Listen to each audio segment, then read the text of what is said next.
The legend of the Crimson Demon Clan begins with Suqing. Greetings, fellow multiversal adventurers. It's an honor to have you back in this saga that has us all hooked. Official channel statement: this story is 100% epic fiction. So please don't attempt real magic, the results aren't guaranteed and insurance won't cover it. The rights to this masterpiece belong entirely to its brilliant original author. We are just a barge sharing it with you. Do you want to keep being part of this amazing community? Join our ninja army of subscribers on YouTube and give this content a like. And for true fans, our Patreon has exclusive ninjutsu waiting for you. Chapter 201 Temple on the Lake. For the past few days, Zun Zun and the others had been dealing with a mess Hans left behind. Honestly, that job was tedious and boring, especially for Aqua. She was primarily responsible for purifying the hot springs, and after a week of continuous work, she finally started to get angry and demanded a break. Zun Zun and the others planned to finish their work quickly and leave town, but the stupid goddess's pleas for a break were unbearable, so they decided to grant her request and take the day off. Listen, Aqua, you're not allowed to call yourself a goddess in public. No way. I know. You don't have to repeat yourself, Kazuma, Aqua complained impatiently. She knew better than to proclaim herself a goddess. After all, the 2 times the pig cage almost knocked her into the hot springs had left a deep scar. So, this time, she'd just come out to relax. But, hey, the Axis cultists are going to use that power to perform miracles again. A muffled voice from the street caught Zun Zun's attention, and the man he was speaking to also became a little excited. Really? This has been going on for days. I think it's the 5th time. Honestly, I always thought the Axis cultists were suspicious, but seeing that scene has made me change my mind. I didn't expect to be able to use the power of the goddess Aqua, huh? The black man had a questioning expression. What about the power of the goddess Aqua? He turned to look at the stupid, idiotic goddess beside him, his eyes equally clear. Had this guy done something horrible while they weren't paying attention? Look, it's about to start. Let's go see it. Hurry. The 2 of them ran to the other side of the street. What was the conversation just now? Sato Kazuma also turned his head subconsciously. Aqua, haven't you done anything stupid again? Wait. Don't put all the blame on me. I didn't do anything. Kazuma, what face do you have? I'm telling you the truth. I've been busy purifying the hot springs these past few days and haven't had time to come out, Aqua yelled at him angrily. In fact, it was precisely because the idiot goddess had been working so hard these past few days that they had agreed to take her out today. She shouldn't have the chance to do anything weird. Zun Zun was also curious. Kazuma, do you want to go take a look? Actually, I don't want to go, but the power of the goddess Aqua interests me a lot. Well, let's go take a look. So everyone headed to the assembly area. Zun Zun knew the place. It was the main canal where he and Cecily had rescued the girl from drowning. This canal also connected to the source of the hot springs in the back mountains. Upon arrival, they found a middle-aged Axis cultist standing on a box, arms outstretched like a priest, beckoning to the gathered crowd. Come, everyone, gather around. Seeing a large crowd gathered, he nodded in satisfaction. Now I shall demonstrate the power of the water goddess, bestowed upon you by the goddess Aqua for your continued devotion. Hey, there are so many people here. The crowd cheered, with excitement rivaling that of Aqua presenting a talent show. An impressive statement indeed. I tell you, is she going to present some sort of talent now? I'll give her a good beating. Alright, Kazuma, don't be hasty. Let's wait and see what she does, Darkness reassured him. Then, the man with the box shouted in front of everyone, look! This is Aqua-sama's power, the power of a devoted Axis cultist. He turned around. Now, not only the spectators, but even Zun Zun and the others couldn't help but exclaim in surprise. Are you kidding? The lake really split, and there's something like a temple at the bottom of the lake. What is this? Magic? Magic was used. Everyone watched in astonishment. Zun Zun also kept going through his memories, both new and old, looking for relevant clues, because he truly had no idea such a building existed in Alkenrisha. Staring. Sato Kazuma looked at Aqua. Even if you looked at me like that, I didn't do anything. Really?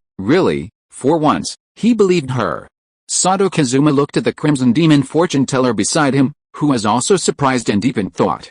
Zun Zun, what do you think? I'll just watch. Zun Zun nodded with a frown inside. This illogical and unexpected situation is actually very typical of Axis. Yes, I thought so too. But the problem now is, we need to investigate, said Sato Kazuma. A few days ago, Hans, a member of the Demon King's army, came here to cause damage. Although the crowd stopped him, he caused great damage. This inexplicable temple could also be the work of the Demon King's army. Especially since Zun Zun has lost his innate advantage, which is even more disturbing. Darkness said with a hint of worry, but it seems the temple appeared because the lake split. How long will that state last? That depends on the Axis cultists' efforts. Probably. After all, we don't know what the situation is, Zun Zun complained. But it shouldn't be a problem. Even if the lake's waters reunite, with Aqua's water-bending abilities, they'll probably be safe. Probably. An underwater temple slumbering at the bottom of the lake. That's getting ridiculous again. I smell an opportunity.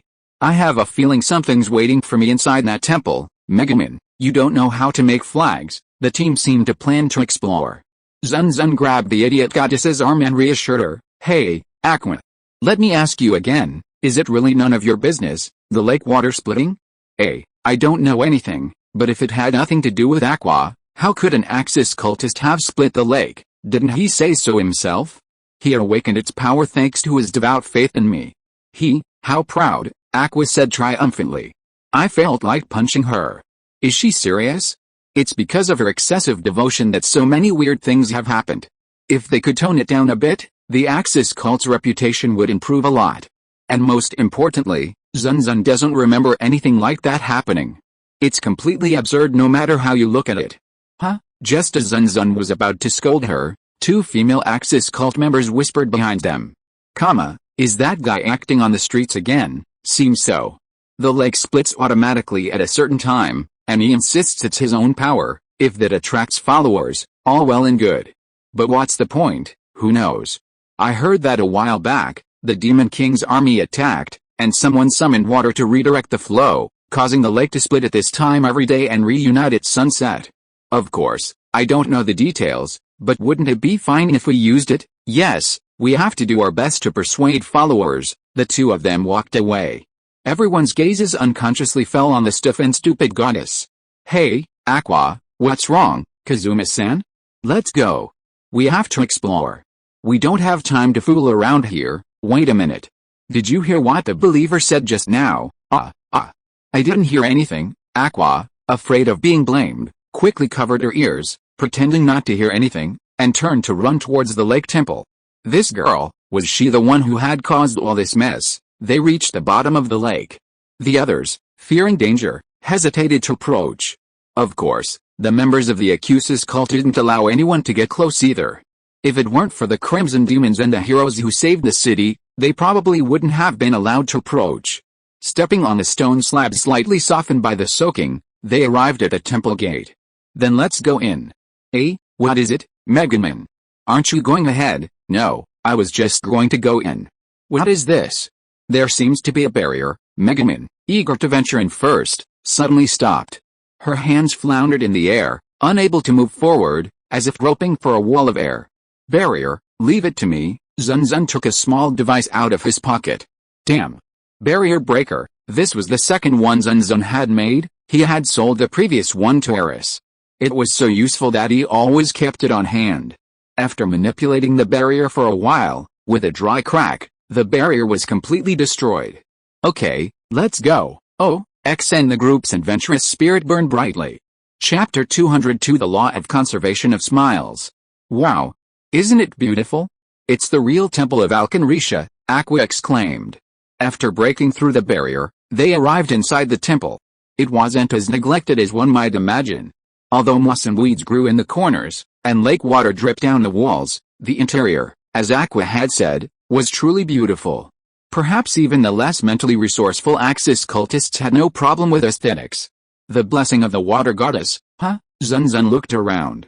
It was certain that this temple had been built by the Axis cult, as its structure and interior layout were almost identical to the cathedral at the cult's headquarters.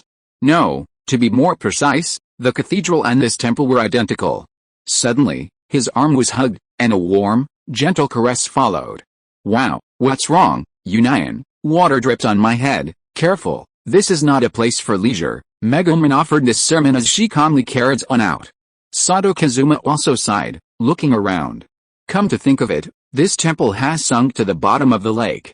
If it's in Alkanrisha, it must be the temple dedicated to Aqua, right, right.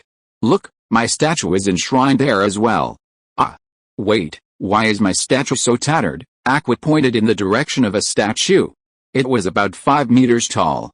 Its style was similar to the one that stood on the hot springs on Alkanrisha's main road, but the left half was badly damaged, as if it had been violently shattered. The fragments hadn't disappeared, but had fallen at the statue's feet. If they were put together, they would probably form a complete statue. Hey, Kazuma, look! My statue, it's so weird. It's actually, did it cause you some kind of grudge? Considering the Axis cult's intolerance, it was understandable. Forget about that. Let's go deeper. What do you mean?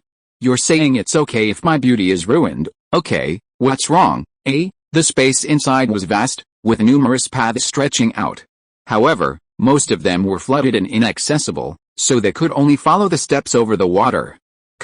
Eh? What's wrong? Darkness. Stepping into the empty temple, Darkness suddenly stopped, frowning as she looked at something.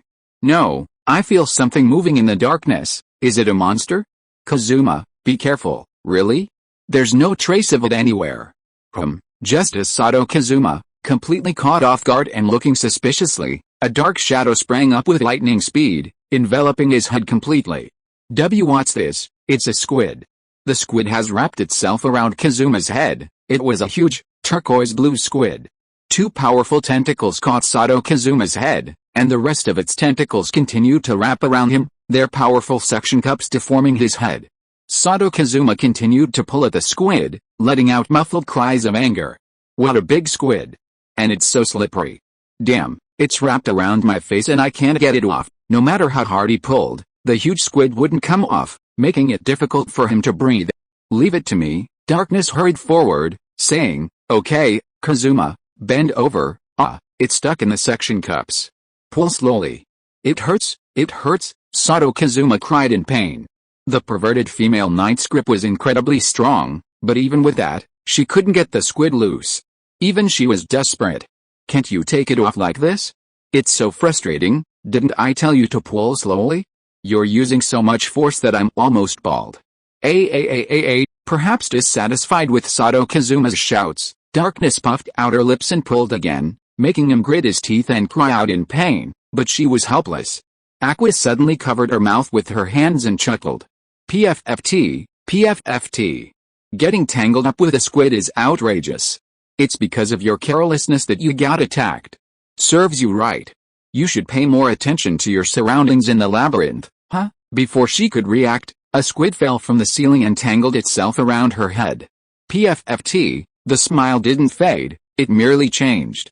Zun Zun, like a ghost rider, burst into laughter. Yunyun exclaimed in fright, oh no. A squid wrapped itself around Miss Aqua's face again. Seriously, didn't I tell you to be careful of water monsters? I don't know where they're hiding.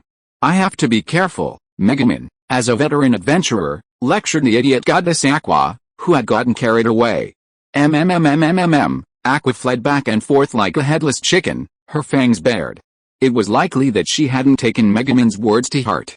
Unable to allow the two of them to waste time in such a place, Zun Zun used lightning magic to completely paralyze the squid, saving them from its clutches. But the result? Woo. Thank you, Zun Zun. Thank you, Zun Zun, you are my god. The two men hugged each other's thighs and wept bitterly. Enough.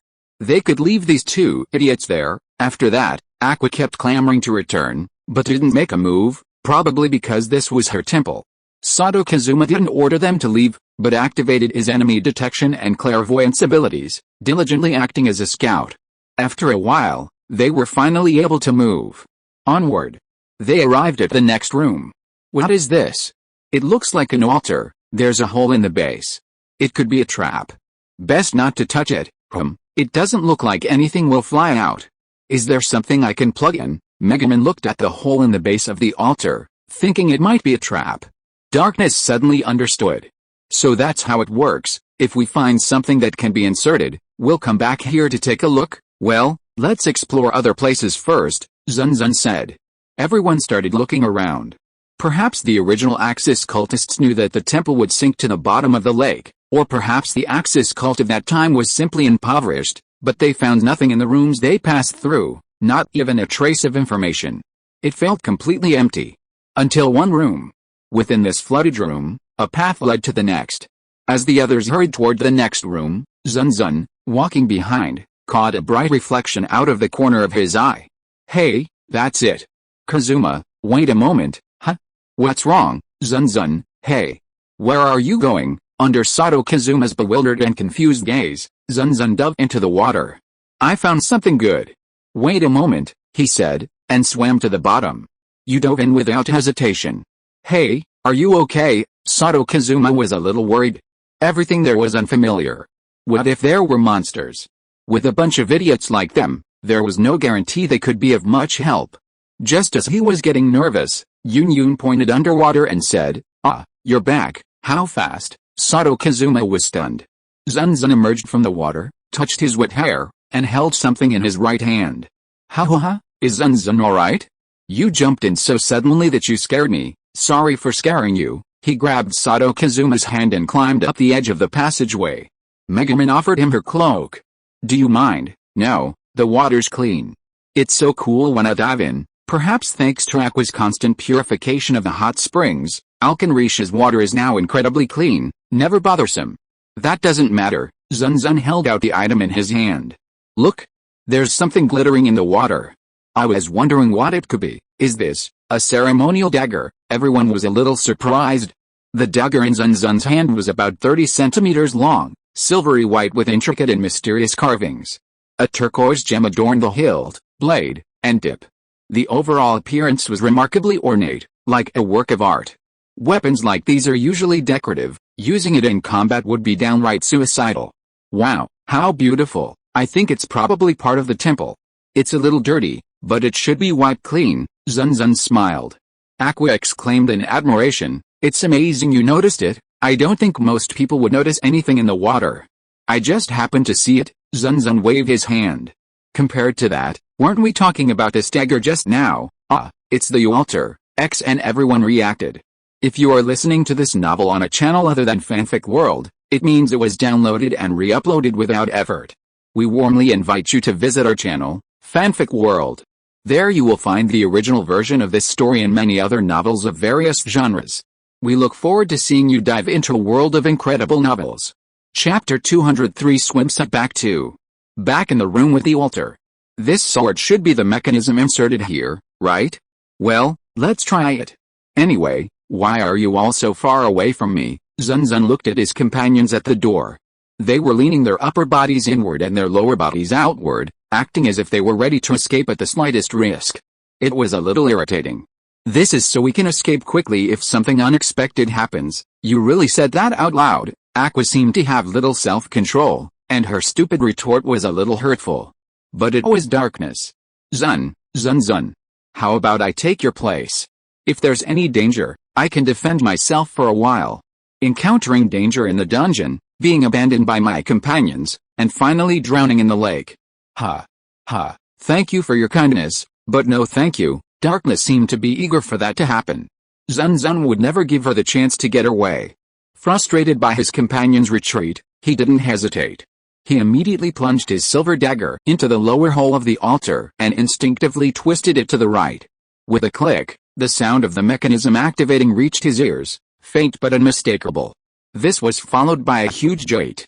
Hey, since the water level was higher than in the upper rooms, it seemed even darker and damper. Aqua grumbled under her breath, I'm disgusted by all the squid in my temple. Don't tell us, Sato Kazuma grumbled. It's already sunk. What can I do? But I can't accept that my temple sank.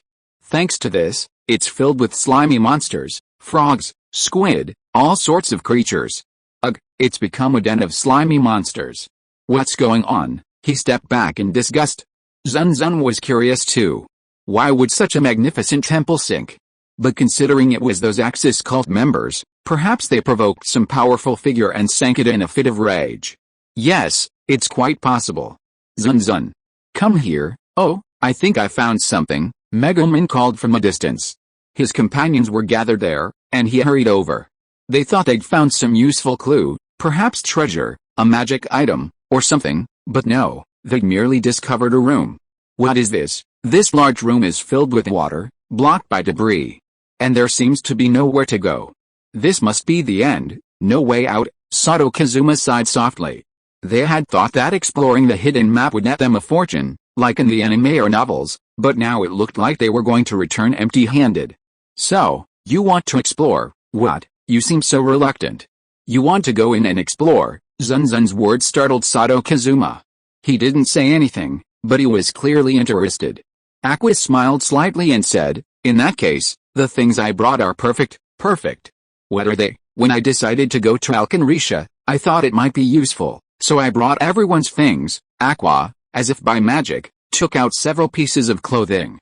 This is a swimsuit, that's right. Thanks to Zun Zun for reminding me, I specially brought it. Oh, me. She suddenly remembered that she had used the Oasis swimsuit to seduce Sato Kazuma before coming. It turned out to be her fault. Yet, if I wear a swimsuit, I should be able to investigate underwater. A little embarrassed, Megumin and Yunyun were a little shy. Not only them, Darkness was also a little shy and hesitant. Although she often fantasizes about this and that, asking her to strut around in a swimsuit in front of everyone is very difficult for her. No, considering her habit, she'll soon enjoy it. Sato Kazuma, uncharacteristically, offered a different opinion. What about monsters? Even if the opponent is a squid, they can't win if attacked underwater, right? Indeed, underwater combat isn't my strong suit. Zun Zun nodded slightly. Aqua said indifferently, if there really was a monster, it would have come out a long time ago. Besides, we have Darkness here, there's no need to be afraid. Swimsuit, being attacked by a squid, so slippery and slimy. Leave it to me when the enemy appears. Oh, you perverted crusader, tell me what you were thinking just now. What are you talking about, Zun Zun? As a crusader protecting my comrades, I was only saying what was natural. Yes, even if you said that, it wouldn't change your anticipation of being attacked by a squid. Sato Kazuma was also in despair at Darkness's heavy breathing. Anyway, let's go explore first, then we have to put on our swimsuits. Okay, Kazuma, Zun Zun, go there. Yak, the girls shooed them away. What the hell is that guy thinking, suddenly saying we're going to explore the water? It's so dangerous, Sato Kazuma complained quietly to Zun Zun. Although he was a scoundrel, he still had his limits. He wasn't the type of person who would risk his life for lust. He'd rather not feast his eyes than risk danger while doing so. That's the kind of person he is. You know Aqua's personality well. She's the type who doesn't think things through. You're right, Sato Kazuma agreed with Zun Zun's assessment. Wait? Zun Zun, aren't you going to put on your swimsuit? I don't think that's necessary. Swimsuits are for moving easily underwater and staying dry. But now I'm wearing a slime suit, which insulates the water very well and allows for easy movement underwater. So it doesn't matter whether I change or not. Kazuma, why do you suddenly look so disappointed? Zun Zun was puzzled by Sato Kazuma's expression. But before he could say anything, Aqua and the others had already changed into their swimsuits. Here we are. How are you? Oh, not bad. Aqua, wearing a blue bikini with a blue skirt tied around the waist, looked quite lively and adorable. Megumin's swimsuit was a red and black one-piece, similar to a schoolgirl's, which fit her perfectly. Zun Zun, feel free to say whatever you want. I'll listen. Nothing. He slightly avoided the girl's red eyes. Those two weren't inspiring, but the others were truly impressive. Darkness's sheer yellow bikini wasn't as revealing as Stella's, but her figure, even better than Stella's, was quite attractive. The subtle hint of abs diminished her appeal somewhat. No, for some, it might even be an advantage. As for Yunyun, she was wearing simple white boxer briefs and a short-sleeved swimsuit, a plain and unattractive outfit. However, coupled with Yunyun's figure, which even surpassed Darkness's, the stark contrast made it clear that she was the undisputed queen of the four women. Zun Zun gave a thumbs up. Perfect score, thank you. Yunyun lowered her head shyly, causing Megumin to become quite annoyed and start slapping her and playing with her yo-yo. Then they started playing in the water. Sorry, I said, I meant search. The 6 people split into 3 groups, Sato Kazuma and Zun Zun, Aqua and Darkness, and Megumin and Yunyun. They searched the water-filled room. A long while passed. Zun Zun, Kazuma. Did you find anything? There seems to be nothing here. Megumin, Yunyun, what about her side? We didn't find anything. There are walla everywhere. It's hard to find. It seemed that none of them could do it. One couldn't search freely in the water. Sato Kazuma looked at the female knight hiding in the corner and asked curiously, Darkness, what are you doing there? Did you find anything? And no. I'm trying to search, so don't look at me. Kazuma, why are you still being shy? Haven't you seen swimsuits and the like before? Even though you've been seen before, it doesn't mean you won't be embarrassed now. Stop it, go find it yourself. The shy young woman's cheeks flushed red as she accused the scoundrel who had been staring at her from behind from the beginning. His gaze was so intense it felt like she was being burned. At that moment, the entire room suddenly shook, and the water continued to rise, nearly knocking everyone over. What? The water seems to be moving. I said I saw a big shadow in the water, Aqua said in a tearful voice. Sato Kazuma's face darkened, and he shouted, I knew it. There's a monster hiding in there. Hey, Darkness, I know, hide behind me. Darkness frowned, standing in front of everyone. As the waves grew, the dark shadow beneath her feet grew even large, covering them completely. The shadow in the water is about to surface, hiss, ah. Chapter 204 Kraken. This giant squid looked no different from the smaller squid outside, but the one in front of us was gigantic, at least 15 meters tall, its outstretched tentacles blocking out the sun, taking up almost the entire room. Furthermore, its two tentacles were holding a statue of a goddess, and upon closer inspection, it was the statue of Aqua. Everyone's expressions suddenly changed. Sato Kazuma was stunned and shouted, What is this? A giant squid? By the way, it's too big. No, that's not true. This is the Kraken, and it should be the owner of this lake. Why is the owner of the lake in the temple? I think the sunken temple was its nest. In other words, we're intruders who broke into its home. Also, the reason there are so many squid along the way is probably because their king, the Kraken, lives here. Zun Zun's words distorted his expression slightly. Aqua was slightly surprised and asked, So the temple is full of squids, and it's this guy's fault? I guess so. Hey, squid, what the hell are you doing? You're a squid, doing whatever you want in the temple? I won't forgive you, she pointed at the Kraken and shouted. But then she quickly backed away in disgust, hiding behind Sato Kazuma and whispered, Why is he hugging my statue? I feel like I'm getting tangled up. It's so uncomfortable. Darkness said, Aqua, while I'm still protecting you, quickly run away. Wah! Suddenly, a tentacle caught her. Not only Darkness, but also Yunyun, who was beside her, was kidnapped. Wah! Wait, why am I? Help me, Zun Zun, this guy is really picky. Phew. Such a strong bond. Even I can't move under such an attack. Miss Darkness, at this critical moment, could you please stop making those happy noises? No. I'm not happy, I'm definitely not happy. No, she was happy. This perverted knight was truly enjoying herself at this moment, and even the innocent Megumin was scared. Zun Zun. I don't know what kind of gasp Darkness is feeling. Is it excitement or pain? Which, I don't know either. But no matter what, let's rescue Yunyun first. What about Darkness? Let's leave her tied up. Zun Zun decided not to help her. It might have seemed extreme to others, but it was something Darkness would have adored, and of course, Zun Zun couldn't do it. But what should be done? Using lightning magic to sever the Kraken's tentacles is certainly a good idea, but it could easily injure Darkness and Yunyun. Wait, come to think of it, that monster has entangled Aqua's statue, right? And it lives in this temple. Could it be that it likes Aqua? The more he thought about it, the more likely it was. He called to the idiot goddess rowing to the side, Hey, Aqua. Whatever it takes, get the Kraken's attention. Why do you have to do it? Can't you do it yourself, Zun Zun, because you're essential to rescuing them? Okay, show me your best street act, Zun Zun yelled at her. Aqua, however, began gloomily lecturing him. Well, I don't act just because I'm asked to. It comes naturally to me when the spirits command it. I've told you many times, I won't sell you short. She paused suddenly. The Kraken looked at Aqua, seemingly intrigued. While he had no idea what Aqua's performance entailed, it was good enough to captivate him. The idiot goddess took several steps back. No, don't do that, PFFT, the Kraken suddenly spat to the side. Although he seemed interested in Aqua, he didn't seem to sympathize with her. Wait. What do you mean? I feel like I lost to the statue. No, well done, Aqua. Perhaps I was depressed just now, and Yunyun's restraints loosened. While I wasn't paying attention, Zun Zun leaped up. Saber light, the dazzling lightning magic activated instantly, severing 2 of the Kraken's tentacles, and both of them fell to the ground. Sato Kazuma hurried over. Good, both of you have recovered. Hey, Yunyun, Darkness, are you alright? Yes. Thank you for your concern. Yunyun still looked a little confused. Darkness, on the other hand. Why was I freed?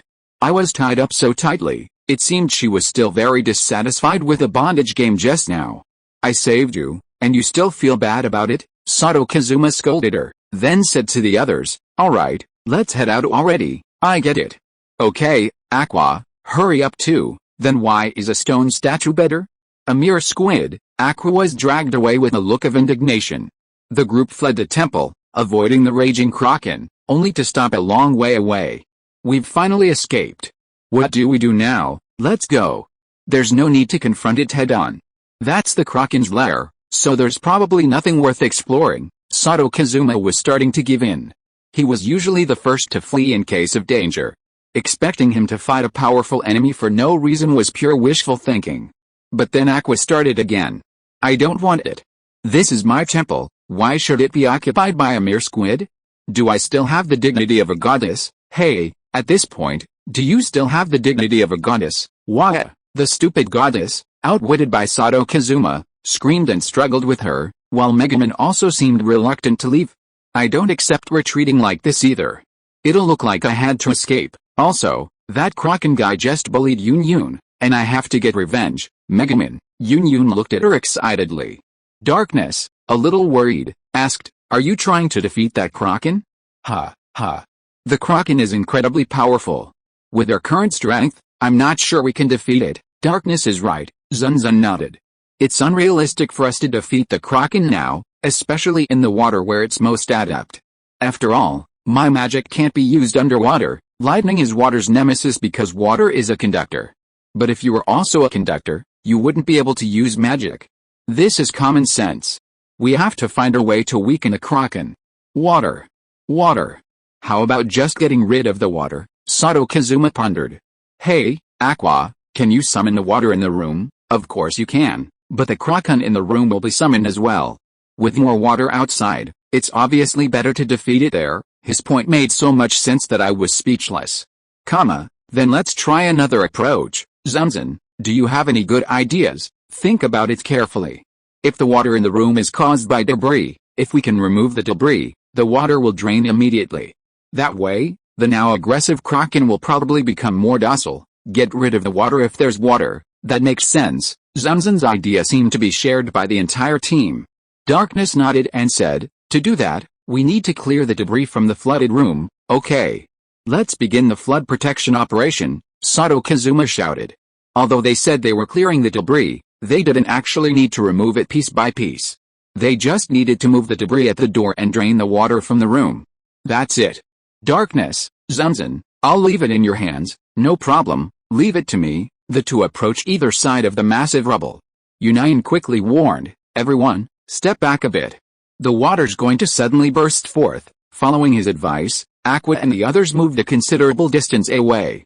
Zun Zun and Darkness made a simultaneous effort, slowly lifting the massive debris blocking the door and pushing it aside. Meanwhile, the water from the higher parts found its way out and came pouring down. Well, that's about it. To prevent the Kraken from escaping through the gap, they stood on either side, ready at all times, weapons drawn. It wasn't until the water level dropped and the room emptied completely that Valakin realized what was happening. But it was too late. Zun Zun and the others charged again. Hiss, I may have been a little intimidated underwater, but now that land is our main battlefield, you have no chance of winning. The roar that had frightened everyone a moment ago seemed like only a facade of ferocity.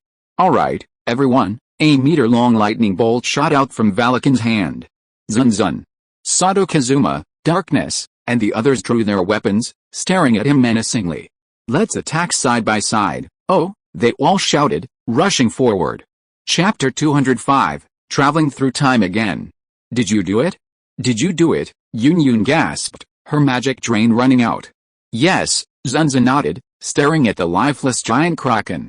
The operation to drain the enemy's water was a success. The only problem with the kraken was that the water was its main battlefield. Therefore, if the water was drained, it would have no room to retreat or escape. While the battle was difficult, it was at least much easier than before. The giant kraken wasn't weak, but it wasn't strong either. The problem was that the team setup was incredibly strange. The entire time, only Zun Zun and Yunyun were dealing damage, while darkness took the beating, and the rest of the team just cheered and cheered. Furthermore, the enemy was as tough as a bull, so it took a long time to completely defeat it. But it was still quite satisfying to get revenge. Hey, where's Aqua? Darkness's words shocked everyone. They realized that the idiot goddess was nowhere to be seen. She had been yelling about teaching the giant Valakin a lesson. How could she have disappeared in the blink of an eye? Aqua? Hey, Aqua, here. I'm hurt. Kazuma. Lord Kazuma. Help me, the idiot goddess screamed for help. Woof. Aqua's trapped under Valakin. How did you get so lucky? That was when everyone realized that Aqua was swaying under the giant Valakin, but she was too weak to escape the immense weight. She had no choice but to call for help. Tears sprang to her eyes as the idiot goddess screamed, I didn't mean to do that. Who knew it would fall right on top of me? I didn't have time to escape. Phew, save me, Kazuma, really? There's nothing I can do. Sato Kazuma reluctantly walked over and pulled Aqua out from under the giant Valakin. Its viscous, slippery liquid reflected in the light, causing the others to instinctively step back. It was disgusting.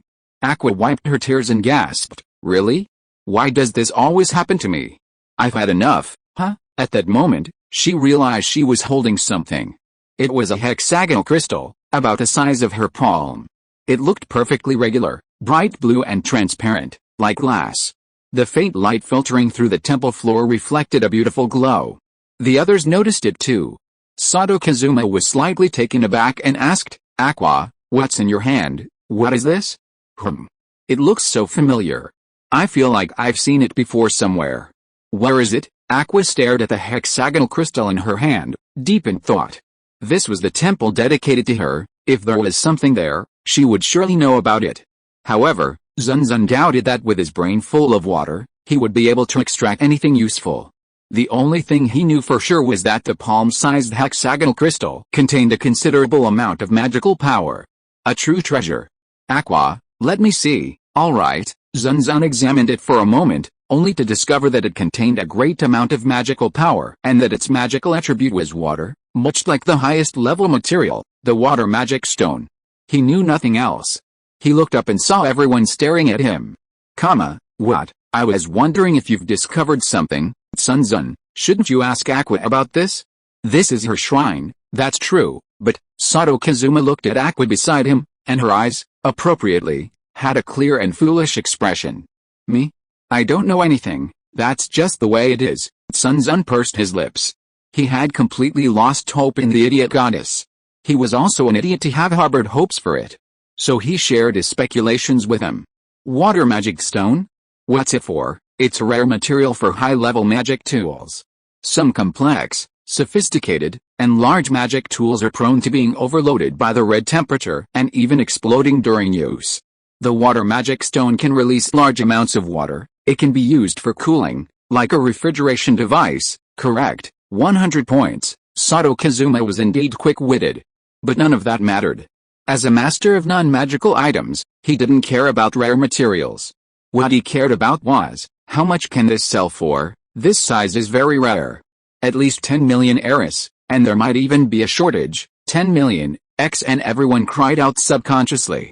It was undoubtedly an enormous sum of money. Even if they had defeated General Hans of the Demon King's army and received a reward of 400 million eris, it hadn't been approved by the kingdom or deposited into the accounts, so they couldn't even imagine becoming rich. But this water magic stone could be turned into money. Aqua, where did you get it? I think I got it while I was trapped by the kraken. I think I inadvertently took it in my hands as I struggled to free myself. But when I tried to move the kraken, I think I took something from the stone statue surrounding it. The stupid goddess recalled uncertainly. Darkness said, the kraken is entangled with the statue of the goddess Axis. Could it be embedded in the statue, because it's the water magic stone? Like precious gems, it's something dedicated to the gods. Zun Zun nodded. Aqua's eyes lit up. Ah, I see. Since it's embedded in this statue, it came into my hands naturally. After all, I am the goddess of the Axis cult, Aqua. This temple was also built for me. It was destiny all along. Ah, yes, and that's true. You should believe me, Aqua cried out furiously at being ignored. It wasn't that her companions didn't believe her, but rather that even the Axis cult didn't believe her to be a revered goddess, going so far as to throw rocks at her and soaking her in pig cages. How could they believe her? And, wouldn't it be even more tragic if she really was the goddess of the Axis cult, but not worshipped by her own followers? But it's only 10 million. What am I going to do with it when I get home? I'm going to drink all I can of champagne and eat frog legs, and laze around at home all day without working. A life like that would be amazing. Aqua seemed delirious. But his delusion was too vulgar. He had money, but all he dreamed of was eating frog legs and drinking champagne. These were the consequences of people who suddenly became rich but didn't know how to spend it. Squid, hey, useless goddess, I thought I heard an ah just now. I remembered it when the squid was squeezing me. At Sato Kazuma's stern question, Aqua said with a hint of embarrassment, how about Alkenrisha's new specialty, grilled squid, punch, what? Then how about grilled squid? What a lame joke, and you actually said it twice. Zun Zun also pursed his lips. Aqua pouted in dissatisfaction and said, what did you say? This is an important slogan that the Axis cultists came up with in the past. In order to revitalize Alkenrisha, the Axis cultists once made fresh monster squid and grilled squid made from kraken into specialties for a time. Oh. Although it's quite popular, there's an imbalance between raising monsters in the lake and the consumption of tourists. When I was at my limit, the lake flooded and the temple was submerged. After calming down, it disappeared completely, and the grilled squid was abandoned. I thought it was because of the environment that everyone was hiding in the temple. In other words, aren't the squids living here because of the Axis cultists? Isn't it too much? This happens all the time. How can I put it? Isn't it your fault that the believers are negligent? Aqua stuck out her tongue. Zun Zun couldn't help but complain, and Sato Kazuma became even angrier and cursed. The stupid goddess waved her hand indifferently and said with a smile, okay, don't worry. We've made a lot of money this time. Be happy. Wait, Aqua, what's wrong, Mr. Kazuma? Perhaps there was a large sum of money to deposit, so Aqua's voice was very gentle. Sato Kazuma, with a deadpan expression, asked, aren't you thinking of keeping all the money for yourself? Huh? Bullshit. Hey, we all defeated this monster together, you can't just keep it all. I'm not going to do that. By the way, Mr. Kazuma, weren't you listening carefully? This is my temple, and the magic water stone was dedicated to me, so I have the right to dispose of it. Don't be ridiculous. It's because you mess with the believers that we're in danger right now. What if these squids come out and cause trouble?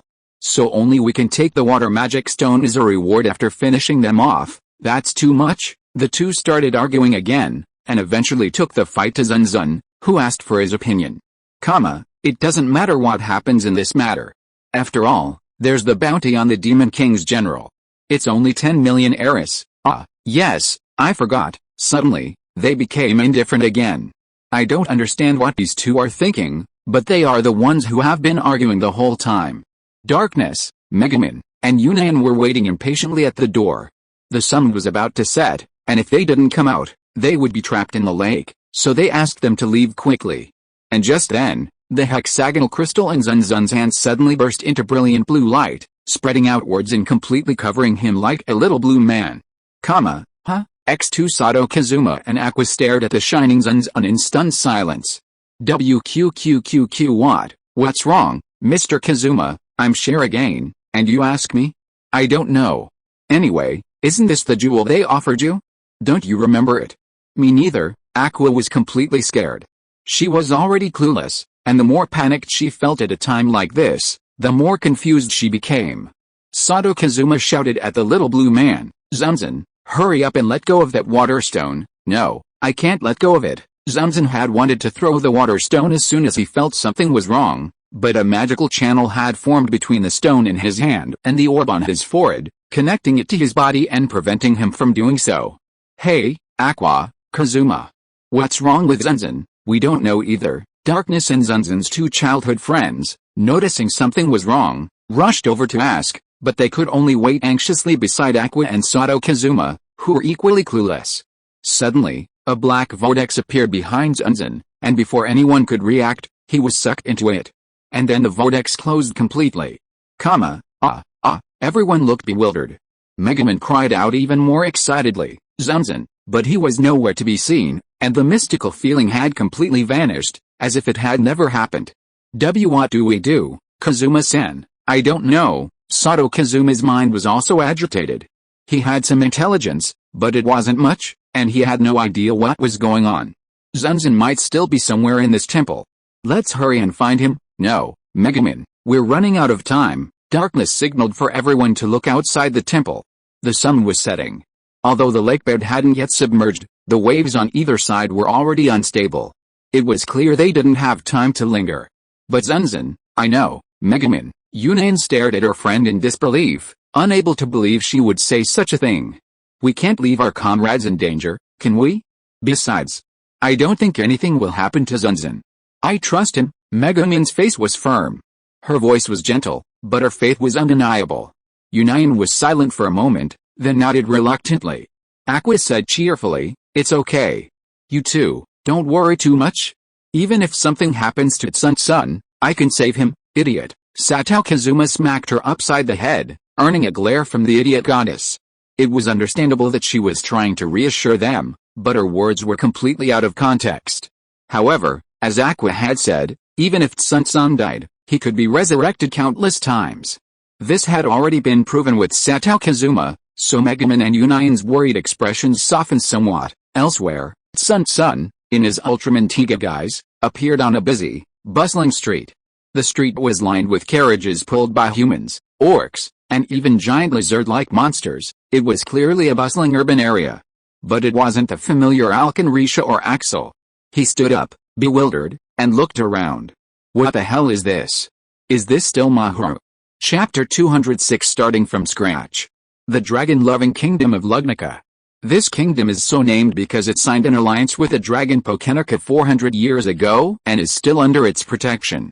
A dragon priestess establishes communication between the royal family and the dragon, and the future is guided by the dragon calendar stone, with the assistance of the council of sages in making decisions.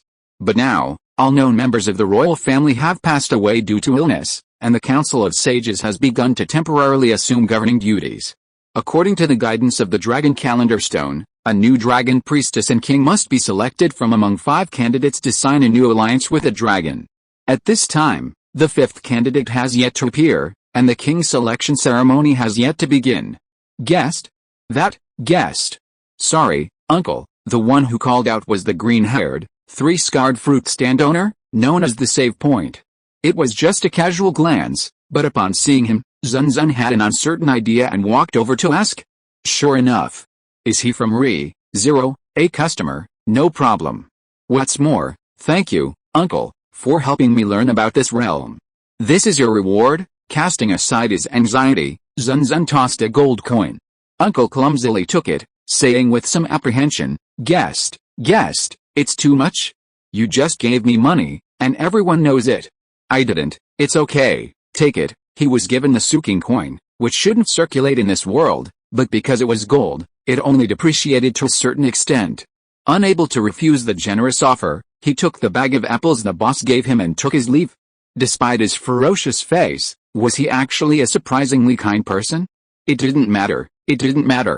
At that moment, Zun Zun knew clearly that this world wasn't one he could manipulate. It was best not to even think about going back, otherwise, he would die without knowing how. But how to go back? Suddenly, he was in a bind. Look, big brother, there's a fat sheep here all by herself, really? Hey, you, if you don't want to suffer, hurry up and get the money out, hurry up and get it out. Zun Zun frowned in dissatisfaction at the hooligan's remarks.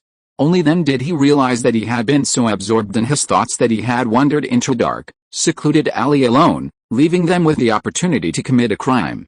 He never imagined they would attack him. Not wanting to get involved with them any further, Zun Zun rolled his eyes in annoyance and snorted coldly. Get out, how dare you? Huh? The thug in the lead took a furious step forward, but before he could say anything, he saw a pair of scarlet eyes in a shadowed face. He growled in fear and backed away. Boss, this guy's no good, I know. Don't act so cocky, you bastard. I suddenly remembered something, so I'm going to let you go today. Dun, Han, let's go, wait for us, Zhen. The thugs issued their typical, seemingly shameless threats, and then the three of them ran away without looking back. The smallest one even fell to the ground. Huh? Zhen, Dun, and Han? Zun Zun then realized that they were the three thugs from the capital. He didn't expect him to scare them. No matter, it didn't matter. He put a bag of apples on the steps, took a deep breath, opened his arms, and shouted in a solemn voice, "Open sesame." For a long moment, there was no response. Still unwilling to give up, he stretched out his right hand and shouted into the void, "Explode, reality. Shatter, spirit. Banish this world." It still has no effect, damn it. Zun Zun fell to his knees, slamming the stone slab with his right hand. He hadn't yet reached the level of being able to traverse the void, unable to forge a path home on his own. Did that mean he was helpless? Just then. Are you okay? Are you feeling bad? Do you need help? A girl's soft, concerned voice reached his ears. As she was kneeling on the ground, her face couldn't be seen, but her white boots could. Zun Zun said sullenly, "Don't worry about me, Alice, Lydia, you're just a worrywart. You always waste time at times like this." The voice was gentle and playful. "But, Lydia, have you forgotten that you have things to do?" "Oh, no." The girl seemed to suddenly remember something, and she felt a little anxious. But after running off, she stopped and said to Zun Zun, who was kneeling on the ground, "I don't know what's wrong with you, but if you don't feel well, you'd best go see a doctor as soon as possible. Lydia, it's best not to talk to strangers when you're out." But that person seemed very sad. Maybe she was pretending to confuse you. Really? The girl was gone, leaving only a flash of her long silver hair in the corner of the alley. A moment after she left, someone jumped down from the roof. The breeze attracted Zun Zun's attention. Was he being too attractive? Why did everyone come to flirt with him? She was a petite, blonde woman with her hair tied up and the same red eyes as Zun Zun, which was very attractive. The only difference was that her clothes were in tatters, as if she came from a slum. "Are you okay?" "No, leave me alone." Zun Zun didn't want to talk to anyone at that moment. Honestly, in that situation, it was already very polite for him to answer. The little blonde nodded, unwilling to argue. She said, "I see, I was worried for nothing. I don't know what happened, but as the saying goes, nothing is insurmountable. You have to be strong and carry on." Zun Zun closed his eyes and didn't reply. Then, a breeze brushed his ears, and Zun Zun instinctively turned to see her stepping onto the pile of trash in the alley, grabbing onto the wall as lightly as a swallow, and disappearing over the building in the blink of an eye. Just as he had arrived, Zun Zun was wondering what that guy was doing when he suddenly realized that a bag of apples beside him was gone. Do you think a girl's worry comes for free? No, it comes at a price. That guy. Zun Zun clenched his fists in frustration. How poor must he be to steal a bag of apples? But recalling the red-eyed blonde girl, her appearance, her clothes, and her incredible skill at stealing, his identity was now clear. Fight, huh? Suddenly, an idea occurred to Zun Zun. He seemed to have hid something, so he ran out of the alley and returned to the save point at the fruit stand. He shouted to the bewildered owner, "The slums. Where is the slums?" Chapter 207 I just want to live a quiet life. After learning the location of the slums, he bid farewell to the fruit vendor. As far as Zun Zun knew, the only person in the kingdom capable of opening a special tunnel was Reinhardt, the strongest swordsman in history. He had as many divine protections as he could muster. He was known to be unmatched, on par with the Witch of Envy. He was also known as Astrea, the author's biological father. Commonly known as Reinhardt, he was a man of integrity, honest, brave, humble, and courteous, dedicated to maintaining the prosperity of the kingdom. He possessed the courage to fight against the weak as well as the powerful, making him a true gentleman among gentlemen. He inspired unconditional trust and was universally acknowledged as a good person. Even Reinhardt, if he had simply asked him to open a special tunnel to help him return home, would have been mercilessly rejected. Opening a special tunnel was a dangerous undertaking, and Reinhardt lacked the divine protection to do so, or rather, he abhorred the addition of more divine protections. Besides, Zun Zun wasn't sure he even knew the swordsman.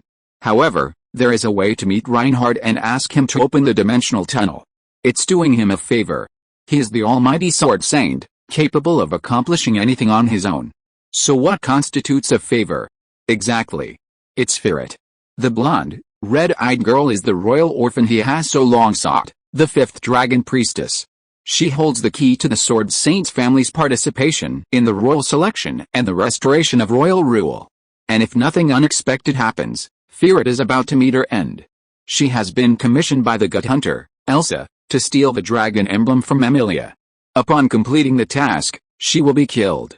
If Zun Zun were to appear and rescue Ferret, the royal orphan and fifth dragon priestess, it would be a tremendous favor. Ferret would then become a powerful figure, secure in her livelihood. Reinhardt would find the fifth dragon priestess and begin the king's selection ceremony. And Zun Zun would return home and reunite with his comrades. They all have bright futures. You mean Subaru Natsuki? It's irrelevant. Zun Zun didn't have time for Natsuki Subaru. He planned to skip all the previous stages and go straight to the final stage. Whether Natsuki Subaru died 3 times, jealousy, or 88 times, pride, was irrelevant to him, because by then she would be gone. He didn't know if Felt had accepted the commission to steal Emilia's insignia, but whether she had or not, he had to find her first. With this in mind, Zun Zun ventured deeper into the slums. But how to put it?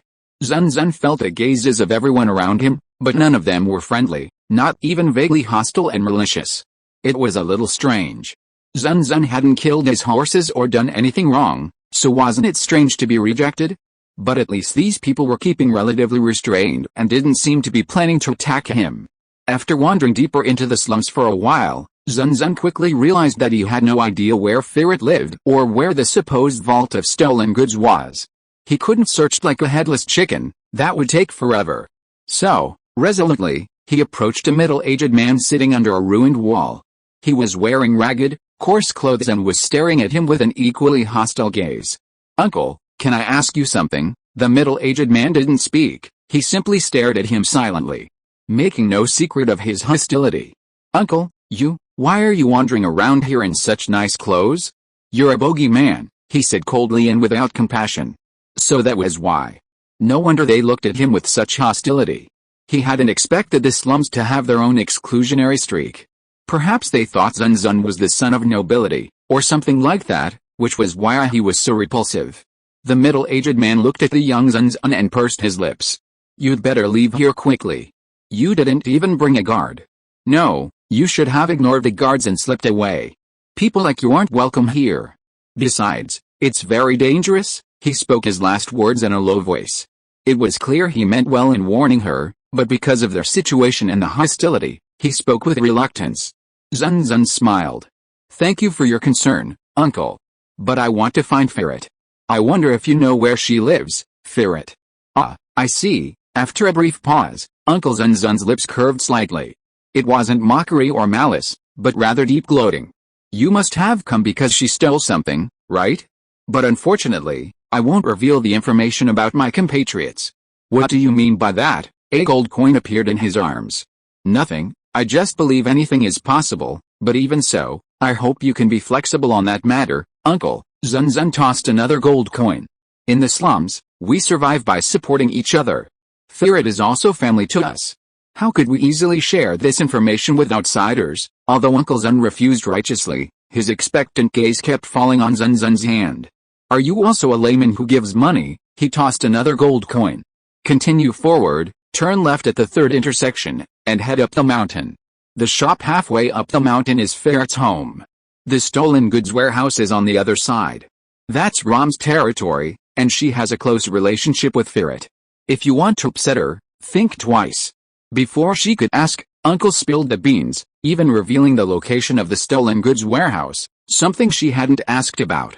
Zun Zun had always believed that money didn't give one the right to do whatever one wanted, but whether it was Aqua, Eris, Wiz, Vanner, those powerful people, they all told him that money really could do anything. After bidding farewell to Uncle, he set off on his quest to find Ferret's home. "Wait, Uncle, your clothes are too flashy, you're so young?" And you just gave me 3 gold coins. Maybe someone's already looking for you. You'd better not stay here. Get out of the slums as soon as possible. Haha, Zun Zun laughed unconsciously. Uncle, you may look mean, but you're surprisingly kind. But don't worry, I'm actually quite strong. Really? Whatever. The uncle waved his hand, like an NPC completing their quest to share information with the protagonist, closing his eyes and giving a no-entry look. Just as the uncle had said, Zun Zun was being targeted. Come to think of it, a boy dressed in fine clothes, carrying a large amount of gold, and even without a guard, it would be surprising if someone wasn't looking for him. But even when Zun Zun arrived at Ferret's house, the people behind him didn't attack him, they only watched from the shadows. Perhaps they had the will, but not the courage. Zun Zun was rather disappointed. As for Ferret's house, no, could this dump of tents really be called a home? 4 pillars swayed erratically on the ground, anchored by a pile of rocks. On top of them lay a jumble of rags, patched so many times that the slightest breeze could easily topple them. The tent itself was a jumble of miscellaneous objects, but little remained intact. Far from protecting from the elements, it looked as if it would crumble at the slightest touch. A shoddy construction. This, however, also underscored Ferret's profound poverty and inability to take care of herself. Perfect. Thus, her deception could proceed without a hitch, and everyone would have a bright future. Zun Zun, lost in his own world, smiled, his eyes glowing a chilling red. His expression was so terrifying that the observer shuddered, unable to contain his fear, and fled in shame with a grunt. He was completely unaware of this. Just as Zun Zun polished his words, thinking of how to communicate, "What are you doing in front of someone else's house?" "Hey, it's you," the real target returned. Turning around, he found Ferret standing behind him, her clothes still tattered and dusty, her appearance suggesting she had traveled far. But Zun Zun ignored all this, his attention fixed on the bag in his arms, which should have been full of apples, now completely wrinkled. The most infuriating thing was, PSSST, this is too sour. Ferret carelessly threw away the apple he had bitten into, not caring at all about the food. Perhaps noticing Zun Zun's gaze on the apple, he pulled one out and said, "You want some? Have one." Zun Zun was instantly enraged and laughed. "Taking my things, selling my favors, why aren't you speaking? Who are you? What do you want from me?" "My name is Zun Zun, I'm 14 years old, and I live in a mansion on the outskirts of Axel. I'm single, but I have a fiancé." "Huh?" Ferret bit into the apple with a confused expression on his face. Zun Zun continued speaking coldly. "I'm an ordinary adventurer. I get home by 8 at night at the latest. I don't smoke or drink alcohol. I go to bed by 11 at night and sleep for a full 8 hours. Before going to bed, I drink a glass of warm milk and do 20 minutes of stretching to warm up. Then I fall asleep. I can practically sleep until dawn, like a baby, without fatigue or stress. The high priests in my team say that I'm in good health the next morning." "What are you talking about? I'm someone who always seeks a peaceful life. I don't mind winning or losing, I don't make enemies who keep me up at night, and I adventure with my companions in a relaxed manner. This is my attitude toward life in every world, and I know that this is my happiness. Besides, even in battle, I won't lose to anyone." Felt stepped back subconsciously, a breeze enveloping her, as if she were ready to escape at any moment. A bolt of lightning appeared in Zun Zun's right hand. "What I mean, Felt, is that you're the problem keeping me awake at night, and you're my enemy.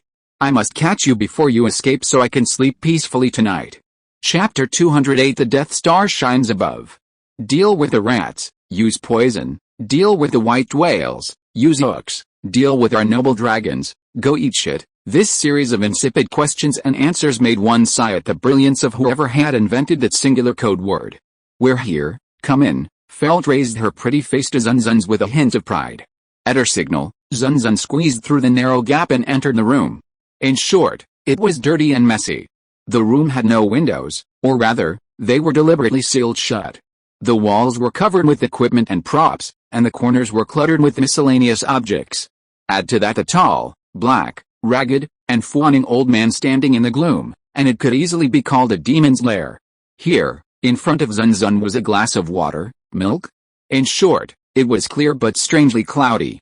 And seeing the black man's hands fiddling under the counter, Zun Zun decided not to touch the liquid. "What an uncultured brat. I've been treating you so kindly." "That's right, Ram is so generous. Ferret grabbed the glass of unknown liquid from the counter and emptied it right in front of Zun Zun, licking his lips with a sigh of pleasure. Milk diluted only half with water, it's really delicious, really, Zun Zun pursed his lips. Milk diluted with water is even more disgusting and revolting than milk without milk, but Ferret drank it with gusto. Even Ram was too stingy to offer him a second glass. Then who is this guy? A customer? Ferret plopped down next to Zun Zun and said with a smile. He scared me when we first met. If I hadn't run away quickly, I would have been electrocuted. Yes, if only I hadn't fled so quickly, Zun Zun sighed. At first, he hadn't intended to communicate with Ferret. She wasted his food and didn't deserve to listen to him. But he never expected her to have fully utilized her dodging ability, even with such a swift attack. What? Why was Ferret so polite after launching a surprise attack? Of course, it was all thanks to money.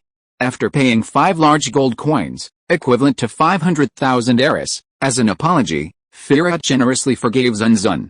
Of course, Zun Zun's excuse, "Let's see if you're qualified to complete the mission," was the one that worked. They're so tiresome. Even hiring people requires testing their skills. Don't they know I'm a well-known figure in the slums? I don't know. What did you say? Ferret glared at him angrily. Zun Zun glared at the tall, old man in front of him. Now that you know I'm a customer, could you please put aside your hostility? Oh, I mean, that big stick. Ha ha ha ha, what are you talking about? How could I be hostile to a customer? Ram raised his hands, indicating that he didn't have anything. The sound of a heavy object falling to the floor would have been much louder if not for the thud. Zun Zun watched him silently. His hands clumsily reached under the counter again, fiddling with something. Just as Zun Zun was about to beat this guy up if he tries to trick me with watered-down milk again, the guy took out a bottle of wine. Want some glasses? Isn't that even more outrageous? What are you saying to a kid? Zun Zun rolled his eyes in annoyance. Ram chuckled, and Ferret seemed to have gotten used to it. They were quite pleasant to be with. As Ram poured wine into his dirty glass, Felt tilted her head to look at him and said, "What do you want me to steal? Just so you know, my commission isn't cheap." "What the hell is a commission? Who taught you that?" As he said that, Zun Zun's gaze fell on Ram, prompting another awkward laugh. "What I want you to steal is very special. It's..." Zun Zun was about to make up something non-existent and trick Felt into paying a deposit, but then an idea struck him. It's a triangular badge with a dragon carved on it. In the center is a red gem, about the size of your palm. Yeah, that's it. Exactly the same. Huh? Seeing the badge in the girl's hand, he was stunned. "You already stole it, I've heard of it." "Sure enough, it's this badge. What on earth has captivated so many people?" Felt fiddled with it, the badge flying up and down in his hands. "The last customer was just like you. He attacked me right away and said the task he'd given me was particularly difficult, so I wanted to test his skills. But this thing is pretty easy to steal, right? Is it really that difficult?" "Oh, that's because Emilia was careless and didn't dodge, so you succeeded." I just don't know how Felt stole the badge, or if he used Natsuki Subaru as a cover. But that doesn't matter. "Hey, how much are you going to pay?" "What, you probably want this badge too, right? And I have it in my hands." "How much are you going to pay?" He didn't want to pay a cent. Zun Zun didn't want it, but Felt was asking the price, which made it impossible for him not to bid. "You'll offend the customers." Ferret, Ram, as if teaching him the ropes, stroked the eager Ferret's head with his large hand. Her head felt so hard it almost fell off, but seeing Ram's languid expression, she knew he meant no harm, and Ferret, accustomed to it, accepted it. "But that person is asking for 20 gold coins. I won't sell her for less." "Then I offer you 25 gold coins, Zun Zun said indifferently. He had no intention of buying her, only of making sure that the god hunter, Elsa, would come to kill him that night. But to her surprise, Ferret's face twisted, his expression triumphant. "You've taken the bait, if you're willing to pay 25 gold coins, it means she's worth it. But, to put it another way, you and that person could be rivals. If you absolutely must keep her, there's a good chance you'll offer more." Ferret's eyes, the same crimson as Zun Zun's, glittered with greed. Clearly, he intended to provoke a conflict between Zun Zun and the gut-hunting Elsa, forcing them to bid higher for the badge. "But Ferret, if I refuse to pay the highest price, that means it's worth at least 25 gold coins. I can still negotiate with that person. Thank you for telling me the price of this badge. Either way, you have nothing to lose, right?" Was she cunning or just greedy? Her arrogant expression transformed into an even more wicked smile. Ram-san remained silent, but his broad smile seemed to indicate satisfaction.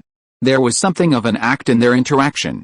Well, if you hadn't revealed your remaining cards to me, this badge would have fallen into someone else's hands. Then let them have it. Firet, who thought she had everything under control, seemed caught off guard by Zun Zun's words.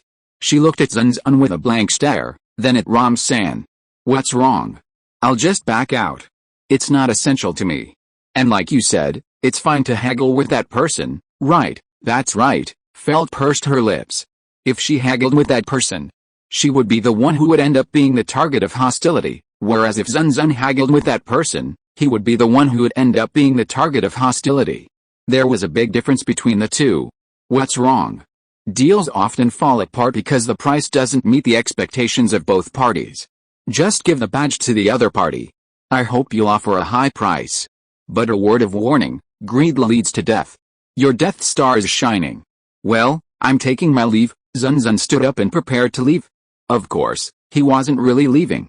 After all, at nightfall, Elsa, the gut hunter, would arrive to close the deal and silence the witnesses.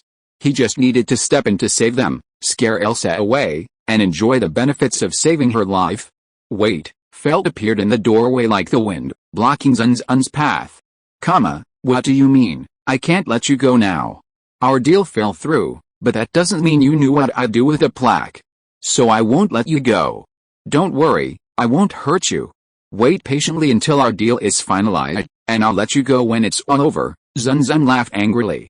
Not to mention her and Ram, even with Elsa, the gut hunter, the three of them wouldn't be enough for Zun Zun. It wasn't arrogance, but Elsa, the gut hunter, was known for her bloodliness, and coincidentally, the one the bloodlines feared the least. Forcing her way out? Impossible. If he accidentally changed the location of the transaction and Farah died, she'd be the one in trouble. Forget it, let's wait here. You're very tactful. Farah breathed a sigh of relief. After seeing the other party's powerful magic, she had been a little nervous. But to ensure the transaction went smoothly, get the money, and leave the slums, she had no choice but to give it a try. Luckily, the other party, wary of Ram, didn't act, probably. Zun Zun sat back down on the chair in pain. Farah seemed deep in thought. Grandpa Ram poured her a glass of water, but Zun Zun, of course, didn't touch it. The room suddenly fell silent. Suddenly, she raised her head sharply, looked Zun Zun in the eye, and said, "No. You seem to know I was going to steal the insignia, because then you said, you've already stolen it, exposed. You're very clever." Zun Zun smiled. "Actually, I'm a fortune teller. Last night, I observed the celestial phenomena. The purple air dispersed to the west, the ox and the Big Dipper collided with a wolf in the sky, the purple star shone red, and the Kiwi star entered the center. A quick calculation revealed that something big was going to happen today. Girl, do you want to be rich and powerful? Do you want to be second only to the emperor? Contact me and I'll tell you about your past and present life." Chapter 209 I accept this marriage. Hey. You said I would wear yellow robes and enjoy delicious meals every day. Was that true or not? It's true. Is it really true? You're not lying to me. It's really true. I'm not lying to you. Is it really true? It's really true, aren't you? It's really true. Zun Zun appeased her as he pocketed the 5 large gold coins. It was his first time making money through trickery, no, fortune-telling. Before, fortune-telling was used to promote products, but this time, he was just licking money. He suddenly felt that his parents were quite impressive. Actually, Zun Zun was wrong. Unlike him, who was just a charlatan, his parents had real talent, which was why they were able to make money through fortune-telling. Wearing yellow robes and enjoying delicious meals every day, Felt fell into delirium. The main reason she worked so hard, even risking her life, to force herself to accept this task was that the pay was high enough. With that money, she and Grandpa Ram could leave the slums and live somewhere better and safer. After all, unlike those in the slums who claimed to struggle to survive but had actually lost hope, Farah was determined to leave. "Thank you, even if it's a lie, I'm happy, that's true." Zun Zun endured her vigorous patting on the back, curious about her cheerful expression.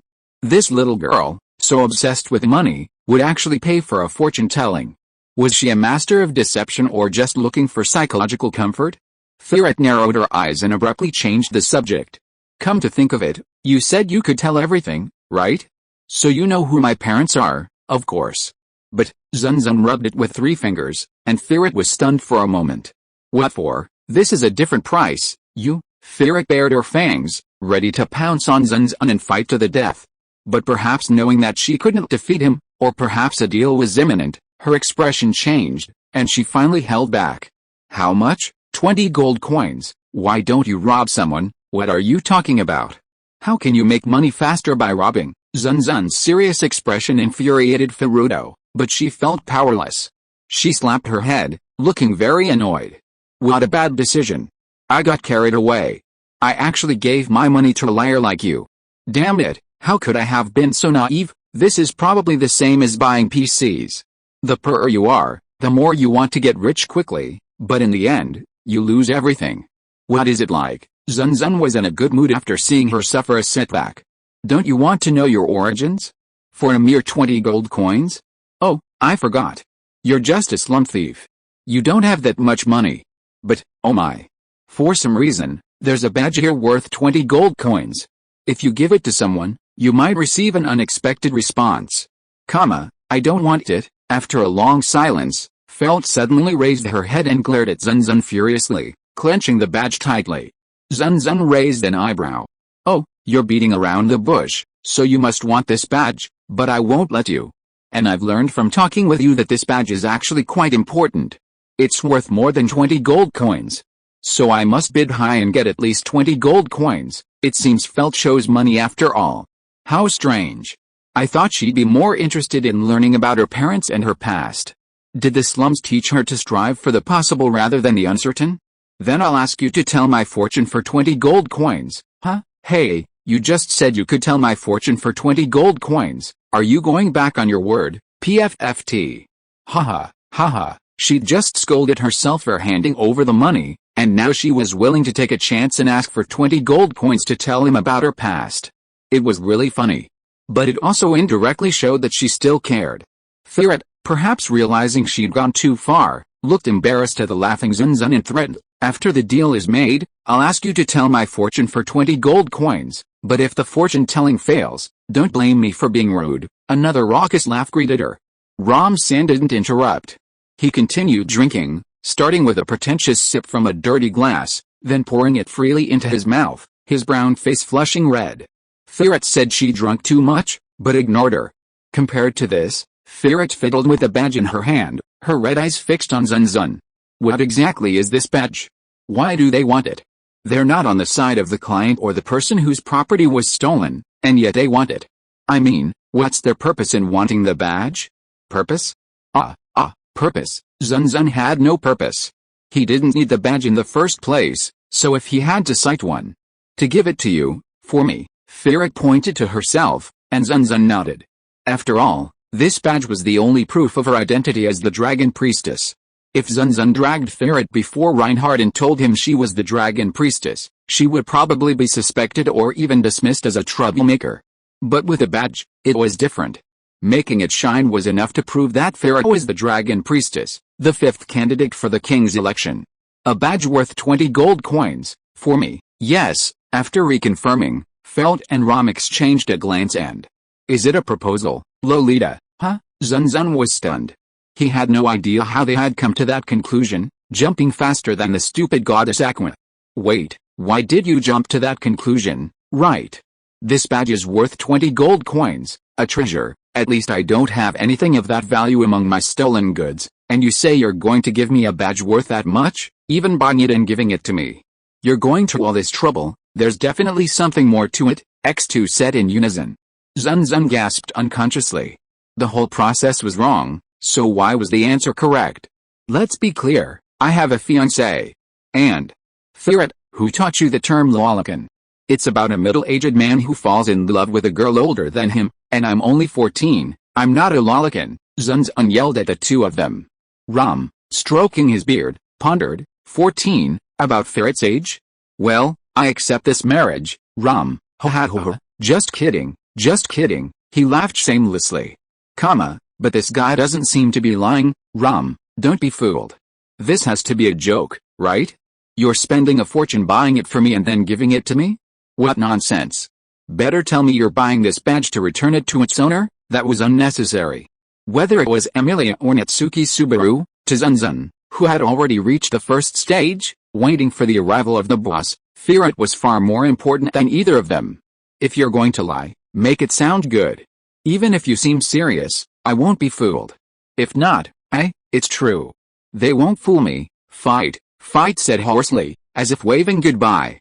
The worried Ram Sama knew what she was thinking, and his expression reflected deep sadness. Judging by the girl's stubbornness, it was obvious that Fight was forcing herself to stop. Just then, there was a knock at the door, a sharp, forceful, rather abrupt knock. Who is it? I don't know, it can't be my client. Fight was also puzzled. The light from the window was still high, too intense for evening, and it was still early for the time she had agreed to meet with her client. And her client was one of those elegant, quiet, and studious older sisters who would never knock so rudely. The three exchanged glances and then drew their weapons. Felt shuffled to the door. Ram, carrying a half-hide wooden club, stepped out from behind the counter. Zun Zun gathered magic in the palm of his hand, ready to launch a surprise attack. I'm telling you, is that person you mentioned really here? Really, believe me. It's strange, why does it seem like no one's there? Shouldn't they ask me to exchange signals? A man and a woman were talking outside. A signal? Felt was startled. He turned to look at Ram, only to find him shaking his head, ignorant. Another knock on the door. Hey. Felt, I know you're here. Open the door. If you can steal the badge, open it.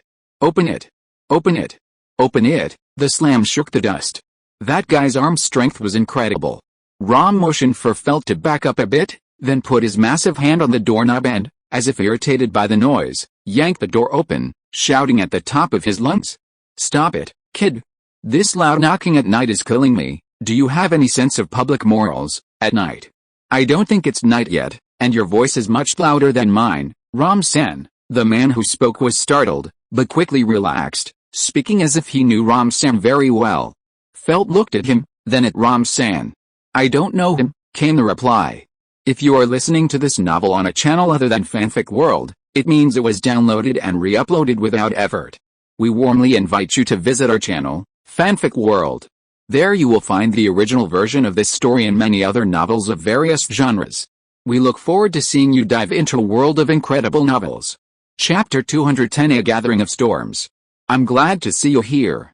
I won't let you get away this time. It was the voice of the other woman who had been on the other side of the door.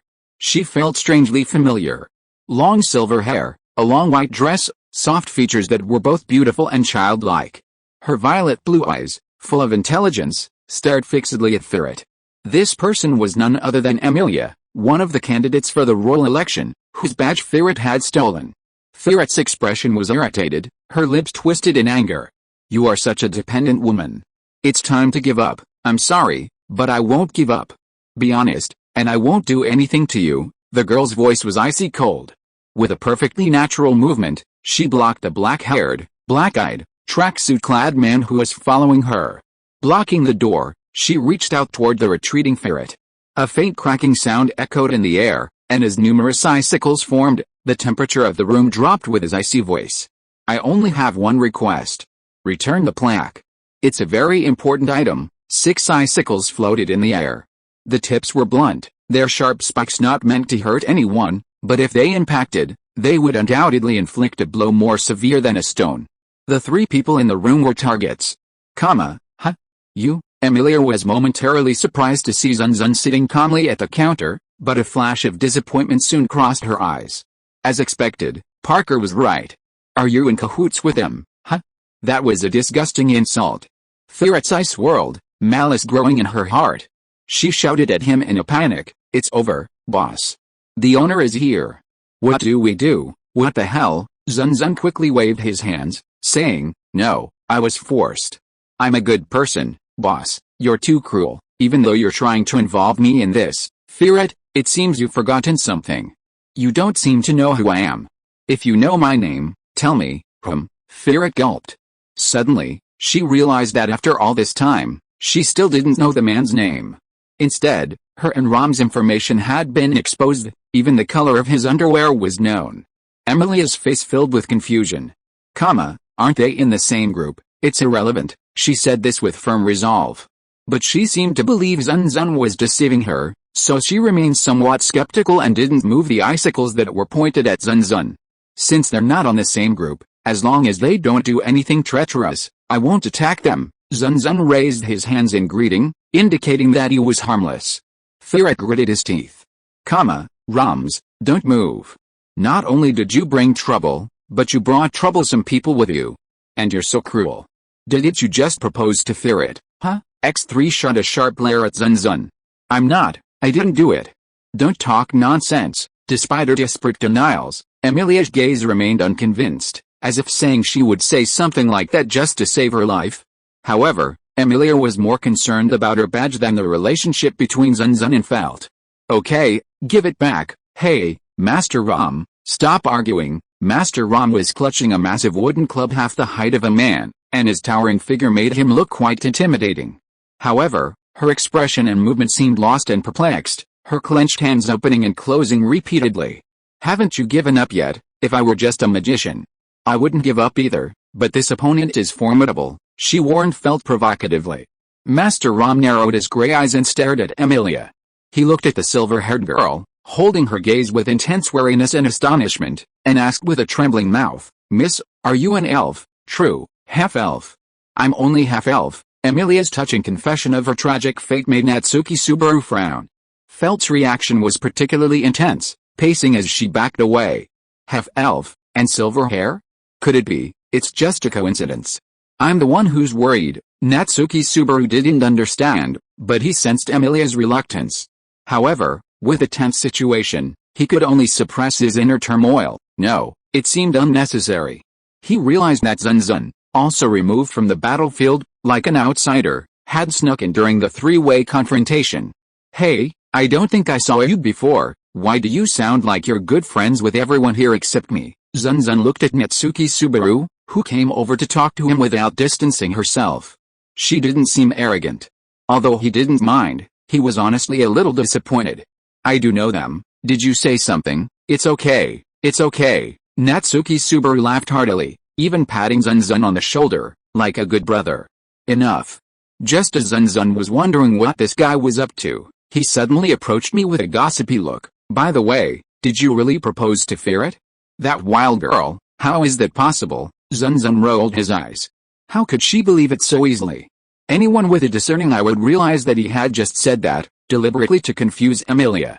Besides, was he really that short-sighted? Natsuki Subaru nodded seriously and said, that girl is nothing. She has no figure, is rather mediocre, and has a crazy personality. She barks at you like a rabid dog when she disagrees with you. I see nothing worthy of praise. Hey, there. I can hear you. Ferret turned his head and bared his teeth. Look, Natsuki Subaru pointed at her.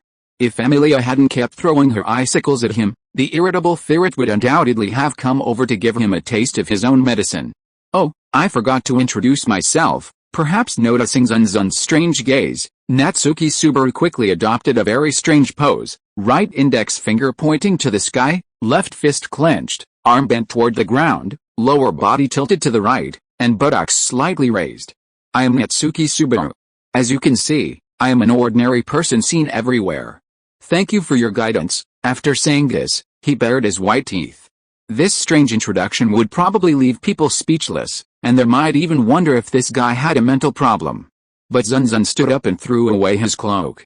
I am Zun Zun, a grand magician by profession, skilled in advanced magic, and in time, I will become the strongest demon king. His eyes flashed a deep red, and he also adopted a strange pose. Isn't that professional? Fake name, real name. If you have any objections, just speak up. I have no objections. Natsuki Subaru raised his hands in greeting, but at the same time grumbled softly, what's wrong? Is this name and this strange introduction the same as the Crimson Demons? He didn't notice that Zun Zun had looked away. The two of them, oblivious to each other, introduced themselves with a deep air of Chunyabao, while Emilia, Felt, and Ramyu remained silent. It's a fake name, right, let's ignore them. They're resolutely focused on the present. Natsuki Subaru also stared at the three arguing, but still asked, that guy just now. Zun Zun, Do you know what a half-elf is? No wonder he came running over. He hoped to pry information out of him. He had nothing better to do. This is well known, Subaru, Zun Zun said. How could you not know? Are you from another world? Well, ahem, I live in the countryside, where information is blocked. It can't be helped, country people are like that. Natsuki Subaru thought she'd come up with a good excuse, and under normal circumstances, she would have gotten her way. However, she didn't realize that even a 3-year-old wouldn't be able to understand her problem. Zun Zun smiled wickedly at her, and when Natsuki Subaru felt awkward, he explained, the silver-haired half-elves, they weren't strangers in their origin, and no one held a grudge against them. But one day, about 400 years ago, half the world was devoured by someone, devouring, literally. Half the continental shelf disappeared. Really? Natsuki Subaru's eyes widened in disbelief. She clearly hadn't expected someone to be so aggressive. But what does this have to do with the silver-haired half-elf? Could it be possible? You're very clever, aren't you? Zun Zun's smile deepened, and as if to deliberately remind him, he said, yes, that person closely resembles the silver-haired half-elf, and her name is. Approaching his ear, a faint voice, accompanied by someone's name, reached his ears. The Witch of Jealousy, Sotella. Natsuki Subaru stiffened. Zun Zun's crimson eyes fixed on him, sensing a faint surge of magic within him. Then, with sweat beading on Natsuki Subaru's forehead, like a drowning man, he clutched his heart and began to gasp. Ha. I thought I was going to die. Don't worry, you're alive and well. Zun Zun's lips curled upward. Natsuki Subaru looked at Emilia in the field and muttered, I see. No wonder she had such a strong reaction the second time I called her that. What's wrong? Nothing, just a shame I was tricked by such a beautiful girl. He shrugged indifferently. Needless to say, his spirit was quite resilient. But while Natsuki Subaru was mentally resilient, Emilia in the field pursed her lips, looking pitiful, abandoned by the world. And just as she relaxed, a black shadow, like a glider, swooped in behind the silver-haired girl. Parker, defend yourself, with a heart-piercing sound.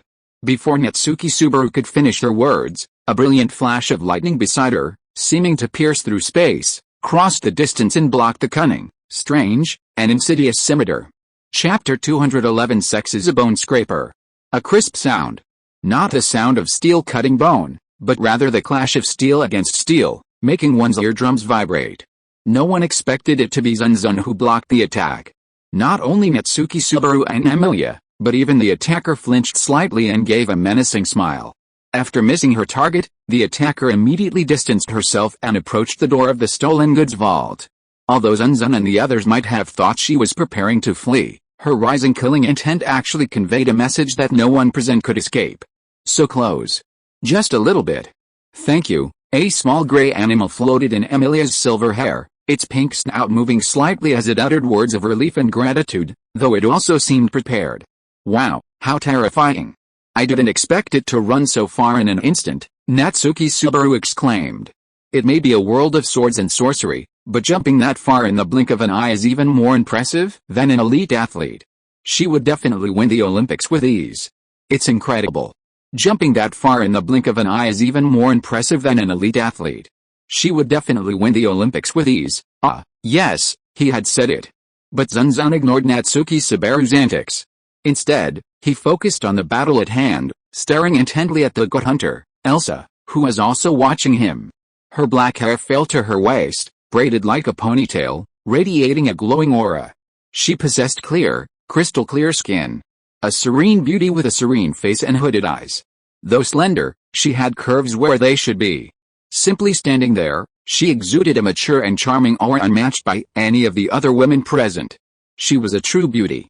And most importantly, she dressed properly. As if unconcerned by the leering glances she received, her daring outfit revealed abundant skin, unreservedly displaying her extravagant bearing. It was the black coat she wore that blocked everyone's admiring gazes. A little annoying. The attacker, whose sneak attack met resistance, let out a charming laugh, trembling all over. She was incredibly provocative, but her words sent shivers down everyone's spine. Elf, it's an elf. Wonderful. I've never cut open an elf's belly before. Elsa looked at Zun Zun again. You're amazing too. You actually blocked my attack. That's admirable, thank you very much. But you're not bad yourself, big sister. Your incredible concealment skills are astonishing. I didn't even see you. Crimson demons are extremely sensitive to magic.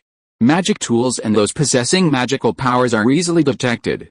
But Elsa, both her aura and magic, were impeccably concealed.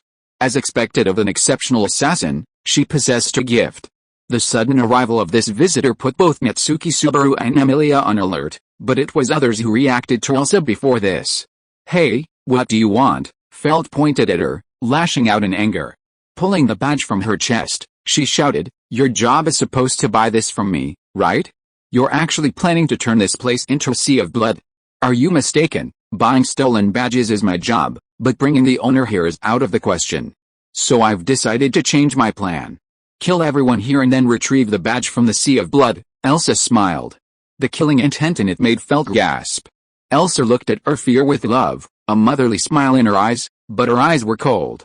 You failed to complete your task. Even if you're hacked to death, there's nothing to say. Ugh, Felt staggered, her face in agony, a look of determined abandonment. It was a different feeling than fear. She wondered what heartstrings Urza's words had struck. Forgive me, I can't access that. Oh, Urza looked at the interrupter. The lightning in his hand emitted a high-pitched buzzing sound. He seemed unusually docile, but only Urza, standing near him, understood. It's dangerous. Her entire body was warning her that if she ventured into the territory, she would be the one to die. The thrill of danger made her tremble. But the gut hunter wasn't easily intimidated. She licked the corners of her pink lips, a bloodthirsty smile on her face. Are you trying to protect her? Though no, you wouldn't forgive everyone here, would you? Didn't you just declare total annihilation? That's right. The two stared at each other from afar. Battle instincts and killing instincts intertwined, their momentum surging and colliding, and at a critical point. As expected, you proposed to Felt. Zun Zun, is now the time to say that. Zun Zun's magic power froze, and he turned and shouted at Mitsuki Subaru, who was speaking inappropriately. Suddenly, a cold gleam flashed in the corner of his eye. Danger, Felt yelled. The moment Zun Zun's magic power faltered, Urza, not wanting to miss this golden opportunity, launched a daring surprise attack, her cunning scimitar slicing into his stomach. Don't even think about it. Zun Zun unleashed his own magic power, conjuring lightning bolts that stung their skin like a rat under fire in electric shock. They thought Elsa would back away, but unexpectedly, she curled up, wrapped herself in her coat, and withstood the furious lightning as it slid into Zun Zun's defensive zone. Got it, huh? The sharp scimitar in her hand was only 30 centimeters from Zun Zun's stomach, but try as she might, she couldn't get even an inch closer. A closer look revealed that a lightning sword had blocked her attack. She had learned a blocking technique from Kurogane Aiki. The lightning sword streaked through the air, forcing Urza back. Walking lightly and unharmed, she looked down at her black coat, shredded by the lightning, and removed it, tossing it aside, leaving only the starched black stockings. Could it be that the coat itself was heavy, and taking it off gave me more mobility? It's an interesting explanation, but the truth is simpler. My coat was woven with a technique that can only exorcise demons once. That's why I was able to save my life. After politely answering Natsuki Subaru's question, Urza lowered her stance and charged forward with her sword. The blade pointed straight at Zun Zun's chest. Felt and the others were about to scream, but Zun Zun simply stomped his foot. The ground cracked and rose up, obstructing their view. In the next instant, the lightning tore through it, hurtling towards Urza's heart. Urza narrowed her eyes, then suddenly bent her legs and dodged with an extremely strange stance. At the same time, her scimitar slashed at Zun Zun's stomach again, but was blocked once again. With this as the catalyst, the two sides engaged in a fierce battle of attack and defense. Lightning and scimitars clashed incessantly. Zun Zun assured them that he was standing his ground, but the Elsa's scimitar remained intact. Its hardness was comparable to that of adamantite. Or perhaps it simply possessed exceptional resistance to magic. The two clashed, each blow delivering a killing blow. Crucially, the frequency and speed of their exchanges were so absurdly rapid that it was impossible to see the full scale of the battle. Especially now, without comment, they could only watch anxiously from the sidelines. Emilia asked worriedly, "Parker, can't you act?" "I can't. You know, my magic is incredibly powerful. If I accidentally injure that little lightning creature, I'll shatter it in an instant." Parker waved his hands helplessly. That was the problem. And it's such a nuisance. If I acted, I could easily dispatch that creature. Kitty raised her fist repeatedly, mimicking boxing gestures. The playful words weren't entirely convincing, but Emilia believed them, and so did Natsuki Subaru. Actually, if Puck had wanted to intervene, there would be no problem, even if Zun Zun had been frozen solid. Felt said with some concern, Ram-sama, Mayu, I advise you not to go. After all, it'll only cause more trouble. Puck stopped her. In truth, the fierce battle left no room for maneuver. To outsiders, the battle seemed to be escalating, but the two involved were still chatting leisurely. Wow, I didn't expect you to be so skilled in combat at such a young age. I'm truly amazed, big sister. I've learned something from you too. What is it? Lust is like a knife scraping bone. Haha, thanks for the compliment. You're welcome. The two chatted like good friends, ignoring the constant flashes and the cold light. But big sister, is it really alright? You haven't eliminated any of us yet. If you keep dragging it out, it will hurt you greatly, big sister. We could resort to a fair gang fight. Don't worry, I can keep this up all day. I see, can I keep elbowing you all day? But big sister, you can't even get close. Oh, you just said you were going to kill everyone, was that just an exaggeration? A circle of black marks appeared under Zun Zun's feet. It was the trail of lightning crossing the sky. 7 steps. Since then, Elsa had been blocked by Zun Zun 7 steps away. The center of their position was like a sanctuary, inviolable. Elsa knew this very well. But as a skilled assassin, she had faced this situation many times, and the solution was simple. Since she couldn't kill the formidable opponent in front of her, she would kill her companions first. The gut hunter quickly changed her mind.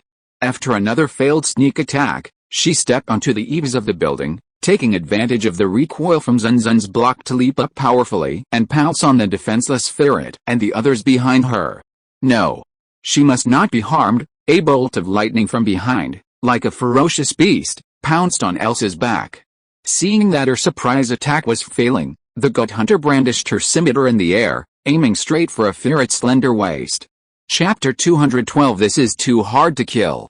The razor-sharp scimitar spun ceaselessly toward ferret, its gusts of wind slicing through flesh with ease. Such a ferocious attack, compared to ferret's tiny figure, would surely have sliced her in two. Furthermore, ferret was already paralyzed by Erza's overwhelming killing intent, her entire body paralyzed. Ram tried to hug her, but his slowness meant he would arrive too late. However, just as the gut hunter was about to succeed, a dry crash erupted from nowhere, and the scimitar, imbued with unwavering killing intent, was deflected. Miss, have you forgotten about me? A playful voice echoed. It was then that everyone understood what was happening. A blue-white magic circle unfurled before ferret, stopping the tip of the sword and barely saving the young thief's life. Well done, Parker. Natsuki Subaru gave a thumbs up, and Parker did the same. They hadn't done anything, but they seemed to be cooperating perfectly. Ferret finally snapped out of her stupor. Why, did you save me? I clearly stole your things. Why, don't get me wrong, I just wanted you to be questioned by the police, not killed by some inexplicable person. Emilia's response left her stunned once again. Natsuki Subaru blew her nose. Sure enough, the silver-haired girl before her was still as kind as ever. The flower in her chest was a reward for his help to the girl during the second reincarnation, provided she had a good character. Zun Zun breathed a sigh of relief at seeing Ferret rescued. After all, if Ferret had died, she could have killed Natsuki Subaru on the spot and entered the cycle of reincarnation again.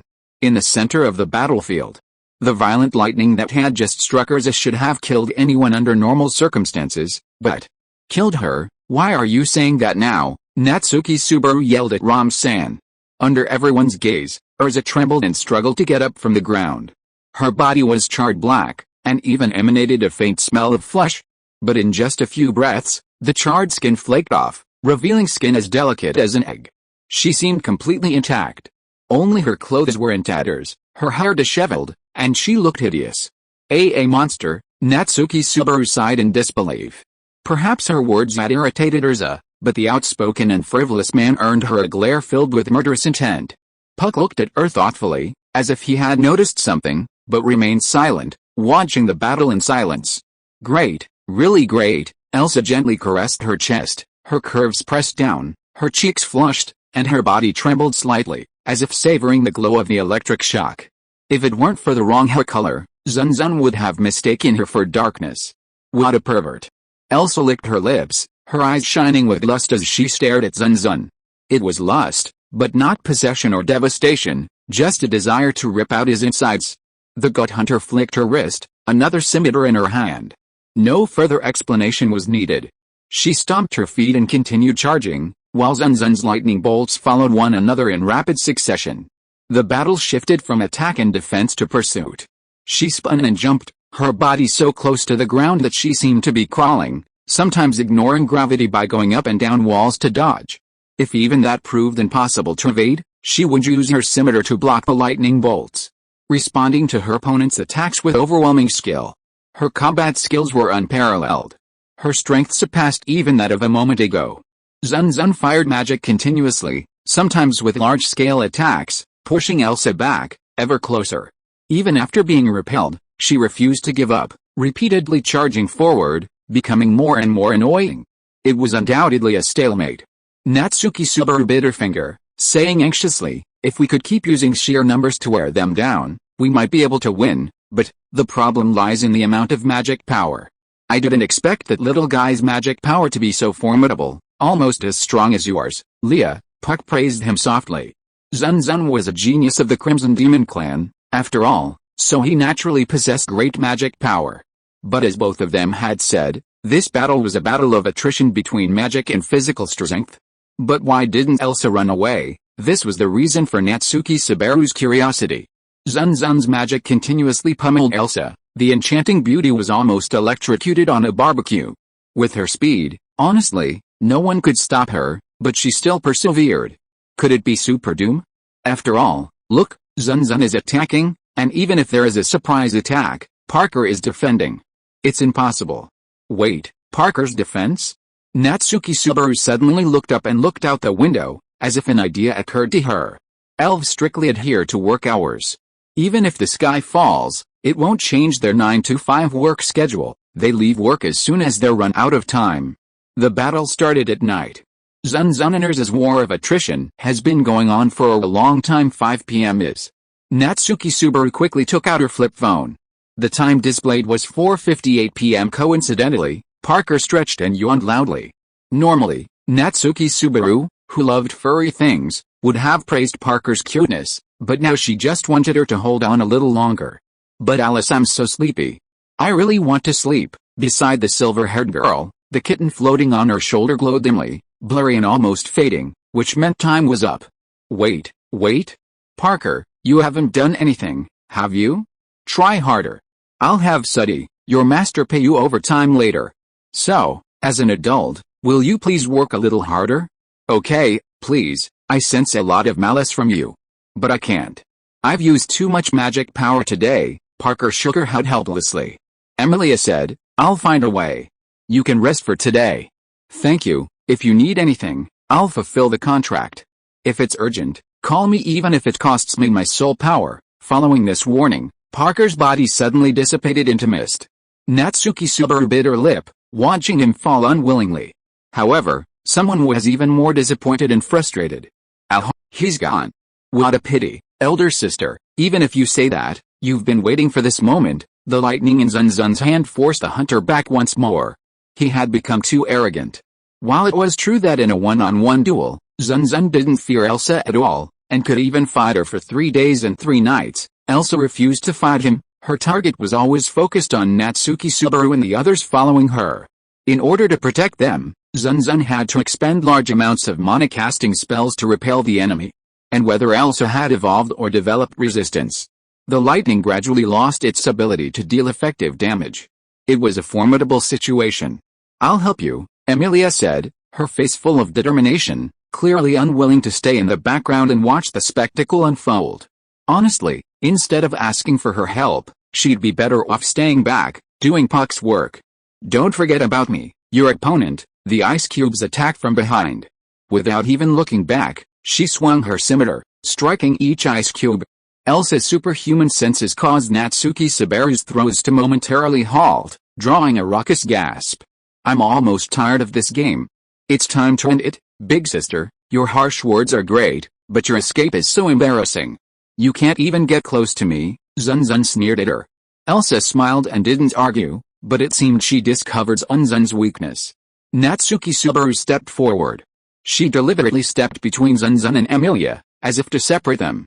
If there's any real power hidden, I think it's best to use it now. There is a special move, but after using it, no one but me can survive. What a coincidence, I'm the same. Zun Zun repeated the same thing as Emilia. Natsuki Subaru sighed and said, please spare me the self-destruct skill. I understand. Damn it. I beg you, don't use it so hastily. Emilia said she couldn't do it, but Zun Zun gave her a wicked smile. That depends on the situation. Natsuki Subaru didn't reply, but he seemed to understand something. You should have finished talking by now. Then I'll attack. Elsa's charming smile faded into the darkness. From her low, creeping stance, she approached with a slithering motion. Looking at the dimly lit knife, Zun Zun brandished the lightning in his hand, colliding with it with great force. Emilia and Natsuki Subaru also began to move. One cast ice magic, the other picked up ice cubes and threw them at him. Their goal wasn't to hit the other, only to slightly slow their movement. But the Bowl Hunter was incredibly agile. The countless lightning and ice couldn't even touch the hem of her clothing. The two sides seemed to be at a stalemate. Damn it, is there any way? Natsuki Subaru gritted his teeth. If anyone present wished to kill Elsa the most, he would be the second. But there was no way now. Elsa's astonishing combat skills and equally astonishing recovery made even an amateur like him know that they would definitely lose this war of attrition. But at that moment, Natsuki Subaru saw something incredible. Felt and Rom, who had been completely invisible until then, suddenly burst out of the tunnel, brandishing their daggers and clubs, and charged at Urza. This is my return. Go to hell, idiot, Urza responded with a twisted, sinister grimace, slashing at them with her scimitar.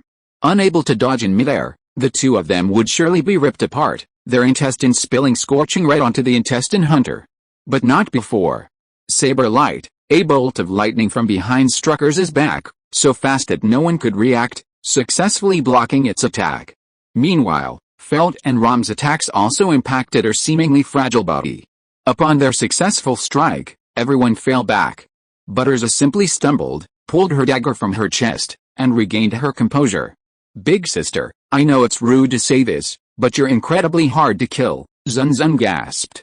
Hey, I'll take that as a compliment, Urza's lips curled. She seemed to be enjoying this kind of fight, even though it seemed she was the one getting hurt. But the price Zun Zun paid was that her magic and physical strength were being drained, protecting these people. If she wasn't defeated before then. He exchanged a covert glance with Natsuki Subaru. Zun Zun then faced Urza once more. Oh, aren't you three going to cooperate, or are you planning a surprise attack like before, big sister? Guess what? They exchanged fierce blows. Emilia was about to help, but Natsuki Subaru held her back, shaking her head slightly. Felt also circled around the battlefield to join them. Hey, don't just stand there and watch, I'd love to make a move, but right now I'm useless. And, we need to get out of the stolen goods vault. What did you say? Natsuki Subaru's words irritated Felt, whose eyes widened, her lips trembling slightly. That's what Zun Zun wanted. When he asked them if they had any trump cards, Zun Zun and Emilia replied that if they used them, only they would survive. Although they had asked them not to use it lightly, it seemed that they couldn't afford to do so now. It wasn't a bad idea for Emilia to stay, but Urza seemed more focused on Zun Zun right now, and honestly, she realized her presence would only be a hindrance. Better to leave and give Zun Zun space to use his ultimate. That can't be, trust him now. Natsuki Subaru patted Felt on the shoulder, giving the worried, red-eyed blonde girl a wide smile. Did he propose to you? You can get married when I get back. Ah, did I accidentally make a promise? We're not that kind of relationship. Felt couldn't help but cry out. Shooting herself in the foot is exactly what this situation means. Time is running out. The battle intensified. The gut hunter was like an invincible cockroach, a battle-obsessed maniac. The more injured she was, the more ferocious her attacks became. If this continued, they might be annihilated. So, not caring about alerting Elsa, they ran toward the entrance to the stolen goods vault. Wanna run? Elsa was stunned, but quickly caught up. Her priority was retrieving the insignia, and with Felt in her possession, how could she watch them run away?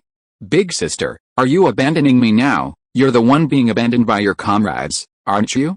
What a shame, haha, I really have to congratulate him. He really understood what I meant, Zun Zun laughed. Elsa didn't care. She dodged Zun Zun's attacks and ran toward the group at the entrance without slowing down. Now, ice wall. At Natsuki Subaru's roar, Emilia erected a wall of ice, blocking Elsa's path. In an instant, Zun Zun tackled her to the ground. Got you. I hate men who bother me. I'm so sorry. Zun Zun held her hands tightly, using his entire weight to restrain Elsa's movements, immobilizing her. This position went on for a long time. Elsa struggled to break free, laughing softly. So you still want to use your violent magic to electrocute me? Sorry, it won't work on me now. Besides, your magic and stamina are running low, right? You probably won't be able to fight anymore. I see. You're the last one left, buying time for those people to escape, aren't you? Sorry, big sister, you guessed wrong. Zun Zun lay on the hunter's back, feeling her soft and supple body, but his next move was relentless. Exclamation mark. I'm going to explode. With a loud bang, the world was completely destroyed. Chapter 213. This cherry is so beautiful. Now. Ice wall. At Natsuki Subaru's roar, Emilia erected an ice wall, blocking Urza's path. The ice wall completely sealed the vault of stolen goods, like locking away a terrifying monster. But the price was their companion, a companion they had only known for less than half an hour, with no time to develop feelings, or even grieve. Natsuki Subaru let out a dramatic sigh of relief. This is terrifying. We must be alive, right? The warm sunlight that bathed them with the resurrection of otherworldly novels was completely absent. Rather, it was total darkness that gave way to a strange chill. After all, before them stretched a vast ice cellar. It had to be said that the silver-haired half-elf's mastery of fire magic, or, more precisely, temperature magic, was a mastery. If it weren't for their continuous blocking of the enemy's path, they would have been killed by Urza's sword. How could that guy? Felt looked at the sealed door to the stolen goods vault and walked toward it instinctively, but a huge hand grabbed him. Lord Ram, don't go, Felt. Lord Ram shook his head. In fact, he had just realized that they were a burden. Protecting these people had consumed an enormous amount of magical power, so it was best for them to leave. Emilia also had a slightly troubled expression. Natsuki Subaru waved her hand, signaling them to relax. Relax, didn't that guy say he had a hidden ultimate? Once it's activated, no one but him can survive. So, wait, I suddenly thought of something. Suddy, ahem, miss, you also have a hidden ultimate, right? It's impossible to survive except for you. Then, what's the range of your ultimate? What do you mean? I'm asking about the range of your ultimate ability, probably half of the slums. What's up, asking that all of a sudden? No, well, I just have a bad feeling. Just then, Subaru Natsuki saw blinding light in the dark room. With a horrified expression, he shouted to everyone, run. He grabbed the still unconscious Emilia and ran toward the main street of the slums. Ram, on the other side, did the same with Felt. The four of them ran desperately, but the blinding light shrank and faded, then suddenly erupted in all directions. In an instant, it reached them. Ice shield. Emilia narrowed her eyes and clasped her hands together, summoning several walls of ice behind her.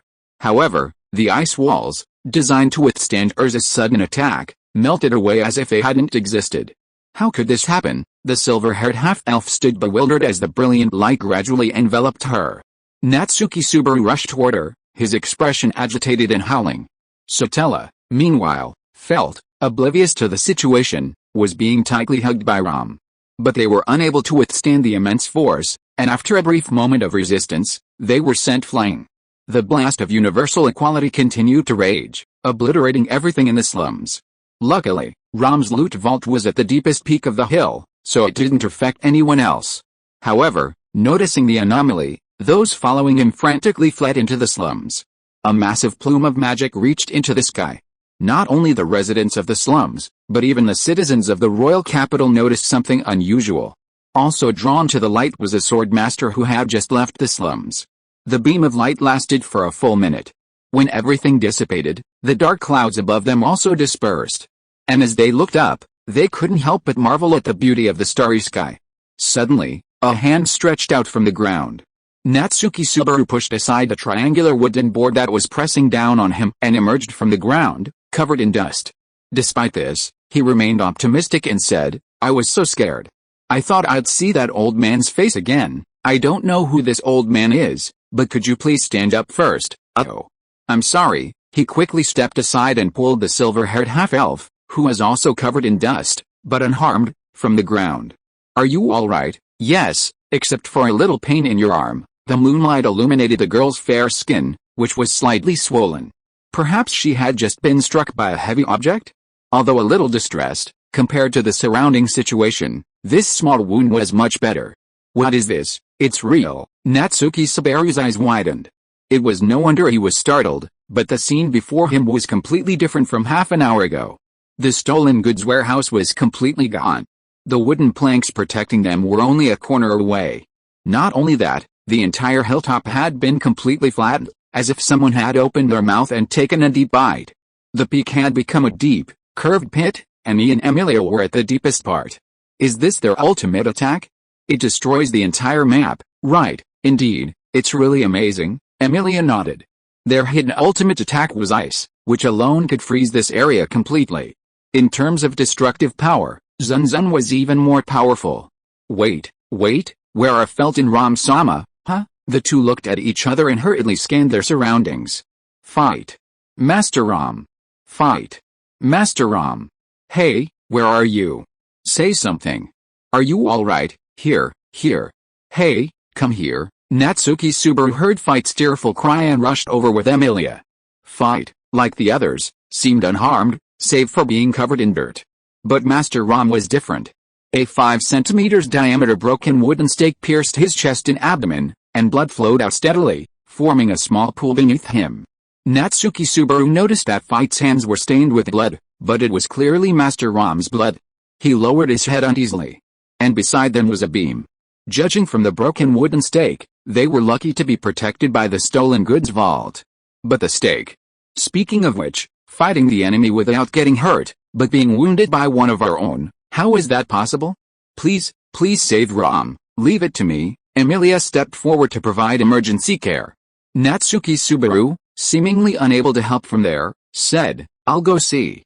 I don't know how Zun Zun is.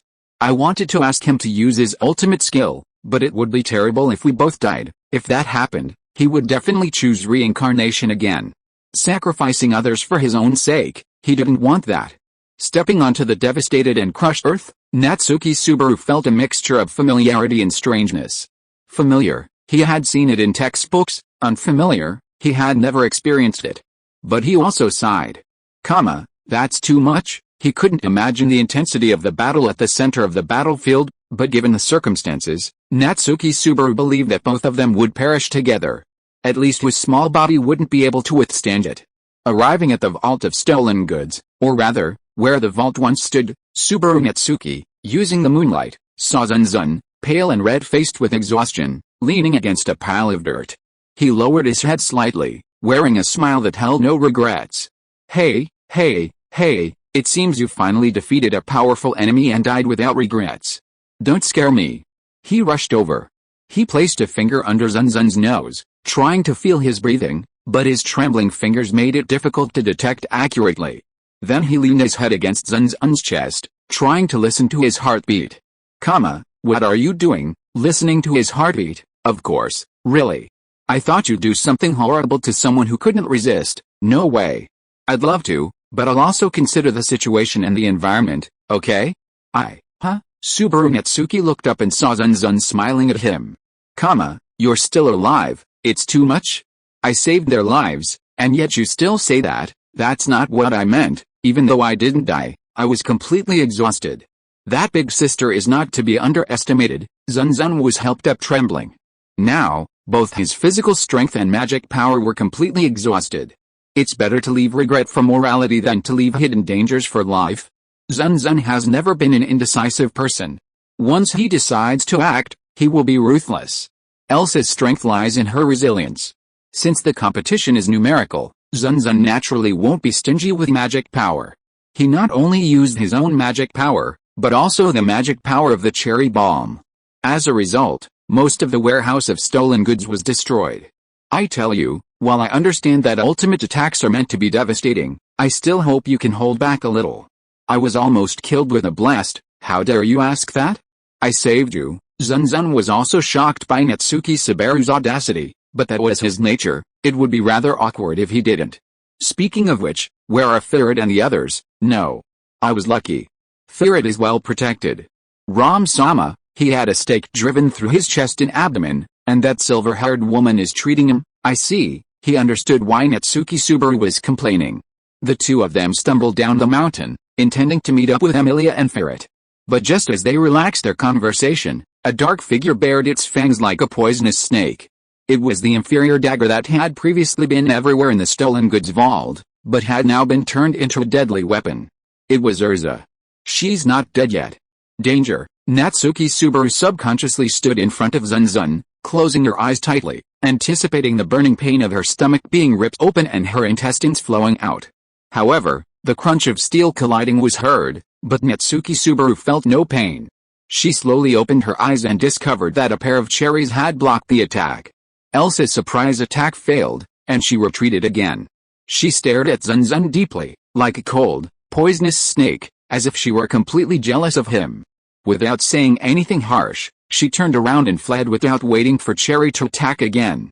Really, he's too hard to kill. Zun Zun knelt on the ground with weak legs. Chapter 214 I am a candidate for the king's election, is that true? Elsa grandchild, with black hair and black clothes, wields a scimitar unique to the north.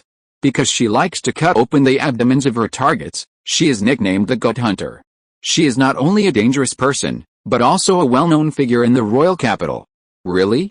I didn't expect her to have such a long history. Compared to that, the cherry on top just now, the reason she can continue healing is probably because she's a cursed doll. It's a curse. The user records the information of the target to be killed and the curse into a person. After activating, the cursed person will not die before killing the target. I see. So the cherry on top just now, I thought it would be enough to reduce the damage to the threshold, but it seems a bit obvious. Under normal circumstances, it should be kept below the threshold for a while, constantly consuming its recovery energy, so that it can no longer recover. No. The cherry on top just now. Subaru, did you say something? Forget it, it's nothing. Subaru Natsuki was completely helpless before Zun Zun, who had obviously changed the subject and didn't want to talk about it. But he couldn't help but stare at the pair of bright red cherries tied behind the other's head. At first, he paid no attention to it. But then, the more he thought about it, the more it seemed strange. The cherries collided with his sword, producing a crunching sound. One could imagine how durable they were. Biting into them could even break his teeth. More importantly, they could repel even Elsa, who, even at low health, was no match for him. In other words, these cherries might be stronger than him. He couldn't even defeat the fruit? No. How is that possible? Natsuki Subaru held Zun Zun as they stumbled halfway up the mountain. They saw Emilia and felt looking after Ram, who had been accidentally injured. Beside them, another person stood, seemingly alert to the situation. He had dazzling deep red hair and clear blue eyes. His tall figure and handsome features made him look like a painting even when he was standing there. Whether it was because of Emilia or because he was the elf's favorite, the twinkling stars around him made him incredibly attractive. At his waist was a knight's longsword, engraved with 3 claws. His imposing presence made his identity clear. Reinhardt. Natsuki Subaru's eyes lit up at the sight, and she shouted, "What are you doing here? By the way, you should have arrived sooner.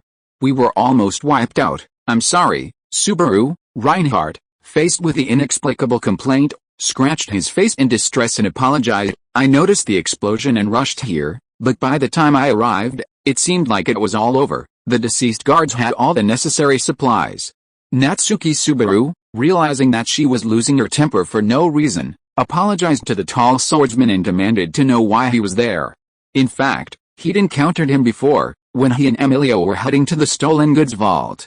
Though he didn't know why, Emilia had rejected the swordsman's request for help. In fact, she'd lost her badge, which could easily lead to gossip. So they had to say their goodbyes. Reinhardt, however, was inexplicably worried about Natsuki Subaru, so he stayed in the slums until evening. "It's a shame I couldn't help in the end." "No, Reinhardt, I'm relieved to have you here. Honestly, I've never felt so at ease, completely unconcerned." Natsuki Subaru resumed his amiable chatter. Reinhardt shook his head helplessly. "I'm also sorry about your encounter with the Gut Hunter. Subaru. She's a notorious assassin. Though the knights have been searching relentlessly for her, she hid well. No trace of her has been found, hasn't she? That's right. Natsuki Subaru put on a strange expression, as if to say, I knew it, just like in the novel, which made everyone watching him blush. Anyway, it's great that we're rid of her this time. Reinhardt seemed to have already discussed the situation with Emilia, so he didn't ask any more questions, and Rom's address ended there. He said, I won't go into too much detail, but please be careful and pay attention to your surroundings. I'll be sending knights with you on your return journey, so have them escort you, even if you say to take care of yourself, I think it doesn't matter. Thank you for your help. Emilia accepted the knight's offer. Reinhardt then looked at Ferret, kneeling beside Ram-sama, and asked, Excuse me, what is your relationship with her? Reinhardt, this is my business. I appreciate your concern, but I hope it won't interfere with what happens afterward, Emilia demanded firmly. She seemed to be trying to protect Ferret. With that, the conversation came to an end. The knights were sent to escort Emilia back to the mansion, and the necessary cleanup needed to be done. Reinhardt looked at the flattened peak, wanting to say something, but remembered Emilia's warning and held his peace. Emilia asked, What do we do? Temporarily prohibit entry or exit from the area and issue a search warrant for the gut hunter. But she's like a cunning snake lurking in the shadows, so it's probably useless. What about that girl and the old man? I don't know the whole story, but from my point of view, what she and the old man did is unforgivable. Reinhardt fell silent. Natsuki Subaru quickly approached, sticking her backside out in plain sight, and pleaded loudly, Reinhardt, I know this is shameful to say, but please do it for me, but I'm free today. By the way, without the victim's accusation, it's difficult to prove the case without sufficient evidence. The Lord Knight decided to turn a blind eye. Thank you, Reinhardt. Natsuki Subaru thanked him, patting Felt's thin shoulder. Don't worry, Felt. Reinhardt is a good man. Emilia approached the blonde girl caring for the old man, bending down so she was at eye level with Felt, who was crouching down. Is this old man your familiar? Felt was stunned. Perhaps Emilia's words were not what she expected. Even Reinhardt, who didn't know them well, realized that there was no deep friendship between them. Felt lowered his head again. Yes, they are like family, but it seems there will soon be a new member in the family. Natsuki Subaru looked at Zun Zun, who was regaining his strength. Everyone looked at him. Zun Zun twisted his lips, a mixture of frustration and anger. It started again. Aren't you finished yet? Everyone couldn't help but laugh. Felt looked at Emilia, her red eyes were shining slightly. I thought you'd be mean to me. Yes. If that were the case, I probably would have done it. Perhaps I was afraid, so even if it was just a little, I'll let it go for that guy. Emilia looked at Natsuki Subaru, earning a wide smile. Her attitude caused Felt to lower her head for a moment, then whisper an apology. I'm sorry. You saved my life, and I won't be ungrateful. I'll return what was stolen. Well, in that case, it's a great help. Here you go. Since it's so important, you'll have to hide it next time so it doesn't get stolen. Felt held out her right hand. In her palm was Emilia's lost dragon emblem. It feels strange for you to reprimand me. If possible, I hope you won't do something like that again, not just this once. That's impossible. Let's be clear, I'm paying you back because you saved my life, but I don't think I've done anything wrong, and I'm not going to stop. The slum girl was terribly stubborn. To get out of here and live a life of luxury, she'd have to try harder. Really, don't lecture me. If food just appears out of nowhere without me doing anything, I might just quit. Well, take it. Felt handed over the badge. A flash of red lit Reinhardt's pupils. Recognizing that halo, he narrowed his eyes, searching his memory. He found a matching memory. The girl's hand, which was clutching the badge, was grabbed from the side. Huh? Reinhardt, Emilia and Natsuki Subaru were shocked speechless by Reinhardt's serious expression. They seemed to have vague suspicions. Felt shook her head loudly, resisting with a weak gesture. It hurts, let me go. But Reinhardt's grip didn't loosen. His gaze burned into the thin, red-eyed blonde girl, and shaky murmurs escaped to him. To think something like this could happen. Wait a moment, Reinhardt. I know it's difficult to pursue this matter further, but this girl doesn't understand the badge's value. That's right, I don't know what this badge is for either, but since its owner isn't claiming it, let's ignore it and let it go. Emilia and Natsuki Subaru pleaded. No, I don't think that's the problem. Reinhardt shook his head. Perhaps Felt was staggering so much that the badge fell to the ground. Knowing it was his turn to intervene, Zun Zun bent down to pick up the fallen badge, ready to offer a favor and demonstrate his contribution. Alright, Reinhardt must have his reasons for doing this, so let's hear his explanation. Huh? Suddenly, the badge flashed with a bright light. There was something else. While they were stunned, the light from the emblem grew stronger and stronger, spreading into the sky, as if telling everyone, I'm here. Huh? X5 was stunned, not only Reinhardt but also Emilia and the others. Chapter 215 He. Wow, how impressive. Natsuki Subaru looked up, stupefied by the red lightning that shot up into the sky, muttering, is it because the insignia has such an effect that you stole it? Felt, you're mistaken, young man. I didn't know it had such an effect. I only stole it because the price was high. Felt was also puzzled. Both of them had a looking up to God look on their faces. Reinhardt also asked curiously, Emilia-sama, this thing, it doesn't have such an effect. At least, I don't know. Emilia firmly denied it, but the facts were before her, and she couldn't deny them. Finally, she looked at Zun Zun with hesitation and confusion. They both understood what it meant. Zun Zun knew it too, but he was the one who wanted to know the least. He squeezed out a smile that was worse than crying and pretended to be stupid. Reinhardt, this is terrible. It seems the insignia is broken. After saying this, he felt like slapping himself. The excuse was really lame. Reinhardt grabbed Zun Zun's hand again. This action silenced Natsuki Subaru and Emilia once more. Even more so, the question, what's your name? Last name? Age. They'd heard it before. But before Zun Zun could answer, Reinhardt stared him straight in the eyes and muttered, red eyes, black hair? No, it could be someone else. The same age as Ferret, probably 14. Is he a bastard? But Ferret, 14 years ago, the daughter of Foldo Lugnica, brother of Landher Lugnica, the 41st king of Lugnica, was stolen by a thief who broke into his mansion. The child was never recovered. Some suspected that an infiltrator from the royal guard had allowed a thief to escape. The incident and the child's existence were concealed. Since the theft of a royal child is a serious matter, it is not recorded in the Dragonstone. As the heir to the Sword Saint family, Reinhardt naturally understood this hidden truth. At first, he believed the missing girl was Ferret, but Zun Zun's appearance left him somewhat puzzled. Or perhaps Zun Zun wasn't actually the daughter, but an equally hidden illegitimate child? Reinhardt, Emilia asked worriedly. Natsuki Subaru patted him on the shoulder and said with a deliberately carefree laugh, Hey,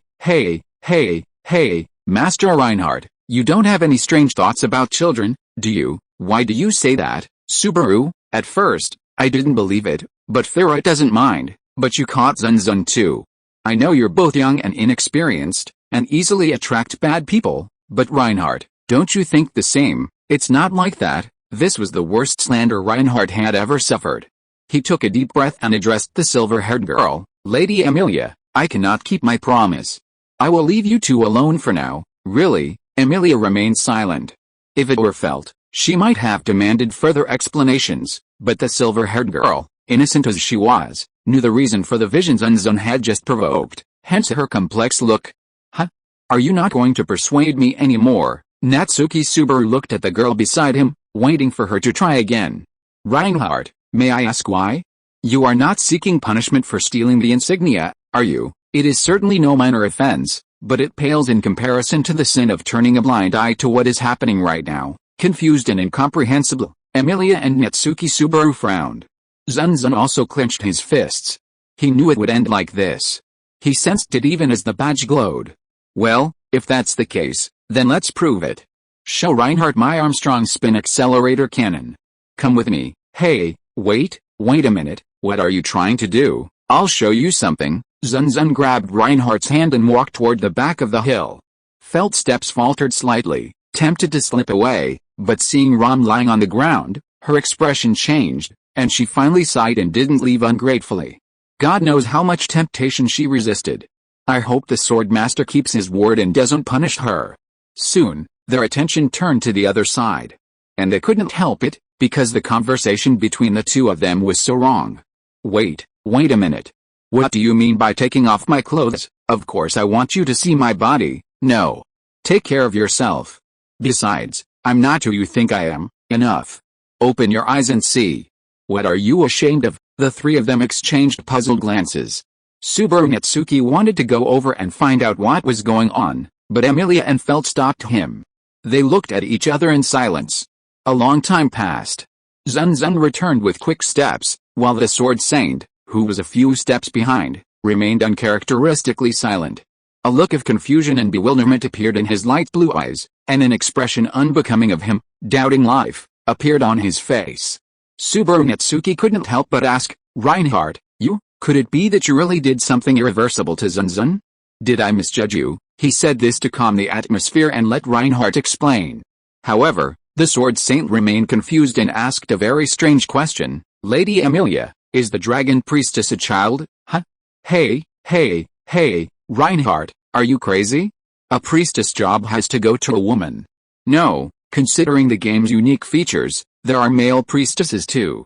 For example, Yurishihara Rika, Natsuki Subaru said indifferently, but then she pinched her chin and mentioned a very famous name. Reinhardt ignored Natsuki Subaru's strange words and looked at the silver-haired girl, one of the Dragon Shrine maidens, demanding an answer. Impossible. The Dragon Calendar Stone predicted the appearance of 5 Dragon Shrine maidens. Huh? Could it be possible? Emilia looked at Zun Zun in disbelief, clearly understanding the crux of the matter. Wait a minute, what are you guys talking about? Tell me too, Subaru, shut up. Oh. Emilia, you can be surprisingly harsh sometimes. Natsuki Subaru, after receiving a glare from the girl, snapped his mouth shut. Reinhardt also looked at Zun Zun with a complicated expression, a little puzzled. Could it be that the dragons had changed their minds? Or had Zun Zun somehow tricked him? Had he even tricked himself, who possessed all 47 types of divine protection? Zun Zun smiled. That's right, Reinhardt. You're mistaken. Not only you, but the dragon as well. I can't be one of those 5, and haven't you already found the last one? He pointed at Felt. Indeed, right. Then, but I can't just let you go. This unexpected situation isn't recorded in the kingdom. Perhaps it's a new revelation. In short, stay with me for now. Don't worry, I won't let you get hurt, eh? Zun Zun was stunned. He had already proven himself a child, incapable of participating in the royal selection, and even the 5th dragon priestess had appeared before Reinhardt. And yet he was forced to stay. What a joke. Zun Zun subconsciously tried to wriggle away, but the moment he started, Reinhardt, as if he had anticipated it, grabbed his wrist with his defensive sword. Felt, seeing this, burst into laughter. I didn't expect you to be able to escape either, Felt. Why are you laughing so happily? Weren't you trying to escape just now? Natsuki Subaru grew curious. Unexpectedly, the thief bared her fangs and chuckled. I was afraid at first too, but seeing someone in the same situation, I'm no longer afraid. As they say in the slums, it's called having a companion on the road to Hades. No, I don't think Reinhardt will kill you. Natsuki Subaru understood. It wasn't gloating, but rather a sense of community, a sense of universality. Seeing that Zun Zun had suffered the same thing as him reassured him, eased Felt's anxiety, and gave him confidence. Zun Zun had completely stopped struggling. He still retained his self-awareness. Trying to escape the tapestry's grasp was pure illusion, especially since Reinhardt was a tapestry within a tapestry. Besides, to get home, Reinhardt would have to help him get through the spatial tunnel. As far as Zun Zun could remember, there were only a handful of people in this world capable of accomplishing such a feat, and Reinhardt was the only good and lawful one. Even an artificial high elf was good and neutral. Besides, even if he were acknowledged, he couldn't participate in the royal election. After all, Felt was the 5th legitimate dragon priestess, and the council elders would never allow a child to participate in the royal election. Seeing that Zun Zun had ceased her struggle, Reinhardt loosened his grip slightly, took the emblem from her hand, and handed it to Emilia. The emblem, modeled after a dragon, was the symbol of the pro-dragon kingdom of Lugnica. The red orb, which had glowed dimly in Reinhardt's hand, shone brightly in Emilia's, as if it had joyfully returned to its owner. Of course, it was far inferior to Zun Zun's. Lady Emilia, you will likely be called again soon. Please forgive me. Yes, I understand, Emilia nodded solemnly. The other knights also hurried over and separated.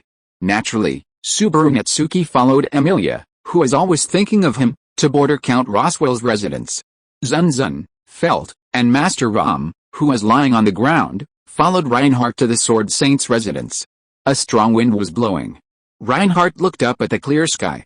The full moon shone with a faint silvery white glow, its beauty imbued with an indescribable, mysterious charm. Today would probably be the last time he could enjoy the moon in peace. Chapter 216 Without skills, all protection. In a vast courtyard. This wasn't a training ground, but at the insistent request of a certain powerful figure, two men were participating in a swordsmanship competition. One was Zun Zun, and the other, Reinhardt. This man was undoubtedly the strongest in the world. There were those who claimed to be the strongest but were split in two, unable to revive, those who claimed to be able to defeat ordinary people with a single punch, and those who claimed to be the supreme being wandering outside the world. In a world where there were all sorts of strange incidents, being the strongest was like a curse, no one could endure it, and the prestige would basically be shattered. The same was true for Reinhardt. In fact, in some other timeline, he too would have been defeated. And the one who defeated him was none other than Natsuki Subaru. But do you know how many times Natsuki Subaru died trying to defeat Reinhardt? Thousands. In the end, he wasn't defeated physically, but mentally, allowing the Sword Saint to become a force for Emilia. Under such circumstances, Zun Zun wasn't confident in his ability to defeat Reinhardt. Just like now. Zun Zun, wooden sword in hand, stared at Reinhardt from afar. He was wary of the sword with all his might, but the swordmaster, on the other hand, was completely relaxed, even a little lazy. An hour into training, he was completely mastered. The two traded blows with their skill, but Zun Zun's perfect technique was completely ineffective, as Reinhardt effortlessly slipped into his defensive range. Perfectionism aims to amplify the senses, allowing both offense and defense to counterattack or block before detecting the opponent's evil intentions. However, Reinhardt harbored no evil intentions. Rather, his evil intentions were hidden. It wasn't Reinhardt's actions, but the micro-spirits floating in the atmosphere acting on their own initiative. Just as Zun Zun had finished slashing Reinhardt's cheek, the micro-spirits, unable to bear seeing his handsome face injured, completely healed him. What the hell? Who is the divine body? Goddess Eris, I demand a trick. Just as mysteries are powerless against greater mysteries, Zun Zun's tricks were no match for Reinhardt's. Therefore, no matter how he attacked, they were blocked. Instead, he learned and even strengthened his impeccable tactics. Are you Akizuki? The most disgusting thing was that Zun Zun could learn absolutely nothing from Reinhardt. No techniques, only divine protection. The Sword Master's divine protection made one sigh at the disparity between worlds. So, sweating profusely, Zun Zun resolutely raised his hands toward him, respectfully shouting, I surrender. I surrender, really? Is that enough then? Reinhardt slowly sheathed his wooden sword. Zun Zun carefully observed the dragon claw knight's sword at his waist. The dragon sword seemed inert and motionless. Then, with some reluctance, he asked, Reinhardt, if you were to evaluate my swordsmanship, how would you rate it? Well, the Sword Saint pondered for a moment, then said seriously, Zun Zun's swordsmanship is formidable, as strong as Cecilus Segment of the Empire. Cecilus Segment was one of the 9 divine generals of the Empire, ranked first. He was considered the most powerful swordsman in the Empire. Being praised like this would undoubtedly have filled anyone with ecstasy. However, Zun Zun sensed the hidden meaning behind his words. Only swordsmanship. Only swordsmanship, he understood. After all, he was the strongest in the Empire. While his swordsmanship was exquisite, he was definitely much more than that. He also possessed extraordinary speed and strength, and 2 swords worthy of being considered demonic.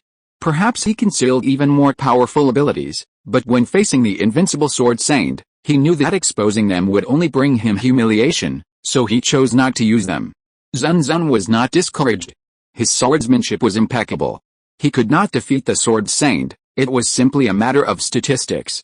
And Zun Zun had learned one thing in his short life. Never reason with a mechanic. Ho ha ho ha, seeing Zun's undefeated, the courtyard erupted in joyful laughter. Although unseemly, it was contagious, lightening everyone's mood. Except for Zun Zun's. He was the butt of jokes, so it was strange that he could be cheerful. You are a disgrace, Ferret laughed heartily, pointing at Zun Zun and mocking him.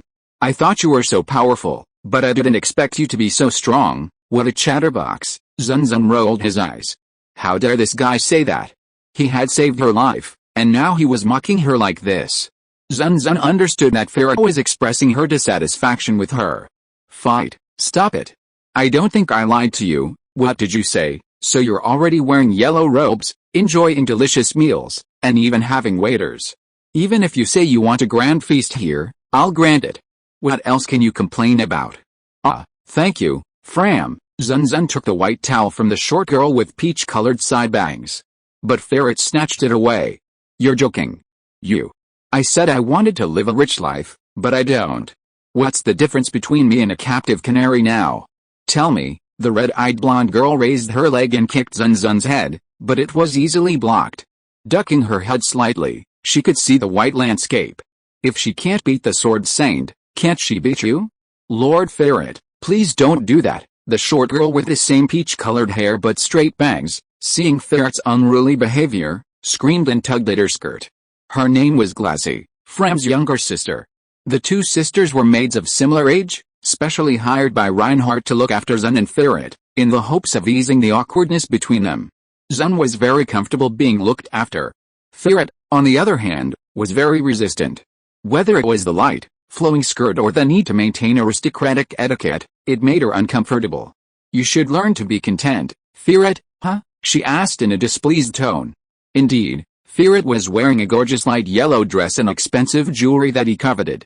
If she hadn't spoken, he would have thought she was a noble lady. Huh? Zun suddenly realized that all the people he met were still beauties, whether it was Darkness, Aqua, or Cecily. Besides, Reinhardt didn't restrict your freedom, did he? Ferret was taken to the Sword Saint's mansion.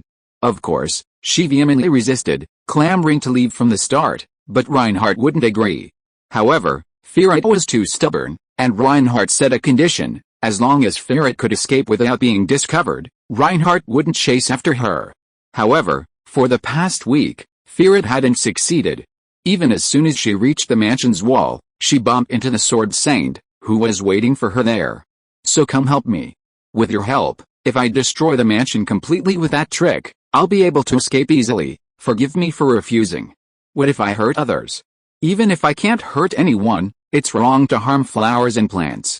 Besides, with Ferret by my side, I feel a special security. Let's be canaries together, hey. Seeing the other man's wicked smile, the girl felt as if the boomerang from a week ago had hit her right between the eyes. Besides, Zun Zun wasn't going to accept. He still needed Reinhardt's help to open the special tunnel, so how could he leave? Zun Zun mentioned it the day after he agreed. Although Reinhardt looked confused, he eventually agreed. In exchange, Zun Zun had to wait at the Sword Saint's mansion until the council made a decision. Once he confirmed the fifth dragon priestess, she would let him go. Zun Zun agreed, and in exchange for staying at the Sword Saint's mansion, he would help look after Ferret. That way, whenever she planned an escape route, Reinhardt would know. Speaking of which, the council, yes, they're discussing it. In fact, after Knight Commander Max and I reported it, he seemed quite surprised. I imagine the council elders are also deeply concerned. Reinhardt slightly curled his lips. Perhaps he shared her distress, the person's mysterious appearance, and the sight of the dragon crest. Perhaps it was a new revelation from the dragons. For the dragon-friendly kingdom of Lugnica, this was more important than the royal election. After all, the entire kingdom was under the protection of the dragons. No matter, it's not important. Zun Zun waved his hand. By the way, did Subaru reply? Yes, I received his reply this morning. Reinhardt handed him an open letter and said awkwardly, I know it's from Subaru, but I understand. It's for safety, isn't it? Zun Zun had no intention of being angered by the contents of the letter. Besides, he hadn't written anything secret. It was just a simple greeting between friends. How is Subaru? Should I say well or badly? That doesn't matter. The key is this letter. Reinhardt, unusually speechless, was speechless. Zun Zun was a little puzzled. But after seeing the letter, he understood why he was so confused, and a worried expression appeared on his face. Hey, what did you say, little brother? Why that expression? Felt excitedly snatched the letter, looked at it, and exclaimed in astonishment, what's this? Is it just scribbles? As an orphan from the slums, Felt couldn't read. Reinhardt, considering this, arranged for her to have a literacy tutor. Although she couldn't read, she could discern if something was well written. And Natsuki Subaru's letter, she was moved by his sincerity in writing it himself, but she still hoped he would find someone to write it for her in the future. It was too much like scribbling. If you are listening to this novel on a channel other than Fanfic World, it means it was downloaded and re-uploaded without effort. We warmly invite you to visit our channel, Fanfic World. There you will find the original version of this story and many other novels of various genres. We look forward to seeing you dive into a world of incredible novels.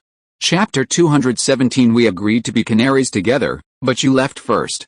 I finally understood what the Emperor meant when he once joked that his handwriting looked like chicken feet. Natsuki Subaru's handwriting might not be as good as chicken feet, but his seriousness was still palpable. The letter described his experiences during this period. After separating from everyone, Natsuki Subaru settled into Border Count Roswell's mansion, hosted by Emilia. He then asked Emilia to become his servant there, and after a week of hard work, he grew quite comfortable with the two maids, Rem and Ram, and the diamond-haired blonde Lolly who preferred to stay in his room. Twin maids? Actually, Zun Zun had twin maids too. Fram and Glassy were the two girls who followed Felt around during the royal election. In the letter, Natsuki Subaru even jokingly said that he was possessed by a demon. The word demon had been crossed out several times, but somehow it had been rewritten. Given the wrinkles on the letter, Zun Zun seemed to have witnessed the argument between Natsuki Subaru and Ram. He then said that he was attacked by a monster and that, fortunately, Roswell came to his rescue. If she weren't a man, she would have fallen in love with him. Although the letter was written jokingly, Zun Zun knew how difficult Natsuki Subaru had been this past week. That guy's doing quite well, Felt said indifferently, tossing the letter away with a smile. One, a servant, the other, a candidate for the royal election, both had bright futures. I honestly never thought Subaru would choose to be Count Roswell's servant, Reinhardt said, scratching his head helplessly. I thought, yes, Zun Zun chuckled. Only from a bird's eye view could one see how absurd Natsuki Subaru's decision had been. While the royal election was wreaking havoc across the kingdom, he, under an unknown identity, helped a silver-haired half-elf, one of the royal election candidates, retrieve the emblem. Afterward, instead of asking for compensation, he attempted to become a servant in the Earl's mansion. To say he didn't have ulterior motives would be a farce. In reality, Natsuki Subaru had fallen victim to the twin maids many times. Of course, it was all based on the bigger picture. Okay, Ferret, aren't you going to answer, eh? That's not necessary. Why, Ferret, are you afraid that your handwriting is worse than Subaru's, so you're afraid? Ah, I misjudged you. I didn't expect your handwriting to be even worse than Subaru's, really, stop it. I'll write it, Ferret, provoked by Zun Zun, screamed furiously, storming off with the younger of the twin maids. Ferret, don't let Lassie write for you, I know, furious at having been exposed. Ferret was what everyone called a wild girl. At 14, she was rebellious. The more she was told not to do something, the more she did it. This was precisely why Reinhardt couldn't convince her to accept his kindness. Reinhardt wasn't good at treating her, so he had to treat her like a little ancestor. However, Zun Zun, with his vast experience, easily controlled her, leaving the swordmaster sighing in relief. Master Felt, you are very lively. Reinhardt has a real way with words. He's not like the upright gentleman I imagined. Ha ha ha, Master Zun, please stop making fun of me. I told you not to call me master. Zun Zun felt helpless in the face of Reinhardt's courtesy, so he turned to the maid beside him and said, Fram, please go and help me. Yes, Master Zun Zun. The maid with peachy side bangs nodded and quickened her pace to catch up. Reinhardt's plan to befriend his companions had succeeded. With Fram and Glassy looking after him, Felt was obviously more relaxed, not like the hedgehog who had been pricking them all at the beginning. Zun Zun looked up at the blue sky. Reinhardt, I'm planning to visit the border count of Roswell, huh? Hearing Zun Zun's sudden words, Reinhardt was stunned. Are you going to see Subaru? That's a good excuse, but it's not the case. Reinhardt, when do you think the royal selection started? Well, the swordmaster fell deep in thought. His words were strange. Normally, the royal selection shouldn't have begun yet, given that the council hadn't recognized Felt's status nor had it been announced. But her words clearly implied that it had already begun. The royal selection began the moment the first person, Duchess Crush Karsten, became a candidate for the royal selection. I see. Reinhardt was no fool. He knew exactly what her words meant. When Crush became a candidate for the royal selection, her identity, family background, and abilities had already been evaluated by the kingdom. In fact, she was now the strongest candidate for the next king. Being the first candidate for the royal election gives you a time advantage, and you will inevitably accumulate a great deal of resources and talent. That's inevitable. Now, before the royal election officially begins, even if it's only a short while, we must do our best to accumulate resources and talent. We can't just sit around waiting for death, a surprise. That's a harsh word. If we were talking about sneaking out, the other four would have already done so. Indeed, Reinhardt nodded. If it were a race, those in the outer circle would be closer to the finish line than those in the inner circle to ensure fairness. However, reality isn't so fair. In other words, the council doesn't intend for everyone to start from the same starting line. So your target is Lady Amelia. That's what they call weaklings banding together to gain trust. Zun Zun didn't deny it. If the royal elections were to officially begin and the next king were to be directly elected, that person would undoubtedly be Crush Karsten.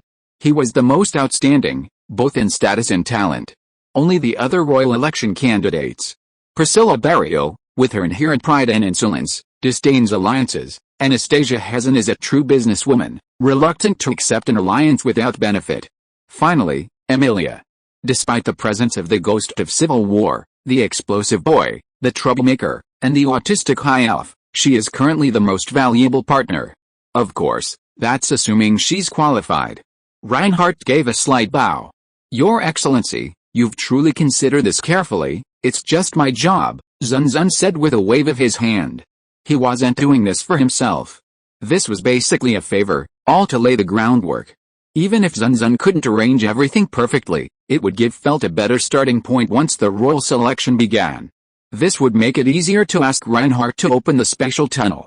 Although Reinhardt would have helped even without that, Zun Zun didn't want to owe anyone a favor he couldn't repay. Hey. I'm done. Wait. Master Ferret, please be careful. Ferret, skirt in hand, ran toward her, followed by her twin maids, her face trembling. Like the wind. She caught up to them. Look, I'm done, quick. Can I see? No.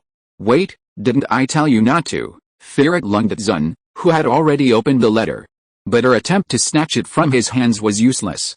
The open letter, instead of being covered in chaotic, scribbled writing, contained a strange 4-panel sketch. Zun flipped through it from top to bottom, then from left to right, and after a long moment of puzzlement, said, Ferret, where's your letter? Did you get the wrong letter? It's just scribbles. This is what I wrote. You call it writing. What do you think? Ferret bared his fangs. Should he call her a genius or an idiot? To avoid exposing the ugliness of her handwriting, he chose to use stick figures. But doesn't this also prove that her handwriting is ugly? And the drawings are also ugly, confusing, and difficult to understand. It's impossible to guess what she wants to express.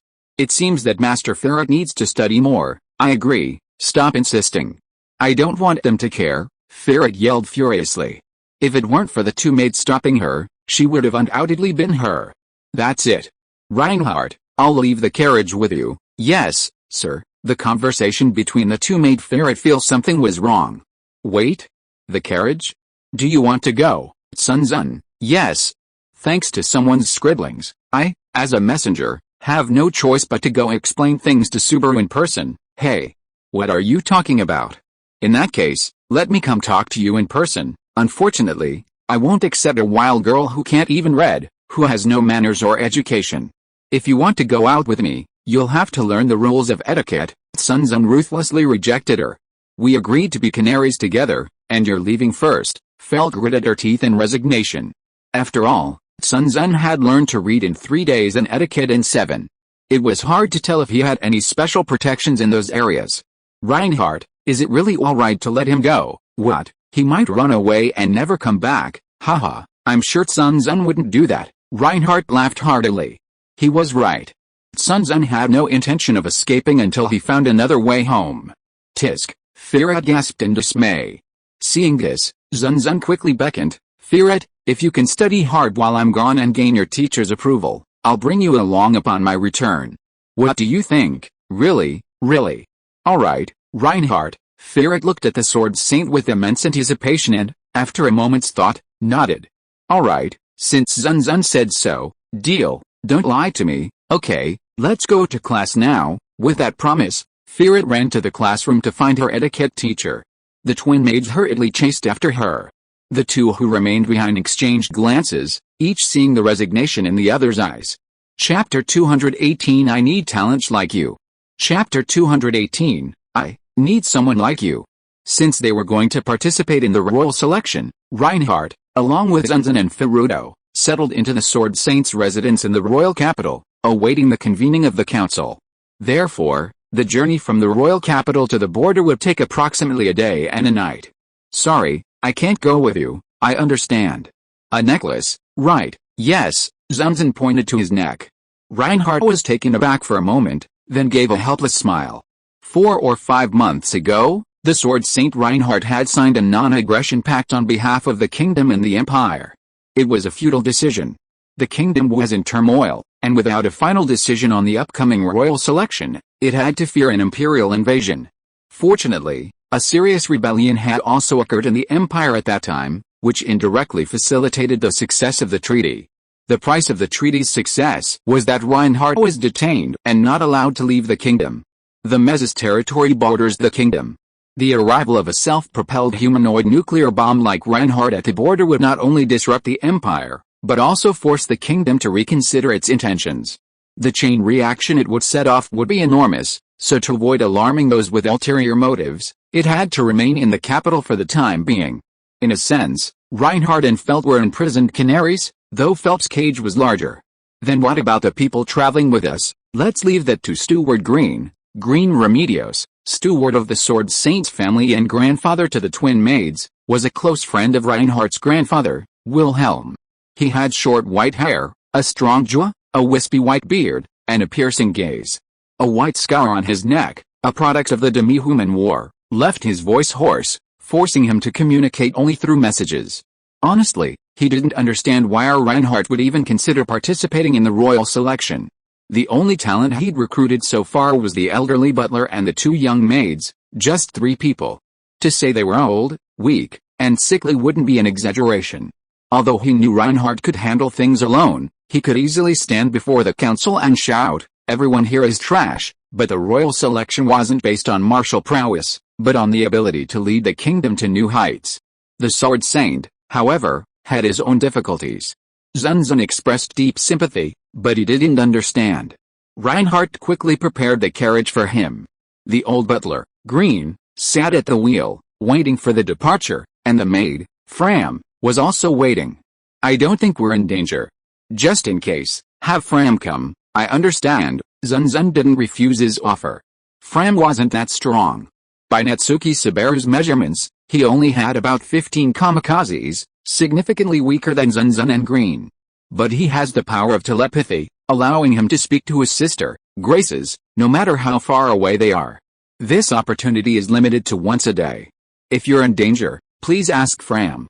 Wait 5 minutes, and I'll be there. 5 minutes, anywhere in the kingdom, anywhere, even at the border, Reinhardt spoke with immense confidence, as if the 5 minutes were as easy as getting to the bathroom in his own home, instead of at a kingdom's border. Zun Zun refused to speak to Hanging Wall. In the end, Fearet didn't go to see him off. It wasn't clear whether he was in a bad mood or focused on his studies. I hope it was the latter. Anyway, after settling everything, Zun Zun set off for Roswell's territory. The carriage was wobbling. Although it was a little bumpy, Zun Zun could still endure it.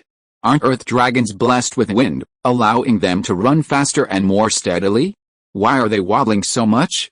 Old Butler Green had a throat injury and couldn't speak while driving the carriage, so Zun Zun could only chat with Fram. But it wasn't that boring. Fram is 2 years younger than Zun Zun, but he possesses a deep understanding of magic. Magic in this alternate world is divided into 4 basic elements: fire, water, wind, and earth, plus yin and yang, for a total of 6. Fire, primarily related to heat, encompasses the ice magic used by Parker and Emilia, while water magic is usually associated with healing.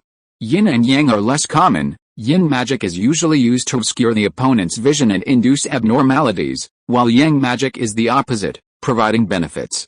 While the magic systems differ slightly, they have no impact on Zun Zun. Ice magic is classified simply as heat. The biggest difference between the 2 worlds lies in the elven and elven sorcerers. Elven sorcerers harness the magical energy of the atmosphere to cast spells, absorbing it from the outside through gates and then using the magical energy stored within through gates to cast magic. Therefore, the magical energy is entrusted to an outside entity, and its strength is not determined by the size or number of individual gates. Elven sorcerers cannot use their magic without a pact with an elf, and the terms of the pact are up to the elf. Zun Zun longed to know if he had the potential to become an elven sorcerer. Of course, he had asked Reinhardt, but the swordsman, beloved by the elves, said he was a poor judge. So he had to seek professional advice. After arriving at Roswell's mansion, he would ask Emilia. It was night time. Zun Zun and his companions arrived at an inn. Although they could still hold out, the earth dragons were exhausted. Besides, traveling at night was dangerous, so they decided to rest there. The three of them had dinner at the inn. As the inn served more as lodging, the food wasn't particularly good. In fact, it tasted terrible. Fram quickly apologized for not improving, but Zun Zun didn't take it to heart. After all, he wasn't a spoiled nobleman. Afterwards, the old butler, Green, went to feed the earth dragons and prepare for their departure the next morning. Zun Zun, accompanied by Fram, returned to his room. This was how it must have been. Just as Zun Zun was about to rise from his seat, a sudden burst of laughter broke out in a corner of the inn behind him. A group of people were sitting there, drinking heavily, their cheeks flushed, and obviously somewhat tipsy. Judging from their attire, they must be passing merchants. What caught Zun Zun's attention was the person being mocked. He had shaggy gray hair and looked a little embarrassed by the teasing. He wore a green blouse with a fanny pack and a dark green cloak with a red bow. His green hat was shaped like a woolen cap, with white feathers on one side.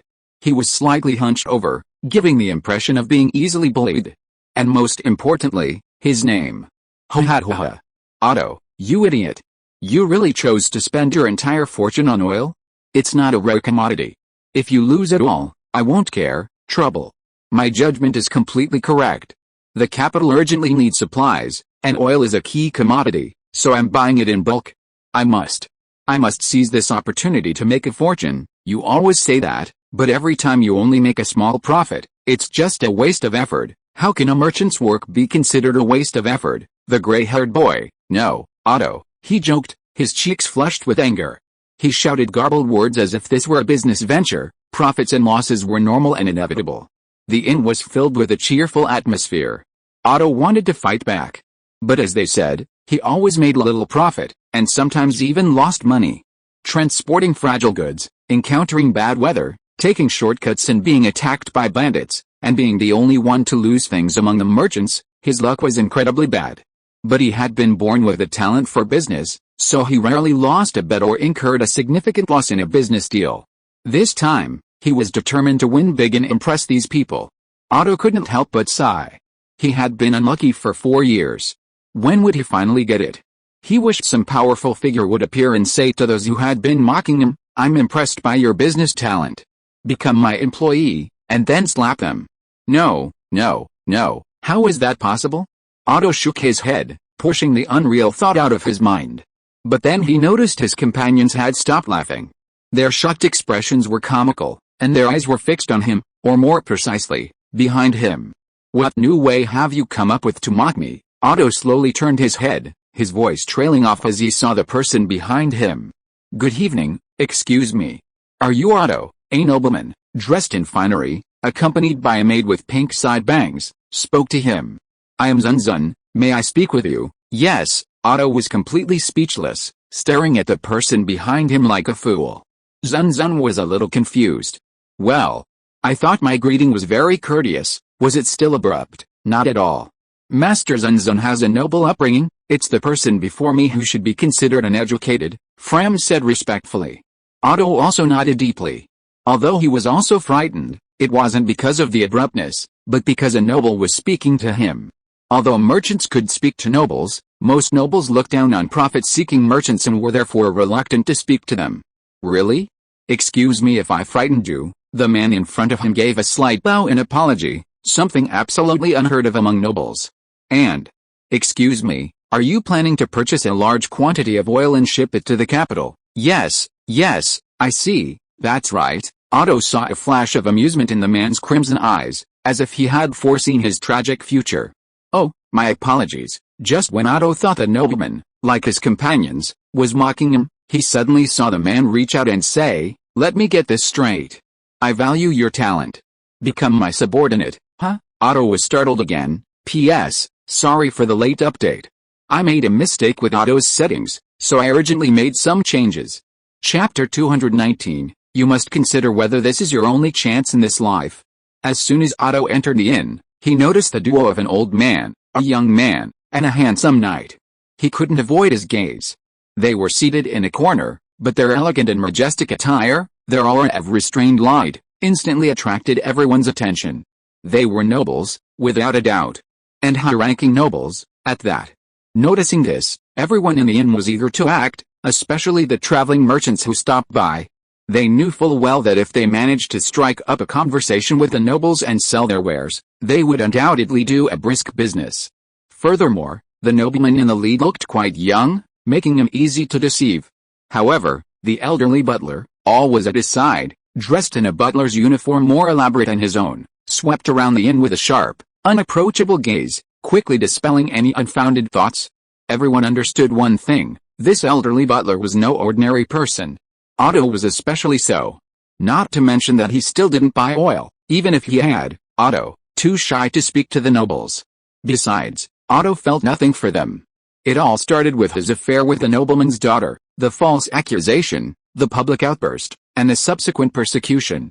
Since then, every business trip has been fraught with misfortune. Although he knew it was simply indignation and the pain of helplessness, he couldn't help but blame the nobles. He hadn't anticipated his hopes for an important figure would suddenly be realized. Forgive the abruptness. You seem confused. But I look forward to chat with you. So, come to my room. I'll expect you tonight. I sincerely hope you're here. Zun Zun invited him. He gave him the room number and left. Otto watched him, not regaining consciousness until he disappeared up the stairs. Wow! Turning his head, he saw the weathered, unshaven faces of his companions, leaning forward to scrutinize him. What's wrong with you? You? How strange. Could it be that nobles prefer Otto's style? It's probably just a matter of taste. Why wouldn't I be lucky enough to find someone who likes my style? Forget it. No matter how you think about it, no noble would be interested in you. Ha ha ha. The merchants laughed. They seemed to assume that Zun Zun, like some nobles with quirks, was attracted to Otto's looks, hence his lame excuse. Wait a minute, everyone. Otto slammed his fist on the table in embarrassment, stood up, and shouted, "Why did you think it was because of that? Did you think the noble was attracted to my looks? Isn't it? You can tell by looking. It can't be because of my trading skills, can it? An incompetent merchant with bad luck." Ha ha ha ha. A mocking laugh echoed throughout the inn, and not even the receptionist's pleas for silence could silence it. Otto blushed. He huffed angrily and stopped arguing. He decided to keep the appointment and become the other party's agent, just to shock these people. Amidst the mocking sighs and whistles of his companions, Otto strode upstairs. But he was unaware of the magic of the second floor. While the first floor bustled, the second floor seemed extremely quiet.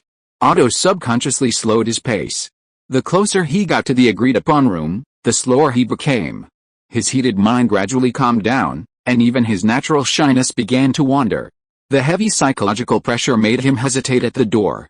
Was there really some hidden plan? Thinking back, he realized that he had no extraordinary talents and had always been unlucky. No matter how he looked at it, he shouldn't have been recruited by a noble.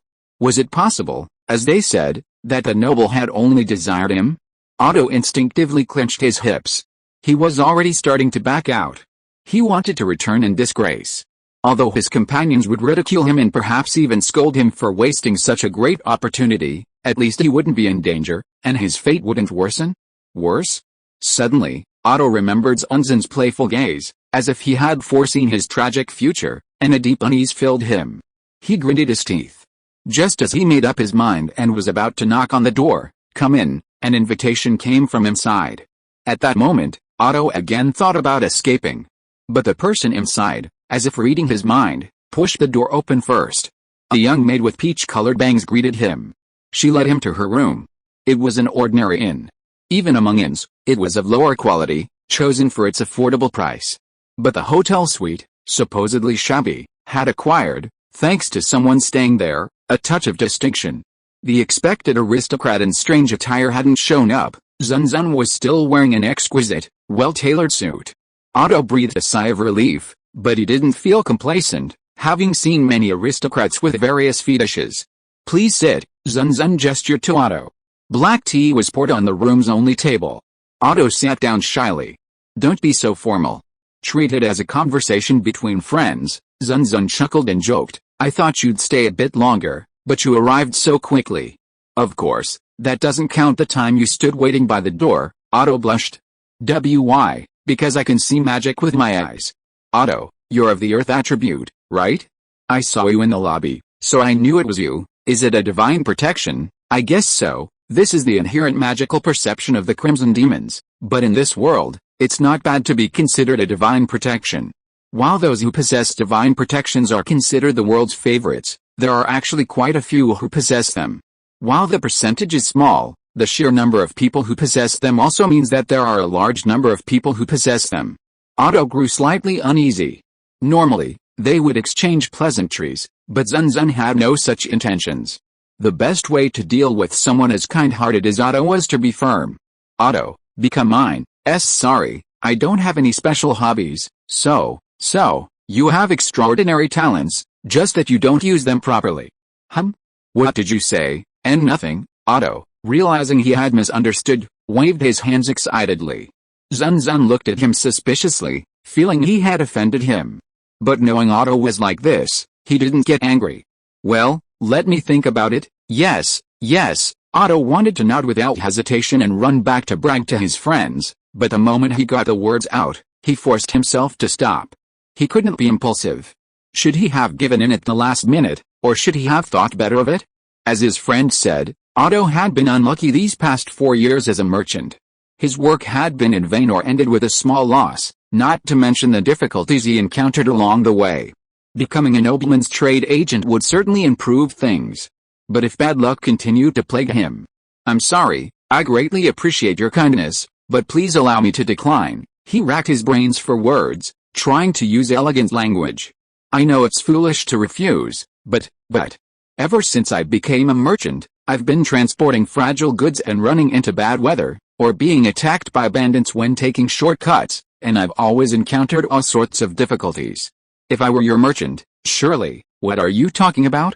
I don't value your trading talent." By the way, do you have trading talent?" "That's too much," Otto cried, aggrieved, offended. His companions were like that, and so was the noble in front of him. He simply couldn't stand it. "But I'm just an ordinary merchant. I have no talent other than trading." "No, you have no talent? Look," Zun Zun pointed to his ear. "What?" Otto's face suddenly changed. Startled, he stood up abruptly, the chair fell to the ground, and he staggered toward the inn door. Don't be nervous," Zun Zun waved his hand reassuringly. "I know because I'm a fortune teller, able to see the future." "To see the future? What a blessing, let's accept it as it is." Otto didn't relax. Instead, he became even more alert, looking around, searching for an escape route. However, with the windows closed and the door guarded by a maid, escape was extremely difficult. Zun Zun paid no attention to his thoughts. "Otto, you may be timid, cowardly, indecisive, and constantly plagued by bad luck, but you certainly have talent. You simply lack guidance. I won't ask you for an answer right now, but I hope you'll consider it. Well, I've said too much already. Let's stop for today." Otto heard almost nothing he said and was escorted out of the room in a daze. As Zun Zun had said, he meant no harm or made things difficult for him. Otto returned to the first floor of the inn. Surrounded by his companions, he retreated to a corner, ignoring the obscenities about short time and silver spearheads. He had no idea what he was thinking. At that moment, a maid from the second floor came down the stairs and slowly approached them. It was Fram, a maid who always followed the nobles. She greeted everyone politely, then took out a badge and handed it to the bewildered Otto. "Lord Otto, if you change your mind, please take the token to the Holy Sword family. Also, the respected sir asked me to tell you, now that good fortune is in front of you, you should consider whether this might be your only chance in this life. If you continue to resist, even if a miracle befalls you, you will not be favored by good fortune." After speaking, he saluted again and returned upstairs. "Holy Sword family, hey, could it be?" No good, he's a big shot, his companions looked at him enviously. Otto's dream came true, but he wasn't happy at all, and his heart was even more tangled. Chapter 220, How Rude, We Are Pure Love. Recruitment is a two-way process. Just as talent is needed, so too must the employee's ability to provide benefits be considered. Zun Zun also left Otto with a test. The next morning, Zun Zun set off for Mez's territory. After 5 hours of eventful travel, it was already noon when they finally reached their destination. Eagle, yes, this is Count Mez's family crest, Fram replied respectfully. Upon reaching the border of the territory, several flags were hung with an eagle-shaped monster painted on them, as a warning. Incidentally, Astria's family crest is the hilt of the Holy Sword. After entering the territory, the road became flat. Judging by the surrounding landscape, Roswell mastered the territory with great skill. On the way, they also passed by the village at the foot of the mountain, but Zun Zun had no need to establish good relations with the villagers, so he had no intention of stopping and headed directly for the border count's mansion. This carriage ride is tiring, Zun Zun stretched and grumbled as he dismounted. Just as he was about to say something, he saw the elderly butler, Green, staring at the parking space on the other side of the mansion. There was another carriage parked there, adorned with a lion with its fangs bared, and beside it stood the elderly butler. I didn't expect there to be other guests. The man's imposing presence made Zun Zun look up at him. The elderly gentleman, with bleached white hair, still luxuriant despite his age. Deep wrinkles hid his light blue eyes, with a piercing gleam. His sturdy features had aged him ideally. His body was well built, his back straight. Just standing there gave off a powerful and oppressive atmosphere. Wilhelm van Astria. He didn't expect to run into them by chance. It seemed that Natsuki Subaru was still in her usual state, with her door severely damaged. He looked at the elderly butler beside him with a slightly agitated expression. Mr. Green, go chat with the other party, he shook his head. As a butler, he must have his own professional ethics. Even if that person was his idol, he couldn't act on his own. That's in order. And don't worry about this side, Fram is with you. Yes, I will always be with Master Zun Zun, the peach-haired maid replied. After a deep bow, the elderly butler Green walked to the opposite side. He wasn't as calm as he appeared. It seemed he had a lot to say to the other party. Master Zun Zun and Fram headed for the mansion. As a distinguished guest, Master Zun Zun should have waited in the carriage and been warmly received by Roswell Manor, but he didn't consider himself a noble, so he came to visit very ordinarily. Of course, the relevant notifications were made. Fram knocked on the door, reported his intention to visit, and was soon invited into the guest room. The main room was occupied by Karsten, the envoy of the long-awaited first candidate for the throne, and due to the principle of first come, first served, Master Zun Zun had no intention of getting angry. Besides, he had come to see someone he wanted to see. I never thought Subaru would end up as a servant in the Count's mansion. Life is so unpredictable, and things are inevitable. Well, all kinds of things happen. Ha ha ha. Natsuki Subaru scratched his head indifferently. He looked like a servant, but he didn't act like one. If the nobles who cared about such things knew about this, they might use it as an excuse to criticize Emilia for her inability to manage her subordinates. I really hope she's more aware of this. After all, Subaru doesn't have to be a servant, right? With your services to Emilia, your request to be a guest will be granted, of course. But I'd rather be a servant at the mansion than a guest, he said it sincerely. Natsuki Subaru chose to be a guest in his third reincarnation, but he didn't save the twin maids' lives, and the change in status didn't even shorten the distance. So, to save them and repay their kindness, he decided to become a servant at the mansion. It's been a rough road lately, because you're not good at being a servant. That's probably partly the case. Then he burst out laughing again. Someone who didn't know him well wouldn't understand why he suddenly burst out laughing, and would simply think something was wrong with his brain. But Zun Zun felt relieved. Natsuki Subaru was still Natsuki Subaru. He had come here simply to confirm whether he had reached the line of anger. If so, he would flatly refuse to cooperate. Otherwise, he would cooperate. After all, the only person in the Emilia camp in whom Zun Zun had any hope was Natsuki Subaru, the god who could lead 4 teams. But this god was also prone to sudden outbursts. He had a dual nature, between god and demon. It was normal. Afterward, the two chatted at length. Natsuki Subaru's life in the mansion was pretty much as Zun Zun had expected. But for some reason, he was very grateful for the letter Zun Zun had sent him, saying that it had given him great encouragement and kept him going. A letter, yes, especially the last line, even if the road is bumpy, thorny, and the end is hell, I will forge ahead with my chest held high and proud. Zun Zun pursed his lips. Although Natsuki Subaru spoke passionately, he didn't understand the idea. After all, it was just a standard closing phrase for letters from the Crimson Demon, as insignificant as a greeting. But seeing how much he appreciated it, Zun Zun decided not to tell him the truth. Speaking of the letter. From Ferret, to me, of course, Alice, I didn't expect Ferret to reply. I thought she couldn't write, so, what is this? Natsuki Subaru asked Zun Zun with a bewildered look, looking at the extremely abstract masterpiece in his hands. His handwriting was ugly, but at least he wrote it carefully. Ferret simply replied with a confusing, and extremely sloppy, drawing. So, a letter asking for help, right? Why a rhetorical question? Also, why would Felt ask for help? Is she being mistreated by Reinhardt? How is that possible? She's pampered and fed, and lives a life of being taken care of daily. I guess so. Natsuki Subaru looked at the drawing. It was carelessly abstract, but he could still see that Reinhardt was forcing her to wear a skirt and learn etiquette. She must be complaining to him about being bothered by these things. Seriously, shouldn't I write the letter sincerely? I wouldn't make fun of her. Perhaps we could even become pen pals in another world. Felt's become quite the big shot, huh? I'm sure you'll be surprised the next time we meet. Oh, I can't wait. Natsuki Subaru smiled. It seemed that news of Felt's supposed status as the final chosen one had yet to be revealed. Was it Reinhardt's discretion, or that Emilia's group simply didn't have the expertise to catch on? Probably the former. Then I'll be off. So soon?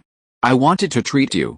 Rem's steamed potatoes are delicious. Sorry, I don't know what's so delicious about steamed potatoes. I just came to check on you, Subaru. Now that I've served my purpose, I should be going. With the Karsten family here, it would be difficult to talk about an alliance. If they noticed and retaliated, not only would Felt suffer, but Emilia's situation would also be complicated. Besides, there's no rush to form an alliance. Adding icing on the cake is far less valuable than sending help in time. Just show up often and think of them when Natsuki Subaru needs help. But by then, I'll probably be gone. Reinhardt will take care of everything from now on. I hope he can hold on. At that moment, Natsuki Subaru covered her chest with her hands and spoke in a low, feigned, and timid voice. No, I will always love Emilia. Why are you crazy? Because Zun Zun came specifically to see me, right? But I'm sorry, Zun Zun is a good man. Please allow me to refuse. I love Emilia with all my heart, because she's a paramedic. What I just said was that Emilia is a true angel, he spoke with growing enthusiasm. If this weren't the Border Earl's mansion and Natsuki Subaru was his servant, Zun Zun would really want to hide him. Sorry, I like women too. Besides, I have a fiancé waiting for me at home. You have a fiancé and you keep flirting with other men. Zun Zun, you bastard who plays with women. How rude. Ours is pure love. Zun Zun rolled his eyes. How dare this guy say that about himself? Did he also flirt with Rem despite having Emilia? This also confirmed to him that Natsuki Subaru hadn't matured, otherwise, he would have to consider using the personality correction fist on him. But this was only the beginning. Natsuki Subaru would suffer from now on, literally. As for pain, even Pine would kneel and call him Big Brother. As for deaths, even Sato Kazuma would be overshadowed. Why are you looking at me like that? You scare me. Cheer up, brother, Geto, Natsuki Subaru cried, astonished. They left the mansion. Aren't you waiting for Emilia to come out? She's receiving visitors right now. Why don't you say hello to her too? No need. We'll have plenty of opportunities to see each other soon. Also, if you have time, Subaru, why don't you pay a visit to the Astria family? Felt is eager for you to visit. If you have the chance, Natsuki Subaru agreed. They arrived at a courtyard and saw a strange elderly butler couple standing by the dragon carriage. One of them gestured with his hands, while the other nodded periodically, as if understanding what he meant. Do you understand what he means? Natsuki Subaru grumbled slightly, but soon put his hands to his head and groaned. It's over. I really forgot to spy on the old man. It's all because of Zun Zun's sudden visit, which ruined my plan. Old man? What old man? The old man with the low ponytail. You mean Mr. Will. I know him very well. You can ask me anything you want, you. Who are you? The voice of the person next to him made his skin itch, and Natsuki Subaru took a step back, uncomfortably. What appeared before his eyes was a cute girl with cat ears. Chapter 221 The Man with Cat Ears. Chapter 221, Cat Ears. Male. Hey, it's normal to be fascinated by beautiful women, but staring like that is rude. Meow. The person with the meowing habit was a girl with medium short blonde hair, and a pretty and charming face. She was tall for a woman, almost the same height as Natsuki Subaru, and more than 10 centimeters taller than Zun Zun, but her figure was incomparably slender. Her every gesture exuded feminine charm, or perhaps, cunning. Her blonde hair was adorned with a white bow, and her large eyes shone with curiosity. You understand the charm of cat ears, right? Meow. As if in response to Natsuki Subaru's murmur, the animal ears, the same color as her hair, twitched. Natsuki Subaru made a clear gesture to restrain his impulse, knowing that he couldn't be rude. This cat ear girl appeared with a blue-haired maid. If I'm not mistaken, it must be Rem. The blue-haired maid bowed respectfully to Tsun-san. While such a gesture wasn't necessary for Natsuki Subaru's friend, guests of the Sword Saints family were inherently superior to them. She sincerely hoped Natsuki Subaru knew this. However, it was unlikely that Natsuki Subaru would be completely respectful to her. The cat-eared maid touched her cheek with a finger, tilting her head slightly, and her feline pupils narrowed as she stared at Natsuki Subaru. So you're the boy Emilia-sama referred to. She scanned him from head to toe, then placed a hand on the swaying Natsuki Subaru's neck, pressing her slender body against him. Hey, don't move. I need to check. The sudden feeling of softness and the wafting of a wonderful fragrance made Natsuki Subaru tense up, trying to remain calm. But her fragile defenses crumbled completely when the cat-eared maid inadvertently bit her earring. Zun Zun, the blue-haired maid beside her asked. Aren't you jealous? No, I'm not jealous over something so insignificant, and I trust Subaru as well. Rem's expression remained firm. Honestly, Zun Zun was a little jealous of Natsuki Subaru. If it were Megumin, watching him get intimate with another girl, she probably would have been bathed in explosive magic.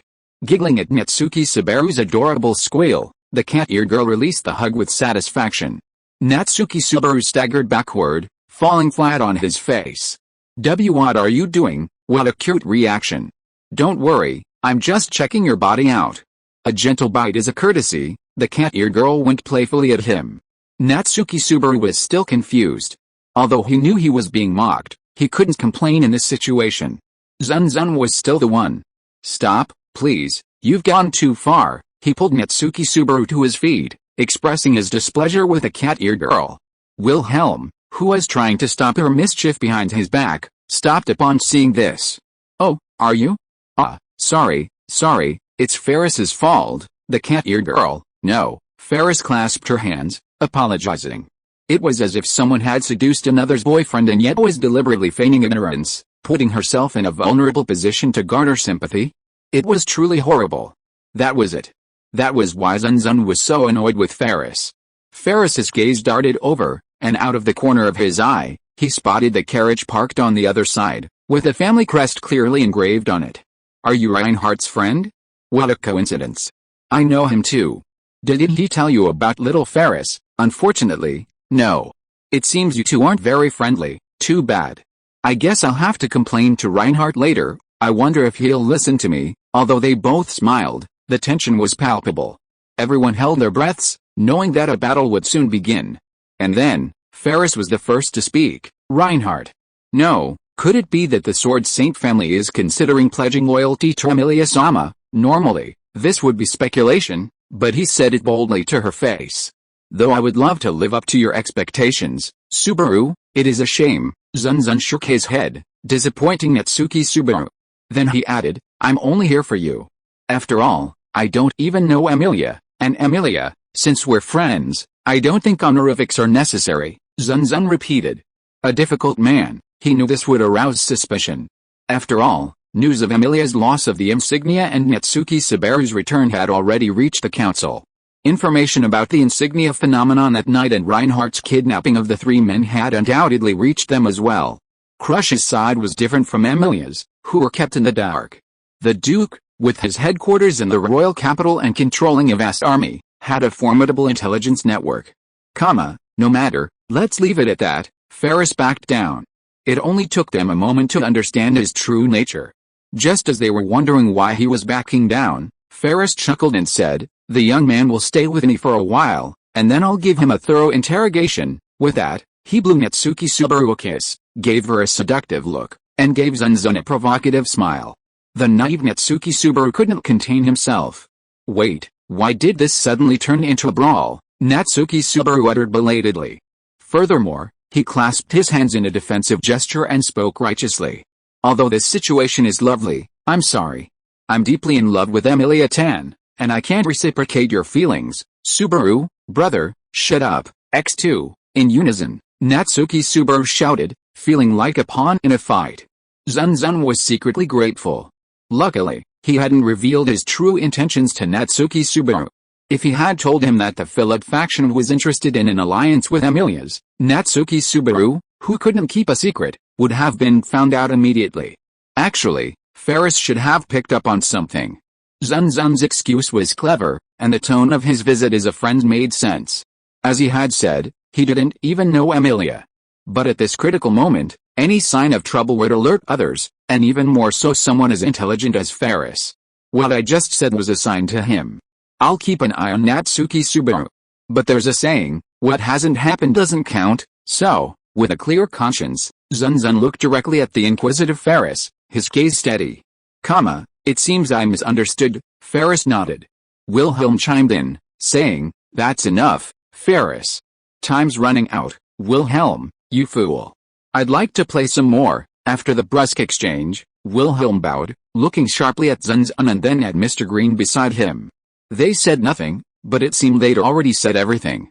Ferris, though displeased, regained his composure, winked at Natsuki Subaru, and apologized. "I'm sorry. I'd love to play with you some more, but I don't have time. Let's stop for today. If I don't return to my beloved master crush soon, I'll be worried sick." Crouch. "Who is he? You'd better remember this, for one day he will rule this kingdom." Only the last sentence lacked the previous frivolity, but was filled with seriousness. Ferris even looked at the Zun Master as if declaring war, but the Zun Master remained evasive. "Well, if we're destined to meet again in the capital, Ghana, hey." With nowhere else to turn, Natsuki Subaru could only watch as Ferris disappeared into the dragon carriage with a smile. Noticing that he was being led by the Zun Master, she instinctively understood that he was her natural enemy. "Goodbye." Wilhelm's words weren't directed at Natsuki Subaru, but at Master Zun. After glancing at Mr. Green, he flicked the reins. The earth dragons roared and the carriage creaked. The wheels began to spin. In the blink of an eye, the dragon carriage sped down the road, leaving a cloud of dust behind it. Natsuki Subaru's gaze followed the other person. "Subaru, as much as I hate to hit you, I have to tell you the truth." "What?" "Felice is a boy. Boy. Natsuki Subaru, who had been savoring the idea, suddenly changed his expression, visibly confused. He looked to Rem, who was beside him, for help. The blue-haired maid nodded and said, "Yes, Lord Ferris is a boy. He is a renowned knight in the kingdom and the one who stole the title of Blue from Lord Roswell. Is that true?" Natsuki Subaru looked at Zun Zun, then at the departing dragon carriage, and cried out in pain, "Why do I always attract handsome boys with this personality? I've had enough." Zun Zun felt offended for some reason. Ignoring the furious Natsuki Subaru, Zun Zun boarded the dragon carriage, followed closely by Fram and the dirty old man. "I'm relieved to see you alive and well, Subaru. We'll probably see each other in the royal capital soon, and then we'll go to Reinhardt's. Theatrical will be looking forward to your visit." "Oh, of course, and please apologize to Emilia for not being able to catch up with her." "Don't worry, Emilia won't mind such a trifling matter." Seeing Natsuki Subaru's heartless smile, Zun Zun couldn't help but sigh. Although Natsuki Subaru had caused many deaths because of him, his deep love for Emilia was also very touching. "I hope he dies less in the coming days. Stay strong and stay alive, brother." Again, as Natsuki Subaru cried out in shock, the dragon carriage bearing the Sword Saint's family crest slowly started up and disappeared into the Border Earl's mansion in the blink of an eye. Chapter 222 Brother, you smell so good. The swift dragon carriage departed from the Border Count's mansion. Zun Zun thought this confrontation would end there, but he didn't expect that in front of the path in the forest, Before entering the main road, a carriage with the emblem of a lion with its fangs bared was parked. And beside the carriage, a catman was waving his arms at them, as if he was waiting for them. Why isn't it over yet? The carriage slowly stopped in front of them. Phyllis walked cheerfully and said with a smile, I thought you were leaving at night. You don't think I'm just pretending to talk about this in secret after you leave? If Zun Zun had to choose, he would rather be pestered by Aqua's group of idiots than face this guy with 800 ideas. So what are you waiting for? No, I just want to go back with you. Speaking of which, you're supposed to be returning to the capital, right? You're asking that even though you already know. Great. Little Ferris is really scared. What if we meet any villains along the way? It would be a great help if we could accompany him, Ferris said pretentiously. Someone who didn't know better would think that. But one is a member of the Sword Saint family, known as Fan and Reinhardt's grandfather, while the other is Qing, the greatest healer in the kingdom. When they encounter an enemy, it is the enemy who should beg for mercy. That must be Ferris's request. Normally, Wilhelm wouldn't agree to such a complicated request. Zun Zun noticed that he was constantly glancing at the dirty old man. Thinking about it, it made sense. After all, they hadn't seen each other in years, and their stay at the Count's residence was short. They must have had a lot to talk about. I imagine the dirty old man missed him too. Fram replaced Mr. Green driving the carriage, while Phyllis got into Zun Zun's. The two men tacitly chose to give the two old men some space to reminisce. It was fair to say that Phyllis had feelings for him, evident from the moment she boarded the dragon carriage. Wonderful. This smell, I was right. How fragrant. Phyllis, despite Zun Zun's protests, pounced on him. Brother, you smell so good. If the unsuspecting Natsuki Subaru had witnessed this, he probably would have exclaimed what a waste of resources, giving the thumbs up with his nose bleeding. But things were not as they seemed. Zun Zun, the cat-eared girl, reluctantly accepted the hug, while the cat boy flatly refused.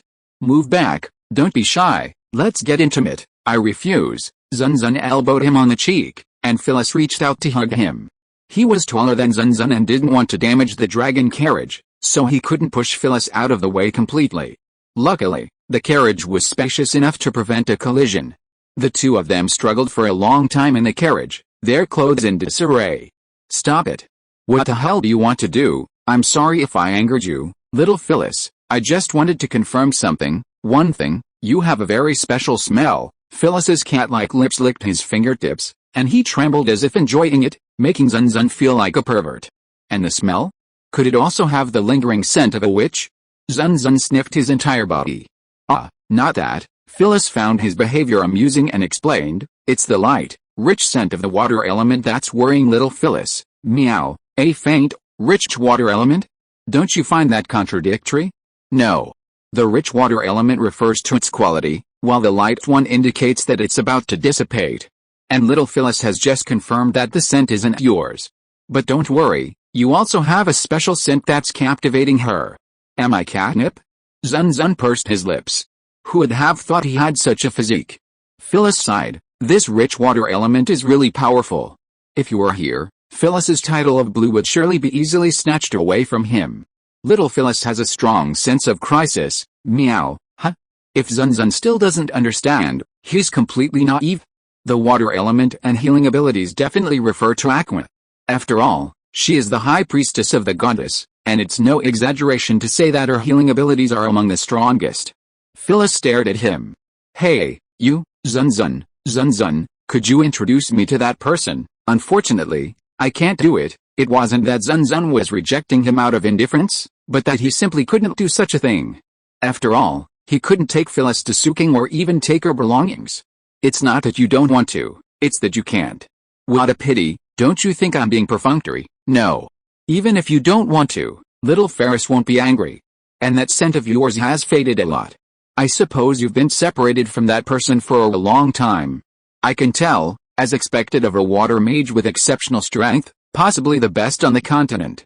Furthermore, he's quite intelligent, perhaps even serving as Crush's military advisor. Hey, Zun Zun, Ferris suddenly said seriously, how about you become Crush Sama's subordinate, the one closest to the throne, the one who reigns supreme in the kingdom? What? Persuasion? Invite him to our first meeting? You're surprisingly bold, Ferris. Aren't you afraid of causing trouble for your lord? Zun Zun looked at him in surprise. The Werkit chuckled in disdain.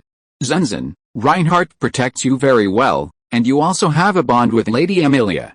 You obviously have talent, and little Ferris is confident he won't make a mistake. He would try his luck. With this in mind, he invited Zun Zun. It would allow him to check whether he was hiding anything from Reinhardt and also to help Amelia, a possible rival and candidate for the king's election. Although the silver-haired half-elf posed no threat, Ferris decided to take precautions. Zun Zun didn't have the Werkit's cunning, so he wasn't sure of Ferris's true intentions. However, he wouldn't join Crush's side, no matter what, even though he admired her unwavering self-reliance. Hasn't Ferris heard a saying, what is it, meow, they support whoever wins, they support whoever wins, whoever wins, whoever wins, Ferris muttered for a long time, looking deeply impressed. I see. I've noticed. But Lord Crush is closest to the throne, so victory is within her grasp, huh? But she hasn't won yet, Ferris fell silent. Suddenly, he realized that those nobles and merchants who seemed deserving of joining him simply stood on the sidelines, making no statements. You're really interesting. I don't like being praised by a man. Did you notice? Right, Ferris had thought that Zun Zun, like Natsuki Subaru, was a girl. This revealed the cat-eared man's perverse taste. Zun Zun hated being mistaken for a girl, but Ferris would trick others into thinking he was a girl and take the opportunity to tease them. Always hoping to develop a bro, you smell so good plot. Subaru started screaming in pain when he found out, meow, meow, little Ferris didn't mean it. She's just really popular, as long as you're happy. Zun Zun never criticized other people's quirks, as long as they didn't affect him. Hey, I don't boast, the Catman patted his chest proudly. Little Ferris has a fan club in the capital, and I meet with them every month. They're all good people. Zun Zun didn't want to hear any nonsense. But just as he was about to interrupt, he noticed Ferris's cat ears twitch a few times. Although the smile was still on his face, the warmth in his eyes had vanished. It seems you're quite popular, Zun Zun. Ferris's subhuman blood granted him exceptional senses. His cat ears, in particular, were very sensitive to changes in the air, allowing him to instantly detect any abnormalities. Listen carefully, listen. Zun Zun pretended to listen. But apart from the rolling of the dragon carriage's wheels and the breathing of the earth dragons, there was no sound to be heard. Wait, no sound? You should know that even though they were running along the road, there were dense forests on both sides.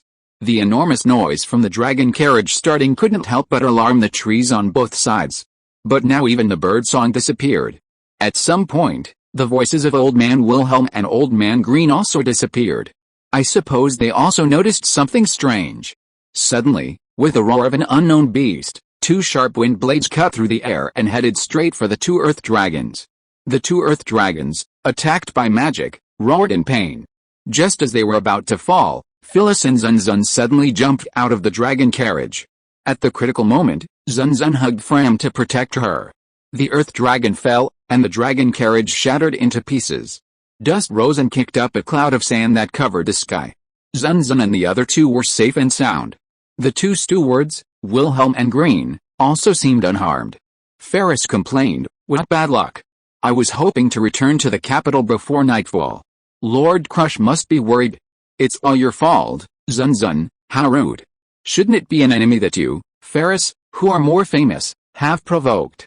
As much as I want to say it, it seems that they are actually after me." Zun Zun suddenly changed his tone. Further up the street were two beautiful women, one stout and one petite. They wore black coats, with a mysterious and menacing appearance. The larger woman licked her lips seductively, looking at Zun Zun mischievously. Unfortunately, the murderous intent in her eyes betrayed no desire for friendship. Urza, the Goat Hunter. Chapter 223. All screwed up. Big sister, you said earlier that you hated men who annoyed you, but now you're clinging to me. Don't you think it's a bit much? I can't help it. That's just how women are. The charming Goat Hunter laughed heartily, revealing the irrational nature characteristic of women. Zun Zun was also surprised by her appearance. After all, under normal circumstances, she should have gone offline and wouldn't reappear until the sanctuary. And their trade should have ended in the loot vault. It's impossible that she's really here to seek revenge, right? Big sister, you're not in love with me, are you? If it makes you happy, Elsa said tactfully and considerately. She believed so. Zun Zun was very beautiful, and the odds of falling in love at first sight were very high, but that definitely didn't include a mentally disturbed gut hunter who wanted to rip someone's chest open. The charming Elsa spoke icy words with her 37-degree mouth. I'm just here for revenge. I don't believe you, you crazy bitch. You're too mean. To the uninformed, seeking revenge after being humiliated by Zun Zun might seem reasonable, but considering they're Roswell's lackeys and haven't even left the border Earl's mansion, no one would believe there wasn't a conspiracy. But would Roswell do something like that? Even without Zun Zun and Fram, Wilhelm alone would be enough to give Elsa a hard time. At least with him around, the intestine hunters are completely defenseless, even with Beastmaster Mary around. They didn't send him here to die, right? Because Book H, Youth Edition, says Elsa should die here, so they send him to do something so stupid? It's very possible. So, deliberately letting Elsa escape to go against Roswell's wishes, is absolutely impossible. The Crimson Demons will respond to any challenge. Since they came intending to kill me, letting them escape would go against their nature. You think I'm Hello Kitty if a tiger doesn't demonstrate its power? Regardless of whether it has anything to do with the prophecy. Fuck. Ferris, by her side, after carefully examining Elsa, finally confirmed, judging from your outfit, you must be the kingdom's infamous gut hunter, right? Reinhardt has issued a search warrant in the royal capital, but the entire Night Order has no information on him. And there's no news of the gut hunter leaving the royal capital either. I wonder if anyone is acting as your accomplice. He had to admit, it was quite ingenious. Despite being a pervert who enjoyed seducing men by dressing up in women's clothing, Ferris quickly realized that some nobles were secretly helping the gut hunter. And since this was Mez's territory, the implications were clear. This is a real pain, dear Ross, Ferris said, spreading his hands helplessly. He wasn't afraid or nervous. After all, he was good friends with Julius, the Supreme Knight, and Reinhardt, the Knight of Knights. He had witnessed many major events. That was what Zun Zun had assumed. Suddenly, I heard Ferris ask again, Elder sister, you're here to get revenge on him, right? Then can you let Will and me go? I promised Master Crush I'd be back by nightfall, so I have to hurry. Besides, I won't dwell on the dragon carriage accident. Hey, wait, are you just going to abandon me? Zun Zun squeezed his thin shoulders. Ferris replied matter-of-factly, isn't this how it should be? Every evil has its doer, every debt has its creditor. It's you, Zun Zun, who caused this trouble. And now you're implicating little Ferris. Isn't that too much? His words made so much sense that I was speechless. Thinking about it, it did make sense. If Urza was seeking revenge, she should have agreed to Ferris's request, but... Demi-humans, great, I love demi-human intestines. The intestine hunter licked his lips, staring at the cat man's chest and abdomen. Ouch, Zun Zun covered his forehead in mock distress and said, I'm sorry, Ferris, it seems I may have unintentionally implicated you. His words were clearly apologetic, but the gloating tone was unmistakable. Would you please suppress that sneer before you say that? Ferris rolled his eyes, then looked back at the intestine hunter in front of him and said gently, I didn't expect little Ferris to be targeted as well. Being famous must be tough. People like you must be punished. The words were playful, but his tone was cold. It was all because of Urza's misstep. Ferris, born with cat ears due to his ancestors' demi-human blood, had been mistreated by his parents, who suspected the Argyle family of tainted demi-human blood. To hide this scandal, he was imprisoned in the Argyle family cellar, living with minimal care until Crush rescued him. In short, Ferris's childhood was miserable. He didn't reject or despise his demi-human blood, but demi-humans weren't welcome in the kingdom. Even after joining Crush's faction, they were severely ostracized by other knights because of their demi-human blood. Master Will, it seems they don't plan on letting us go. Wilhelm, brandishing a knight's rapier, stood in front of Ferris with the bearing of a battle-hardened swordsman. Old Man Green and Fram also stood in front of Zun Zun. The gut hunter licked his lips at the sight. Master Zun Zun, no, thank you, he rejected Fram's request. If he used his communication ability now, it's no exaggeration to say that Reinhardt would appear here in 5 minutes, and in his fury, he could kill the gut hunter in one blow. But with Wilhelm present, there were more factors to consider. Besides, it wasn't as if he couldn't defeat the gut hunter. Wilhelm said gently, although my strength isn't exceptional, I can still handle the gut hunter. If you're unsure, leave it to me. Not exceptional, fair enough. Listen, is it human language? Thank you, Will. Is it alright for me to call you that? Zun Zun saw him nod and said, thank you for your kindness, Will. But after all, they're seeking revenge on me. Wouldn't it be rude not to reply? I see. I wasn't considerate enough. I'll take care of this. Wilhelm looked around. Suddenly, a large number of monsters had gathered there. The forest monsters stared at their prey with crimson eyes, their roars suppressed as if they could no longer suppress their bestiality. Beastmaster Mary. She possessed a divine protection that allowed her to control the hornless monsters. Normally, the hornless monsters would be hunted by horned monsters, but her divine protection could replace the monsters' horns. Furthermore, this divine protection couldn't control overly powerful monsters, nor more than 100 monsters. That's how it should be. But a rough count of the pairs of eyes surrounding the forest already exceeded 100. It was hard not to suspect that Mary had taken control of all the monsters in the forest. They had grown significantly stronger. Perhaps this side was having a hard time. This also confirmed that someone was secretly plotting something. Roswell was helping them. What the hell is Roswell thinking? Ferris muttered in confusion. Perhaps he didn't understand Roswell's stupidity in aiding the assassins against Crush's faction, but to a man already unhinged and acting solely by the book of H, young adult edition, he was nothing more than a hopeless clown. Hey, are you guys done talking? Keeping a lady waiting is unseemly. I've never seen a lady who enjoys tearing someone's chest and abdomen apart, Zun Zun retorted venomously at Urza's resentful words. Then let's head over there. It seems a bit cramped here, haha, right. The two of them left. Fram stepped forward in concern, but her grandfather, the dirty old man, stopped her. Wilhelm, with his back to her, said, it's fine to be concerned about the master you serve, but as a servant, it's more important to avoid causing trouble. Don't worry, I believe that master will win. I understand. Fram nodded earnestly, offering Zun Zun his heartfelt blessings. They stepped aside.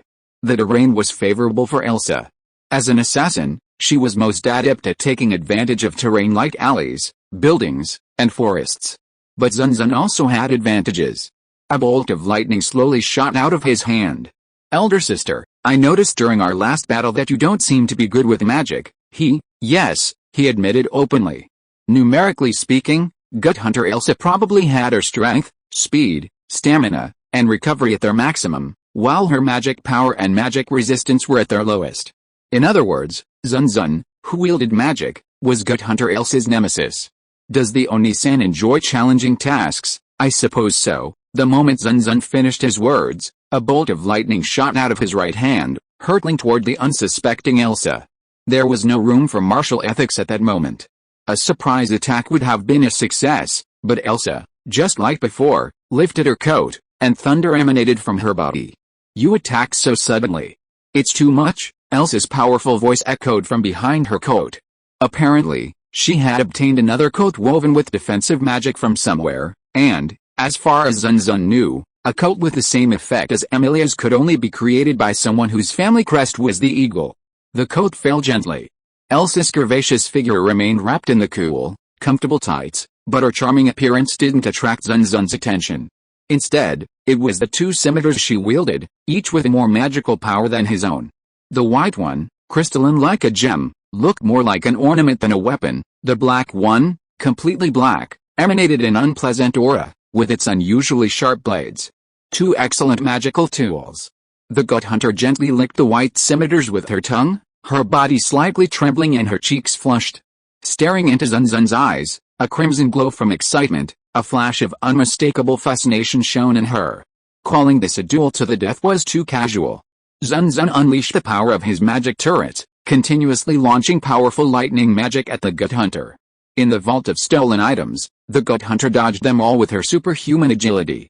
Unlike ice magic, lightning magic, with its immaterial form, was even more challenging to her. Zun Zun expected it to be a shooting game like before, but he didn't even attempt to dodge. He brandished the black and white swords in his hands, shattering Zun Zun's lightning with a single blow. Magic-breaking properties, Zun Zun frowned slightly. The magic-breaking property is clearly documented on the Crimson Demon Clan's magical items, even including instructions for its crafting. The most famous item is the Magus Killer, which has been stored in an underground hangar since its creation. I take it back. The Gut Hunter wasn't reckless, she was clearly well prepared.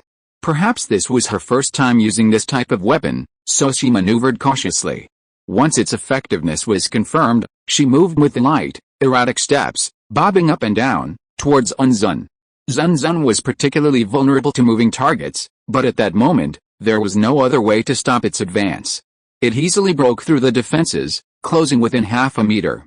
The fragrance lingered, a sweet scent.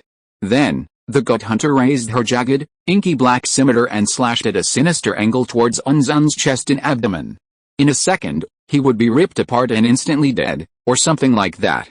Zun Zun, seemingly unable to detect the opponent's slowing of several heartbeats, suddenly accelerated, putting pressure on the gut hunter's wrist.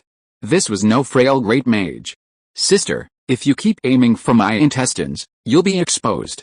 Being obsessed with one thing doesn't make you a skilled assassin, but this is also my interest, or perhaps the value of life. I am the gut hunter, and disemboweling is my principle. She remained steadfast in her beliefs. As she spoke, Zun Zun noticed the white jade scimitar coming from the left. He reached out with his free hand to block the attack, kicking at the same time to deflect the hunter's weapon. The enemy has weapons that can restrain him. If he could limit him, he would be victorious. The gut hunter understood this clearly. Experienced in combat, she released her grip beforehand, throwing the inky, serrated scimitar into the air while simultaneously kicking forward with her long, voluptuous thigh. Their legs collided. The interaction should have distanced them, but Zun Zun twisted at the waist to chase him, and the gut hunter followed, trying to dodge. Back in the loot vault, Zun Zun had seen how flexible her body was, like a living spider. Though she dodged, her long black braid was caught before she could evade it. Zun Zun swung her braid, imitating a certain Hulk, and tossed the gut hunter back and forth like a rag, battering Elsa from side to side. Elsa, helpless, was tormented. It would have been nice if they could have ripped her to shreds, but after only a dozen throws, the gut hunter seemed to have adapted, adjusting his stance and slashing with both scimitars. Zun Zun released his grip just as his wrist was about to be severed. He dodged the blow, but Elsa's hair suffered, losing a significant portion of her long braid. The gut hunter, unwavering, used the brief opportunity to counterattack, instinctively brandishing her scimitar. As if inspired, Zun Zun's legs gave way, and he rolled out of range. Dropping to all fours, he looked down at his arm. There was a small cut. The moment his skin was sliced, he felt his strength diminish significantly, and an inexplicable feeling of weakness came over him. The first round of the confrontation seemed to end in a slight defeat. If you are listening to this novel on a channel other than Fanfic World, it means it was downloaded and re-uploaded without effort. We warmly invite you to visit our channel, Fanfic World. There you will find the original version of this story and many other novels of various genres. We look forward to seeing you dive into a world of incredible novels. Chapter 224. There are still experts. The Gut Hunter, Elsa Gransild, the Crimson Demon, Zun Zun, the two clashed again. At that moment, the Gut Hunter seemed to finally stand up to Zun Zun. In the face of unbridled malice, Zun Zun spoke her name matter-of-factly, responding with ferocious killing intent. Momentum gathered momentum. In an instant, the two disappeared together. Spinning like a dance, the scimitar blades pierced vital points from all directions at strange angles. The fruit of countless rigorous training, the seemingly effortless strikes possessed lethal power. The black and white blades danced with impenetrable force.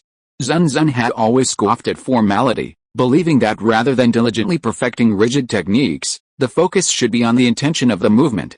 Whether it was a grappling strike, a circle of flowing air, or a fluid motion, all were true. And Zun Zun's success in defeating one swordsman after another with these methods only strengthened his belief. But this time, facing the Gut Hunter, whose killing skills had reached divine realms, his every move etched into his bones like a killing machine, Zun Zun changed his mind slightly. Now, Zun Zun was at a disadvantage. The Thunder Sword was immensely powerful, but it was no match for the demon-crushing scimitar. He could only employ a flawless defense, deflecting the Gut Hunter's attacks and seizing the opportunity to counterattack, thereby increasing his chances of victory. This was the concept of the penultimate martial arts. Now, too, he would deflect a powerful neck-slicing blow and shatter his opponent's body with a direct kick. A direct blow, Zun Zun guaranteed, would be so powerful that it would rupture his internal organs. But I just saw this move. It was clearly only a defensive technique introduced during their first encounter, but the Gut Hunter, with her exceptional vision, had memorized it. Her combat skills were so formidable that any move she had seen once would be useless the next time. I wonder if she was a hidden saint? The gut hunter dodged the second kick with minimal evasion, then counterattacked with his scimitar, driving it straight into the kicking leg. I'll tell you this too, big sister, Zun Zun didn't panic or withdraw his leg. Instead, he twisted his torso, clenched his right fist, and swung it outward. The powerful move was riddled with flaws. A woman's flirtatious laughter rang in his ears as the sharp scimitar slashed towards Zun Zun's right wrist. If it reached her, Zun Zun would become the divine counter hero from then on. Suddenly, a clap of thunder seized Elsa, and the intense electric shock caused her to shiver unconsciously. Zun Zun's right fist was a feint. His kicking leg thrust forward, and his left fist whistled toward his face, completely shattering the intestine hunter's charming visage. Zuniaquin, Black Oxhorn. Superb technique, overwhelming combat instincts, the ability to control flesh, and the possession of a scimitar with demon-destroying properties made up for the difference in physical ability between the two of them. Without a doubt, she was the stronger one. Therefore, the same trick would surely be cracked after being seen twice. Zun Zun believed in her strength. It was precisely because of this confidence that he managed to smash her face open, opening a large hole in the intestine hunter's handsome face. If someone uninformed saw her, they would surely scold her for not knowing how to be nice to a woman. But Zun Zun knew that it was only a trivial wound to her. It hurts so much, it hurts so much. I definitely feel like I'm still alive. Although her face was haggard, she exhaled eagerly, her face flushed red, and she slowly pulled her hand away from her bleeding face, revealing a hideous wound, so it should have been. But what Zun Zun saw was a smooth face as new, with no wounds save for a large amount of blood. He sighed lightly. Elder sister, are you a pervert?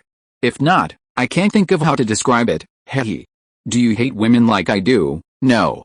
In fact, I've met women even more perverted than you, even men who claim to be capable of anything. Really, there's no reason to lie to you. Elsa was a little taken aback. She'd thought she was already quite perverted, but she hadn't expected someone as skilled as her. But so are you. I don't think I'm a pervert, but those eyes of yours, they're truly captivating, eyes? Zun Zun rubbed the corner of his eye. It was a characteristic of the Crimson Demon clan. The more excited they were, the brighter their eyes shone. Elsa stared into Zun Zun's murderous red eyes in fascination and said tenderly, I am a gut hunter, but your red eyes captivate me. I've decided. After I cut open your chest and abdomen, I will gouge out your eyes and carry them with me at all times. If you can do that, even the kindest-hearted person would be enraged if they coveted her eyes. But the more the Crimson Demon's emotions fluctuated, the redder its eyes became, and the more Elsa became obsessed. Hiss. Zun Zun took a deep breath and declared victory. I will definitely kill you. Elsa was silent for a moment, then narrowed her eyes slightly and covered her mouth with her hand. She was laughing, a laugh. Alright, sorry. I couldn't help laughing out loud because I heard something so unexpected. Yes, you seem like a very good child, really? You may not believe it, but I'm 3 times your age. I'm not lying. But in my opinion, you're not qualified to be an adult or a man. If it's not the time, I'll show you my great treasure, Zun Zun spoke rudely. Elsa didn't know if he thought she was bragging, but his smile grew even more charming and round. He stared at Zun Zun's pants and said, then after we cut open your chest and gouge out your eyes, we'll have to take another treasure. This guy was even bolder than Zun Zun. An infomaniac, without a doubt. Not even Sato Kazuma, that despicable man, could accept the idea of having his treasure snatched away. That's precisely the unfortunate thing. If it weren't for your companions dragging you along, your attention would be all on me, Elsa sighed ruefully. You should have noticed, monsters have surrounded this forest. It's my sister's doing. Once the girl spreads the net, your companions will have nowhere to escape. She's very motivated this time, but she's brought a large number of monsters with her. Your companions are probably all eaten by now. Zun Zun didn't know if she was trying to pressure him with her words or if she didn't know if the gut hunter would resort to such tactics. But there's no need to worry. What, are you sure you don't know the name of the old man wielding the knight's rapier? His name is Wilhelm, his surname is Astria, and he's even been given the nickname Fan. Elsa fell silent again. Zun Zun laughed instead. So now you understand. It's not me you need to worry about, it's yourself, a radical change. Elsa may seem like a ruthless killer, but she truly cares for her sister, Mary. If only her impatience could dull her opponent's teeth. She lowered her head slightly, her tangled hair obscuring her expression, but a bloodthirsty smile spread across her lips. Great! Now I can unleash my full power. The gut hunter, his heart ignited by a boiling passion, advanced toward him with murderous intent. She seemed invigorated at the prospect of unleashing her full power, but to Zun Zun, she was more of a mother beast desperate with worry for her daughter, a mother determined to fight to the death. With a bloody grin, Elsa's first move was to accelerate to full speed. The most challenging aspect of speed isn't increasing it, but the acceleration from 0 to 100. Zun Zun wasn't as exceptional as the gut hunter, but he skillfully used lightning acceleration and micro-explosions to keep up with Elsa. The distance between them vanished instantly. The sounds of a fierce battle echoed through the forest. Elsa was particularly sensitive to attack patterns, and the same attack would almost certainly miss the second time. However, Zun Zun, who excelled at sword intent rather than sword form, was able to counter it after activating his power and maneuvering through the forest. With a powerful kick against a massive log, the recoil of his foot allowed Zun Zun to charge at the gut hunter with unstoppable force. He reached out and grabbed the woman's chest and side, shattering her bones and internal organs. She imagined a TV scene of ripping a vampire apart with one's bare hands, but the gut hunter sensed her intentions and charged straight for Zun Zun's shoulders. Before reaching full speed, Zun Zun unhesitatingly launched a headbutt, slamming into the gut hunter's nose, neutralizing the warped attack. The crushing blow caused blood to spurt from the woman, and her blood-red smile took on a dark tinge. The wound in her chest widened, giving the impression that the gut hunter was about to be disemboweled. But the woman didn't stand still and wait for death. The gleam of delight in her dark eyes never faded. Zun Zun's instinct told him that her state of mind was the most important issue, not her combat prowess or her vitality. Elsa's left wrist disappeared before his eyes, along with a black, spiny scimitar. A series of dull clashes echoed from behind, and sharp blades hurtled toward his back. Zun Zun's alarm sounded, and he tried to dodge. But the hunter's voluptuous body suddenly embraced him, and her blood-stained wrist stains on Zun's elegant clothes. I won't let go, Tisk. Zun Zun struck his shoulder blade, trying to free himself from the nymph's grasp, but he underestimated her determination. Like a female leopard who never lets go of her prey, even with her left side shattered, she used her body weight to restrain her movements. If this continued, he would surely be fatally struck by the scimitar from behind. The lack of behind-the-scenes detection was a real headache. There was no way. Zun Zun's expression darkened.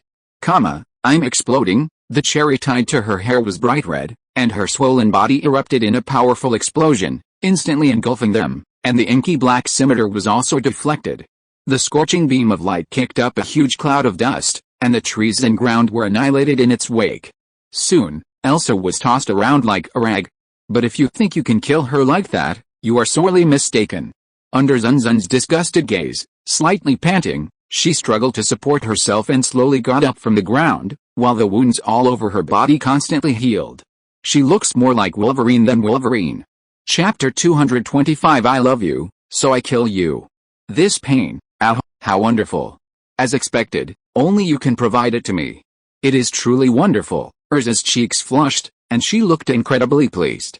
But what a pity, are you pushing yourself too hard? It's not as powerful as before. It's definitely more ferocious and violent. That's because I don't think I can disappoint you.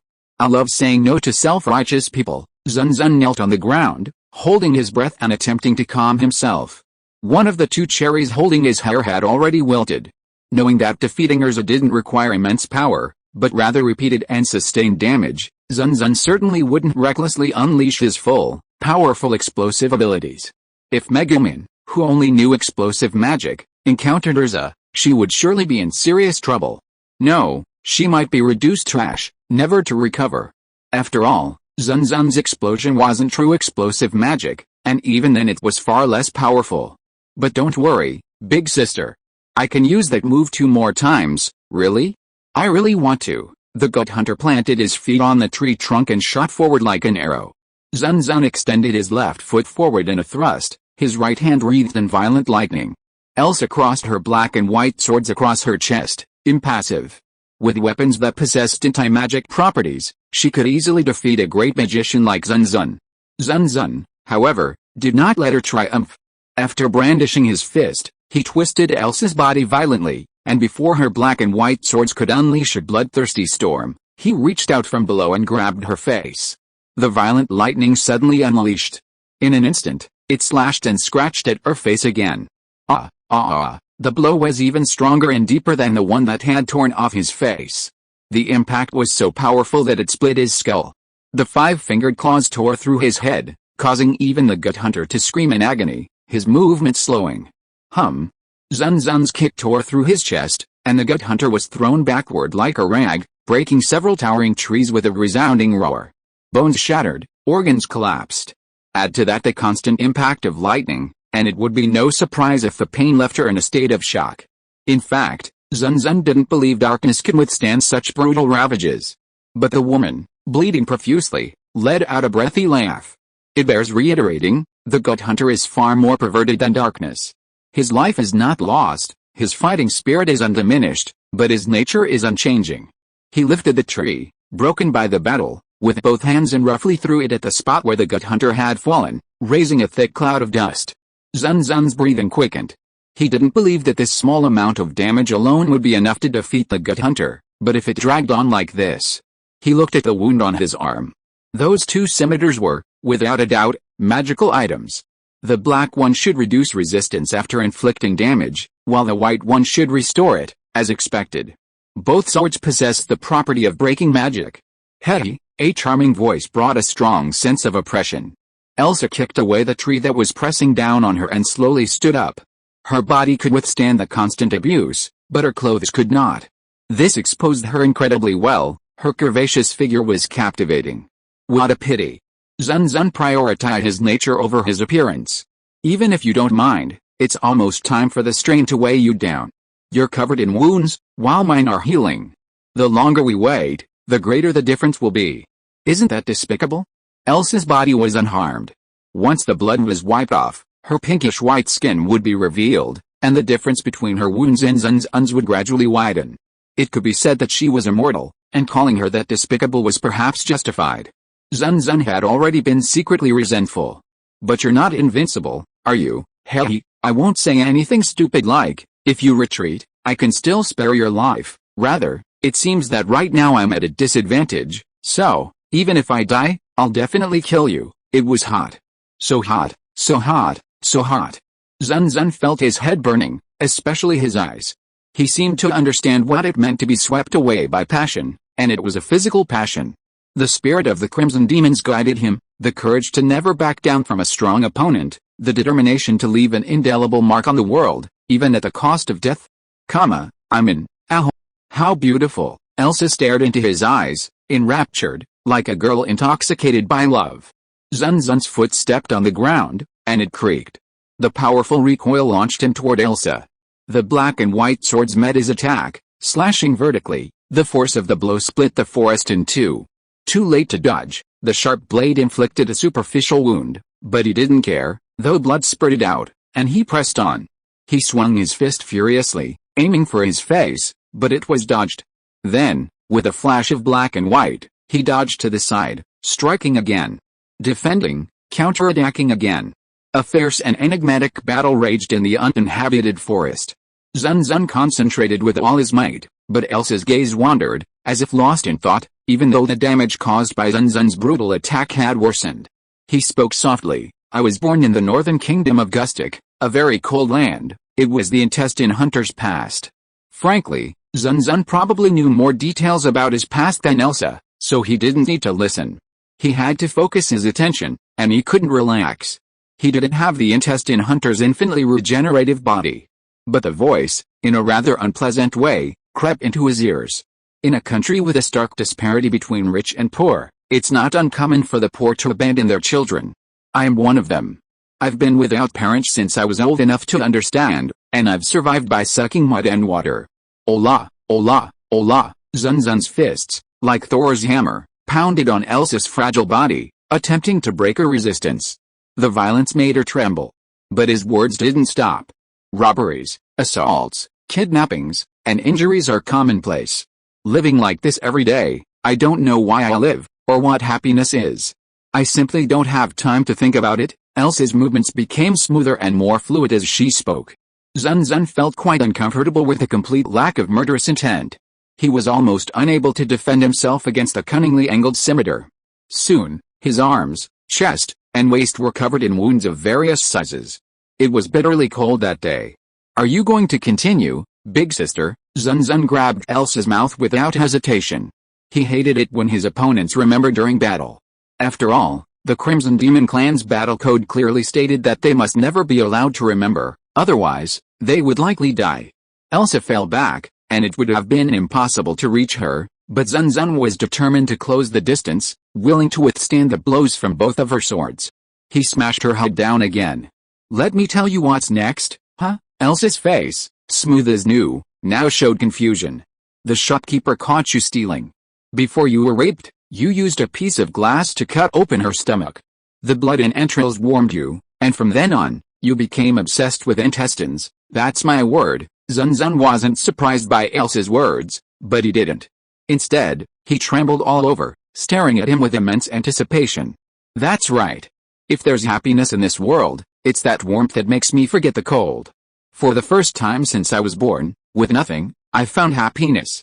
You can't understand, can you?" "Yeah, I can't relate at all. After all, I've been happy since I was born. I don't have to worry about earning a living, and my family loves me. Whether it's in the previous life, the one before that, or even this one, it's all the same. I'm so envious." Zun Zun's words caused Elsa to fall silent. At that moment, there was no such thing as there must be something hateful about those who are compassionate, and there must be something tragic and painful about those who are hateful. He was simply determined to kill him. "Ah, that's it." Elsa's cheeks flushed slightly as she stared into Zun Zun's murderous red eyes, narrowed in lust. "I think I've fallen for you. Sorry, big sister, you're a good person. We're not compatible. And I already have a fiancé," Zun Zun said without hesitation. Elsa blinked. "A good person, me? Sorry, it was just a polite comment." Zun Zun took a deep breath. He already had enough crazy women around him, adding another would be too much. "Besides, big sister, you didn't tell me the truth, did you?" Zun Zun looked at her, slowly rattling off one name after another. Storia, Anya, Celia, Hildia, Dorothea. They were insignificant, strange names that didn't seem appropriate. But Elsa remained silent. "Although the Kingdom's wanted poster said you were a vampire, and you later agreed to that false rumor, your true identity is a cursed doll. You may dislike me, but I know you better than you know yourself." Great. Someone knows something so deep about my past." To his surprise, the god hunter didn't seem angry that he had discovered her past. Instead, he looked at him with even more enthusiasm. His breath was thick with lust, and his moist eyes were filled with unquenchable passion. "Because I'm a fortune teller, that's right. Exploring the past and predicting the future." Zun Zun, seeing Elsa's puzzled expression, said loudly, "God hunter, Elsa Grantzild. As the younger brother of the Crimson Demon Clan's strongest fortune teller, I sentence you to die here." End of this chapter. Thank you so much for reading until the end. Don't forget to give it a like. Looking for more exclusive content and immediate access? Subscribe to our Patreon. Remember, every like, subscription or donation encourages us to continue. Thank you all. See you in the next video.